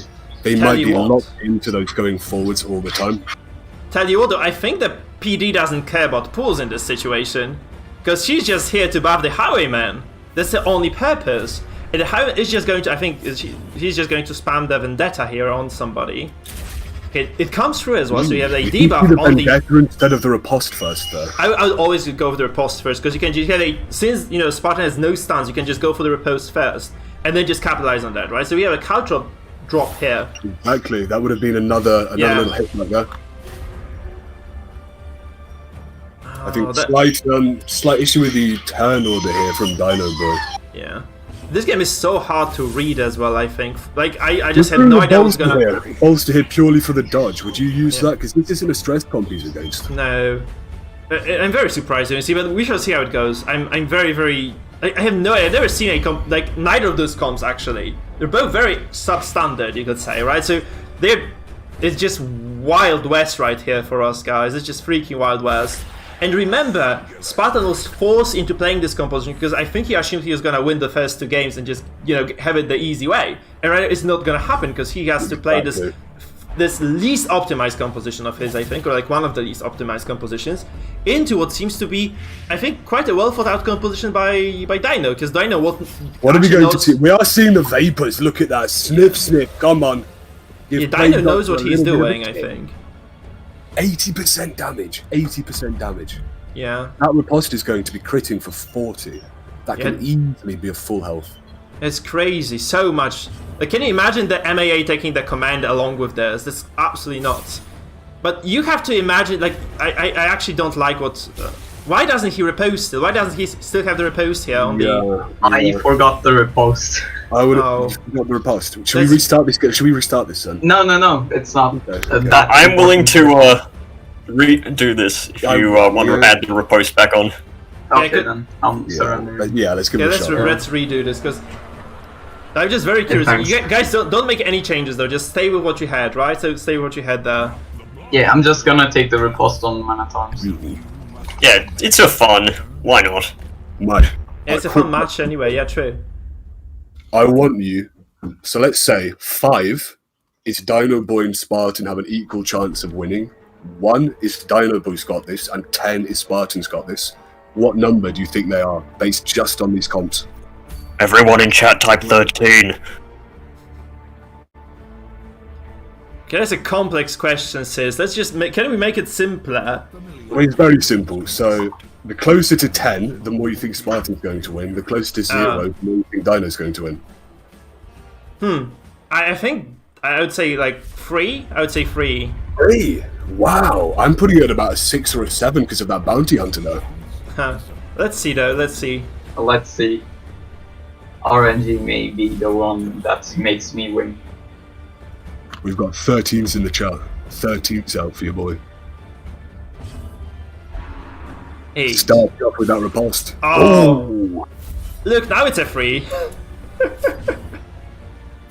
We see a defender right off the bat. Yeah, so he's just trying to. He's just trying to buy himself some time to buff this. Yeah. It's quite smart, actually. I like it because he needs to get a lot of skills off before he does something. So I suppose that's not a bad idea to just, you know, buy yourself some time, at least a little bit of time for this Highwayman to actually spike up. I think this is quite reasonable, actually.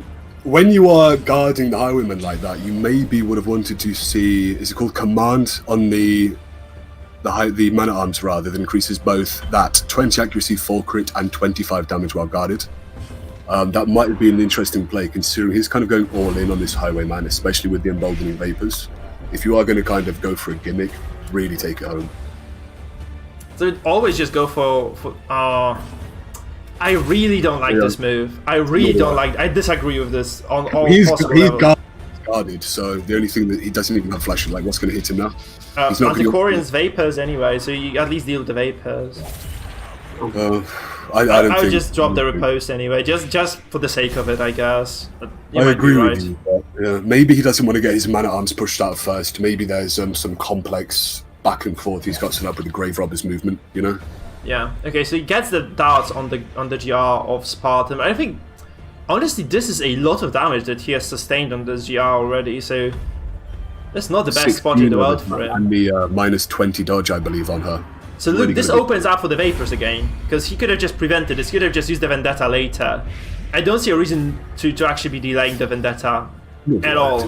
I don't see a reason to be delaying the launch. He doesn't have the battlefield medicine. That's unfortunate. Yeah. He could have seen this coming, honestly, based on the picks, right? Would have definitely helped a bit. Exactly.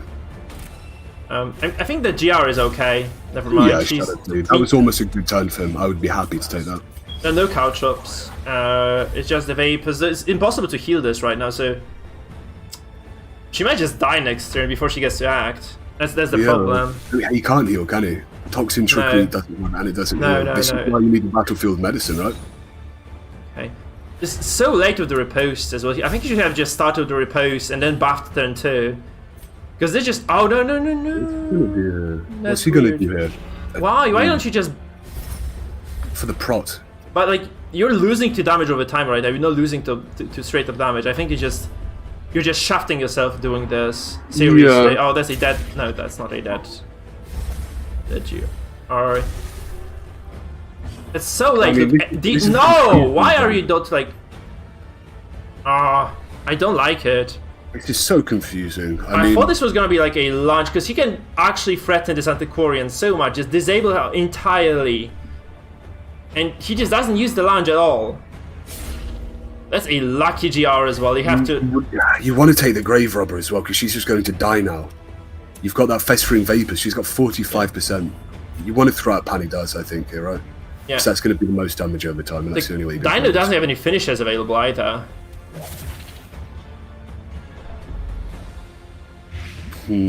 Also, I think for Dino Boy, you might want to start seeing a change in strategy. You've got that Bellow on the Man-at-Arms. Fuck it, bro. Just go stress. You know, you've got the Plague Doctor. Just try and go stress. Oh, it's had to happen. Like this is the third death blow on that GR. So like she was eventually bound to die. I think he just plays too slow. Like guarding repeatedly is just useless. Right. Yeah. I mean, I think this is also the first game where we've not seen Bounty Hunter pull Plague Doctor. I was thinking you'd want to guard the Plague Doctor, but he's not been pulling her anyway. That's very weird. Like I would expect, first of all, like I feel like I would just expect the Repose to be there from turn 1, just seeing the Antiquarian, because it just does so much damage. I feel like you Repose turn 1, and then you try to respawn, because like they cannot target your character if they are reposted, right? Especially like when the Highwayman is buffed heavily, because they just kill themselves this way. That's just asking to be put on death's door. Yeah. I mean, you've got a lot of options, so I think you do play Grenade, though. You really want to start trying to leverage your Bellow with your DOTs. Just try and start... You know, that's 27 damage on both over 3 turns if they both hit. If you get to turn 6, that's a death door. Yeah. Honestly, I'm not a big fan of just using the PD the way Dino is using this. Like, he has not adjusted to this game at all. I think, like, based on the game, like, based on what we have here, he should have just been spamming the damage over time on the backline all the time. Exactly. Because his Plague Doctor was so unmolested as well, just entirely free to do whatever she wanted. Yeah, like, she was just left to do whatever she wanted to. And obviously, she could have just done so much. That's a crit coming through right now, though. That's gonna hurt. That's going to be backbreaking, because she can't even Battlefield Medicine. So I feel like this was just a lot of mistakes by Dino. First of all, not reposting from the get-go, like even though he took the repose on the MAA, and then just playing this, like trying to buff this Highwayman who doesn't have the repose on at all for 3 turns of the fight. That resist on the Antiquarian is just so awful for Dino, because that really is just taking away his chances of actually coming back in the game. Yeah, this Antiquarian was supposed to be dead, honestly. Like, she was just supposed to be dead from the get-go.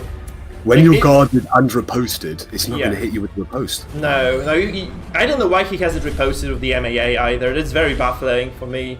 Like, the fact that he could have done this is... And he decided against it is just so mind-boggling for me. This buffoon is flummoxed. Yeah. I feel like he had a real shot in this game based on his composition. He just isn't playing this the right way. Because can you imagine 3 stacks of the Blight on the back row of Spartan, also repose, so the Antiquarian has 0 HP right now. Like, she's probably most likely just dead if he were, you know, to play this aggressive playstyle of Vapors, which he is doing because he has the finisher and the Pestis. 40. I mean, there should have been so many more of those. That's too late. There should have been 4 of those hits. That's just too little, too late. I mean, really. Dino could have just done a complete 180, pivoted before, realised that he had a high protection Man-at-Arms, and he's got this Plague Doctor that can really, Yeah. over the turns, do so much damage. Try and just get those minus damages out. Try and get a couple to Afflicted, and just shit out DOT damage. I mean, he can still get double kill right now. This is not over by any means. No. Okay, never mind. It looks over to me. And Brave Rubber has been taking a lot, but also Yeah. Plague Grenade doesn't always proc Death's Door, doesn't always hit one. Yeah. No, this proc Death's Door both times here. Oh, that's a Death Blow with return though, so That is maybe... why you want to get that riposte every single turn. Yeah. I mean, it is Dino's turn, so you can just pistol, like, you can just point blank, you can just point blank kill this, probably, yeah. Look at this, crazy game, absolutely insane though. I feel Spartan has an advantage if he's able to kill this MAA right now. The whole game relies on that one kill. Let's see this Yeah. axiomatic play. Go for it, big boy. Take him out. Picked it. Lunge. That big, yeah. That's a Death Blow chance as well. Oh, lucky. I think it's kind of lucky. If he... Come on, riposte it. Get that riposte off Killer. Killer, and you've got this. Oh no. 30% death blow left. That is really, really unfortunate. Yeah. Whoa, this MAA is just unkillable. Look, this riposte pays dividends anyway. I think you just want to activate the MAA right now, just get the stuff off. Definitely, without Or a oh wait, you could here. Oh, never mind. Here just Wicked Slice that. Red Killer. Oh, he gets the kill. Perfect. Okay, that's magnificent right now for him. Because does he have Wicked Slice? Does Spartan have the Wicked? Oh, he has the point blank. So it's a dead MAA.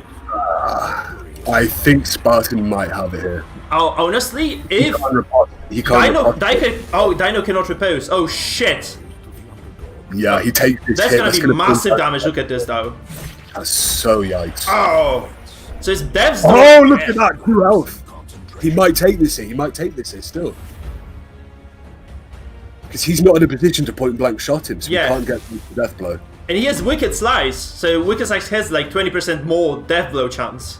So realistically, it's a good position for Dino, but if he goes for that slash, but if he goes for the Wicked Slice, he risks getting reposted himself. Now, that advance was a That's bad, PBS, bad, that's point blank bad shot, play. like that's a kill, that's a kill. Point blank shot range. Come on, let's see it, Dino. Whoa, Dino takes it, that was Dino another God. mental game. So Dino back and God, forth. guys, spam Dino God on the chat, GG boys. I played Dino so God. much like an Absolutely idiot in the fantastic. first half, and then the Highwayman's damage carried the game. GG. That man at arms, man. Dino That man God. at arms, and your plague, or no, and your Grave Robber lit so much. Yeah, actually, like, he had 2 characters that just refused to die. Dino did, right? Like, that was the biggest issue. And this super buffed Highwayman just was wrecking your face in the meantime. That was crazy. What an insane series. Well. Is this the end of your stream, Mike, or would you like to extend this to the best of whatever? Do one more. Huh. Do you have time for another series? is the I don't question. know, honestly. I think I should go, but because I still have shopping to do as well. So I have to finish right now. Though this was Dino God, seriously, holy shit! I have time for like one more fight. If you guys want to fight one more, like outside of the kind of the rank system we have on Discord, you can just fight one more. Because Dino goes up to We can use our band comps. Oh yeah, you could do like band comp versus band comp. Do you want to do this? Yeah, this bad is? comp, okay then. Yeah, the battle of band comps. Right. Let's do it, guys. It's gonna be the final game of the day, and I can just go to sleep afterwards. I mean, go to sleep, get packing, really. Perfect. Are So, you ready for the game tonight, Mike? What are you like? You going to be ready for that? Yeah. You're gonna get some coffee in your system, have a little nap. What's the story there? yeah, I mean, I need to do some shopping because we're leaving tomorrow in the morning, so I'm gonna be ready for the game against Mangle, right? But I like a lot of other things I need to attend to first. So, okay, we're going to the game. Actually, let's just go into the final match of the day, guys. Yeah, game 4. This is our. CEST, I'm using your comp. I know. Thank you. I saw it. Sis's control. You love to see it. Let's see how he plays it. Let's see if he can take on the W like I did last night. Thank God. Thank the Lord. Going second here. That is really just not great for the control comp here. Yeah, it is not. Yeah. Seeing this Arbalest on Spartan's team again, that is going to shut down Dino if he's going to go for these double stunts here with the Crusader and the Vestal. So yeah, the So you- Spellwork of Light drops as well. That's crazy against like straight up damage, but I think like against those balanced compositions which both incorporate the damage over time and straight up damage, this is still okay. Definitely manageable for Dino, especially with this super damage over time focused Flagellant, right? It's just a lot of potential damage coming through every single turn right now. I think it does take a little bit of damage off the finale, and especially on the earlier turns, that's quite important because it adds. It's not So if your finale's at, let's say, 180%, it doesn't make it 160% if it's if you've got 20% prot. It's like multiplicative, you know. Yeah. So it kind of scales along with everything, and also popping it down on turn 1 with a kind of innately high protection comp with pretty good sustain, I think is quite a viable choice here. It's going to be taking 1 or 2 off every harvest, off every Rain of Sorrows here. Really effective, even if it doesn't do much against the DOTs. I think the most important part is kind of synergy with Bellow, right? It's just another Bellow that you just have permanently on your composition. Exactly. That's just huge. Sniper shot comes through, dodge. That's super fortunate for Dino, because if that had landed, he would have been in a lot of trouble. No, whoa, God, fuck me. I mean, this is so interesting here. We've got that dodge allowed Dino Boy to play aggressively with the stun here because he wasn't on the back foot now. He didn't need to heal. He could have got a stun off on the Flagellant or the Man-at-Arms. He could have tried. That's 70%. He easily could have tried that. That's a coin flip. You really need to go. Oh, well, at the same time though, the MAA is reposted, and Spartan has the Antiquarian, has the Arbalest, so this would have been like 2 stuns wasted, and right now Spartan has to choose whether to remove the stun or not. So I feel like that heal wasn't that bad of a decision overall. Well, I don't mind forcing the Arbalest's hand here, because if you force the Arbalest's hand here, that's basically a second dodge for you. And then again, you've still got the Vessel and the Crusader here to reapply those stuns. Maybe. I feel like this was not that bad of a move. Like, I think this is equal to just stunning someone. Are we going to see more Harvests, or is he going to try and get into Dark Stab range? I think he still wants to... Yeah, I'd be stacking those for a while. Because, honestly, like those... He's got 24 on the Man-at-Arms, 24. Yeah, those dots are just going to kill someone eventually. You can just move forward when you want to. Oh, that's a heal though. That's painful. Because like 16 of that is just gone. But it's a really, really unfortunate thing about the Arbalest that makes her a very, very potent healer actually. Just the fact that she can cure bleed or sometimes crit healing for close to 30 with that healing trinket on her can be very, very potent, very clutch. You have to admit though, this was very good play by Dino. He just waited out that's a Arbalest. As he just waited out the Arbalest and then he stunned, not before the Arbalest's turn, which is very big for him because he was able to just get some control at least in this game right now. Although we're seeing that Blight pop down to 4 now, so it's went from 24 damage per turn to 4. That's the power of the Arbalest. Yes, indeed. That's why bleeds aren't that great of a mechanic compared to blights, because blights are just very difficult to be removed altogether. Much more difficult, yeah. Okay. Oh my god, that's very painful. No! Oh, that 15 reposed. Yeah, we're going to need to see way more control coming out of Dino Boy here.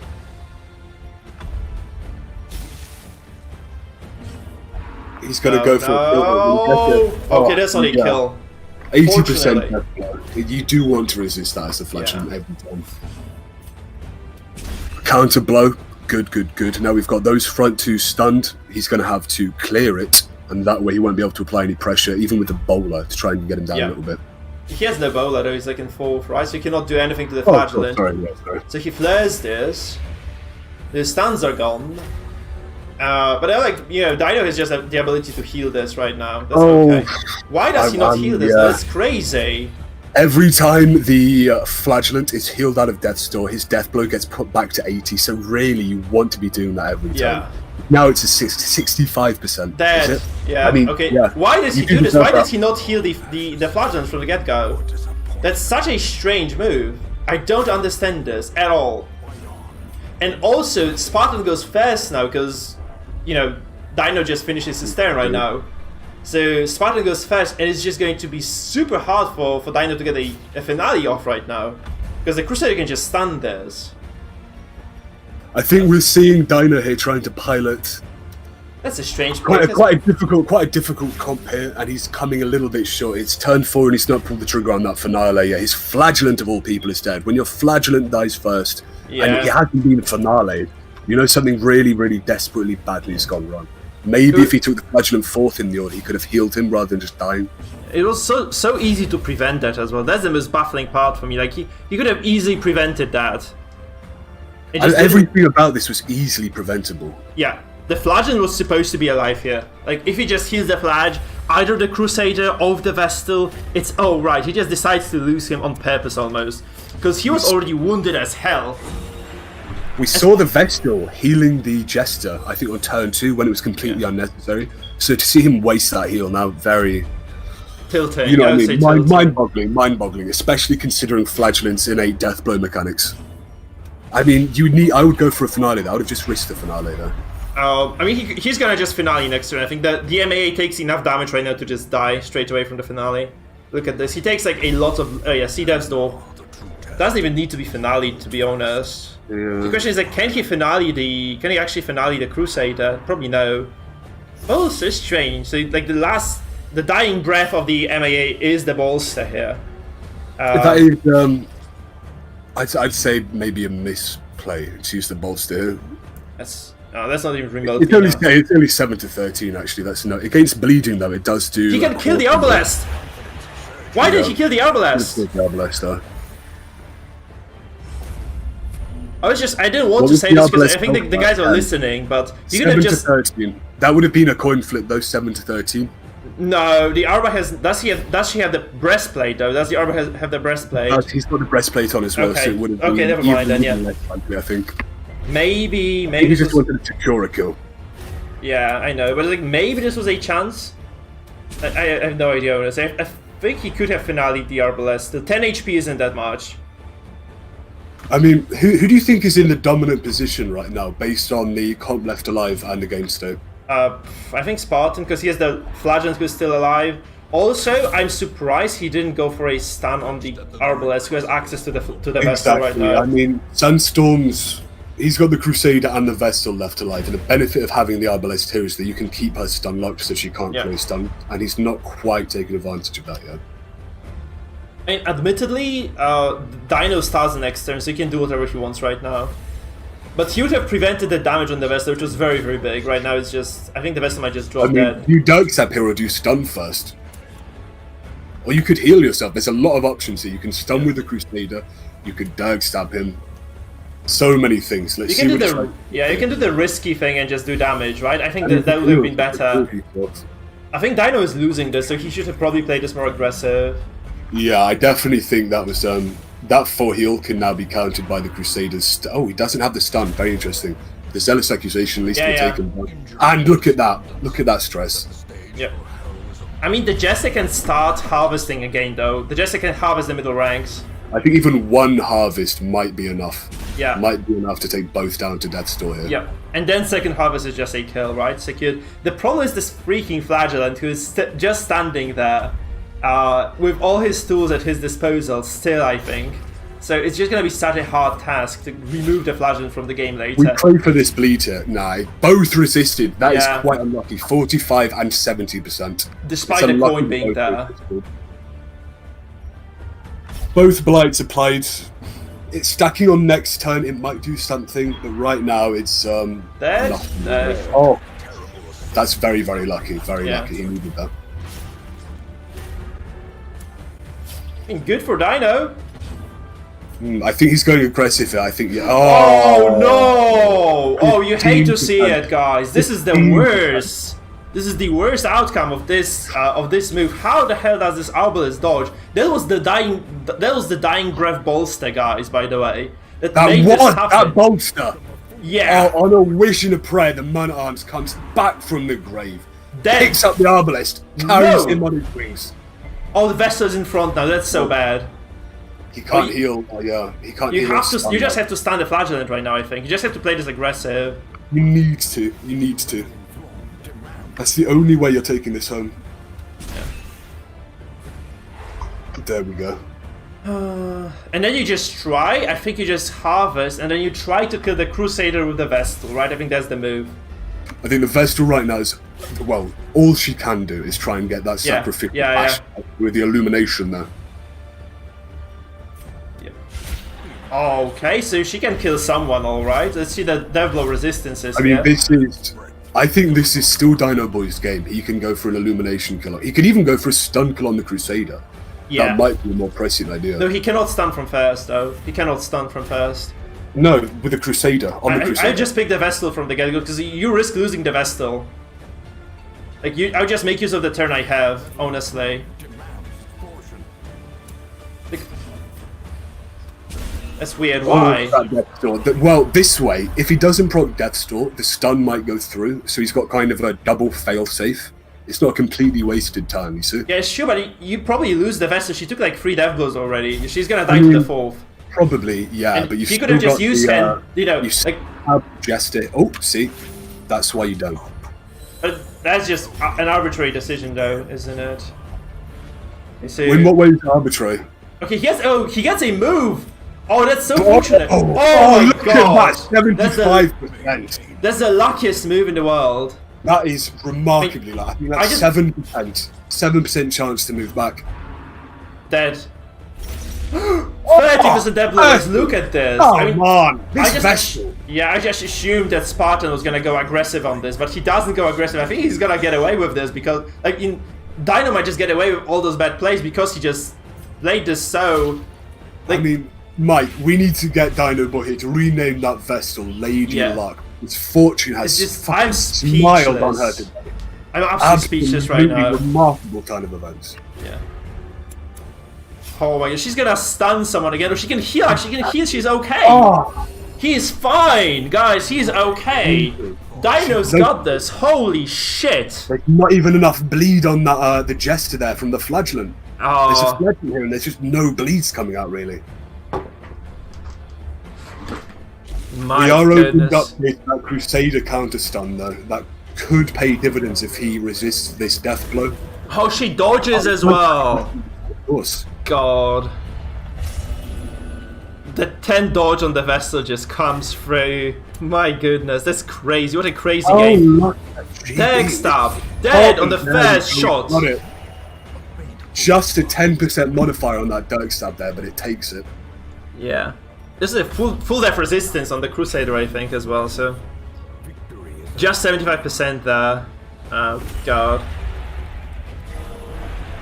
Whoa, so unfortunate for the Spartan there. Holy crap, I thought actually Spartan was gonna get this, but right now, not so sure anymore. I mean, how remarkable was that one turn of events with the Vestal? I think this game was Spartans, but RNG it's just saved that one there. Yeah, that's why DD tournaments are sometimes quite silly, right? Because of the games like this one. It's like, I think we're seeing the Dirk stab here, just going to try and take him down, just apply constant pressure here, try and bully through his Exsanguinate. If he hits him so often, that Exsanguinate is going to have the diminishing returns for the healing. If he does it again, he won't get any healing from it whatsoever. So Spartan here is really, really, really not in an enviable position to be in. No, doesn't go through. So he has to heal now. He has to heal the Crusader, right? To just stay safe. He definitely has to heal now. Crusader, yeah. You don't want to. Oh my god, though! Holy crap! RNG strikes back. Oh my We god. need to call the police on this wife. Late. That was unbelievable. Yeah, lady like my ass. Lady Luck just got punched in the face by a big scary man. Yeah. How she got slapped. Oh my god. You don't belong here, Vestal. You can get back to healing. Xang again. On the Jester, I think this one act out, right? It would never use the. Never mind, Jester has no dodge. Jester has no dodge. But. Oh, that's a bad turn order for Dino as well. He made it. Like, he went the wrong way about this. If he wants to keep healing anyway. Okay, he has this stun, that doesn't matter then. That just doesn't matter then. He's got that complete, he's got 100% healing removed as well, so, yeah. I mean, the right way to play the turn like the. Okay. Go ahead. No, we just need to pray for an affliction here if you're Spartan. mean, the correct way to play this, if you have 2 moves left, is you play the, the non-healer first. They take the damage over time, and then you heal with the healer. Because then you have both characters out of death's door, right? That's very important. Again, like, he does the same thing. Look. Yeah, he takes the Jest here, gets pushed back into death's door. He technically only healed 1 person this turn instead of the 2. That's a very poor move of... This match does have 90% death blow. It's not... 20% death blow comes through. Jesus. Oh, Lord. Dino Boy. If only you had this... Oh my god. You would have been fucking... Never lucky. No. Oh my god. I'm so sorry, Spartan. I'm so sorry about this. What a way to end this fucking series. That lovely little... Lady Luck, hell yeah. That was She got insane. murdered by my Crazy. Okay, I want to guys. read what the chat saying about that absolute bullshit. Yeah. Not Lady Luck, but Lady Lick My Ass. Base lord. Guys. Sis, thank you for co-casting. It was really fun for me. It was a pleasure indeed. Guys, thank you for participating. It was like really fun to cast those games, to see like all those different builds. I think the tournament format also works for us, right? It's pretty good. Like those balance picks, the decks, I think it all kind of comes together. It's kind of most of the time here, it was good for me too. Thanks. To go from BO3 to BO5 to even like BO whatever. So it's got kind of ability. I think more than like 5 matches would be too much. Yeah, I feel like BO3 is okay until the finals, or maybe semi-finals perhaps, right? I think for finals should be BO7 is first to 5, right? Yeah, but this would require us to change the number of decks available. That I don't think plays together very well with what we have. Yeah, maybe. So maybe BO5, like, the group phase, just BO3, and then you go BO5 for the semis and for the finals. I think that's reasonable. Can I just say, can I just plug myself here real quick?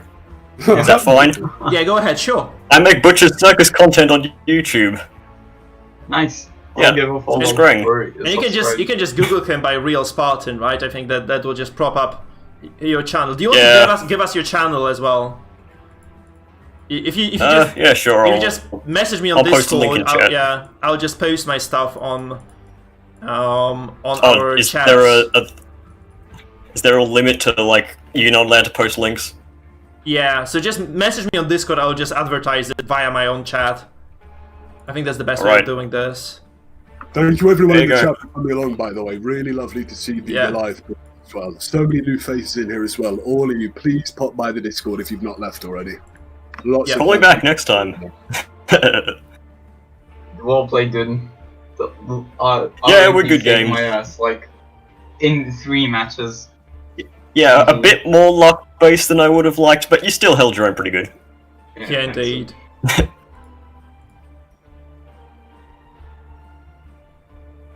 Okay. Alright, I'll see you guys later. See you, man. I'm just gonna drop the links right now on the chat. You PM'd me that, right? Spartan, yeah.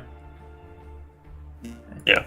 So here is the link, guys. If you guys are interested in some more YouTube content for Darkest Dungeon, Butcher's Circus, you can check out Spartan at this link over there. Guys, so I just posted this on the chat. I think you should be able to see this on YouTube and on Twitch. This being said, guys, we are going to go into a host mode right now, so we're just going to raid somebody. Let me see who is available. Love you, boys. Bye-bye. Thank you guys for watching. It was really fun. It was a pleasure to kind of be together on this stream.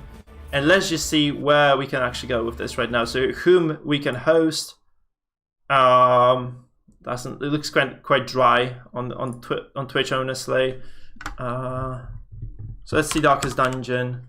Guess you guys are the Darkest Dungeon crowd first and foremost, right? So if you are still here, remember to follow and subscribe if you haven't done that yet. And this being said, let me just find, maybe someone is streaming Circus. Oh, nobody is. Okay, let's just go to some normal streamer then. Thanks for having me again. Yeah, cheers, man. In the matches, guys. See you later. Bye-bye. Peace.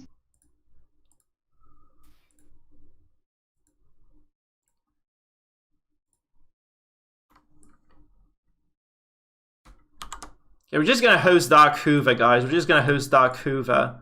I think. What? Wait. I don't think he's playing the Butcher Circus actually. I mean, the Darkest Dungeon at all. Hold on. I don't know if he's playing. Is he? I think he finished playing it all. Yeah, there's some clip playing instead of the game. So maybe crowd. That's kind of difficult to host someone right now for me then.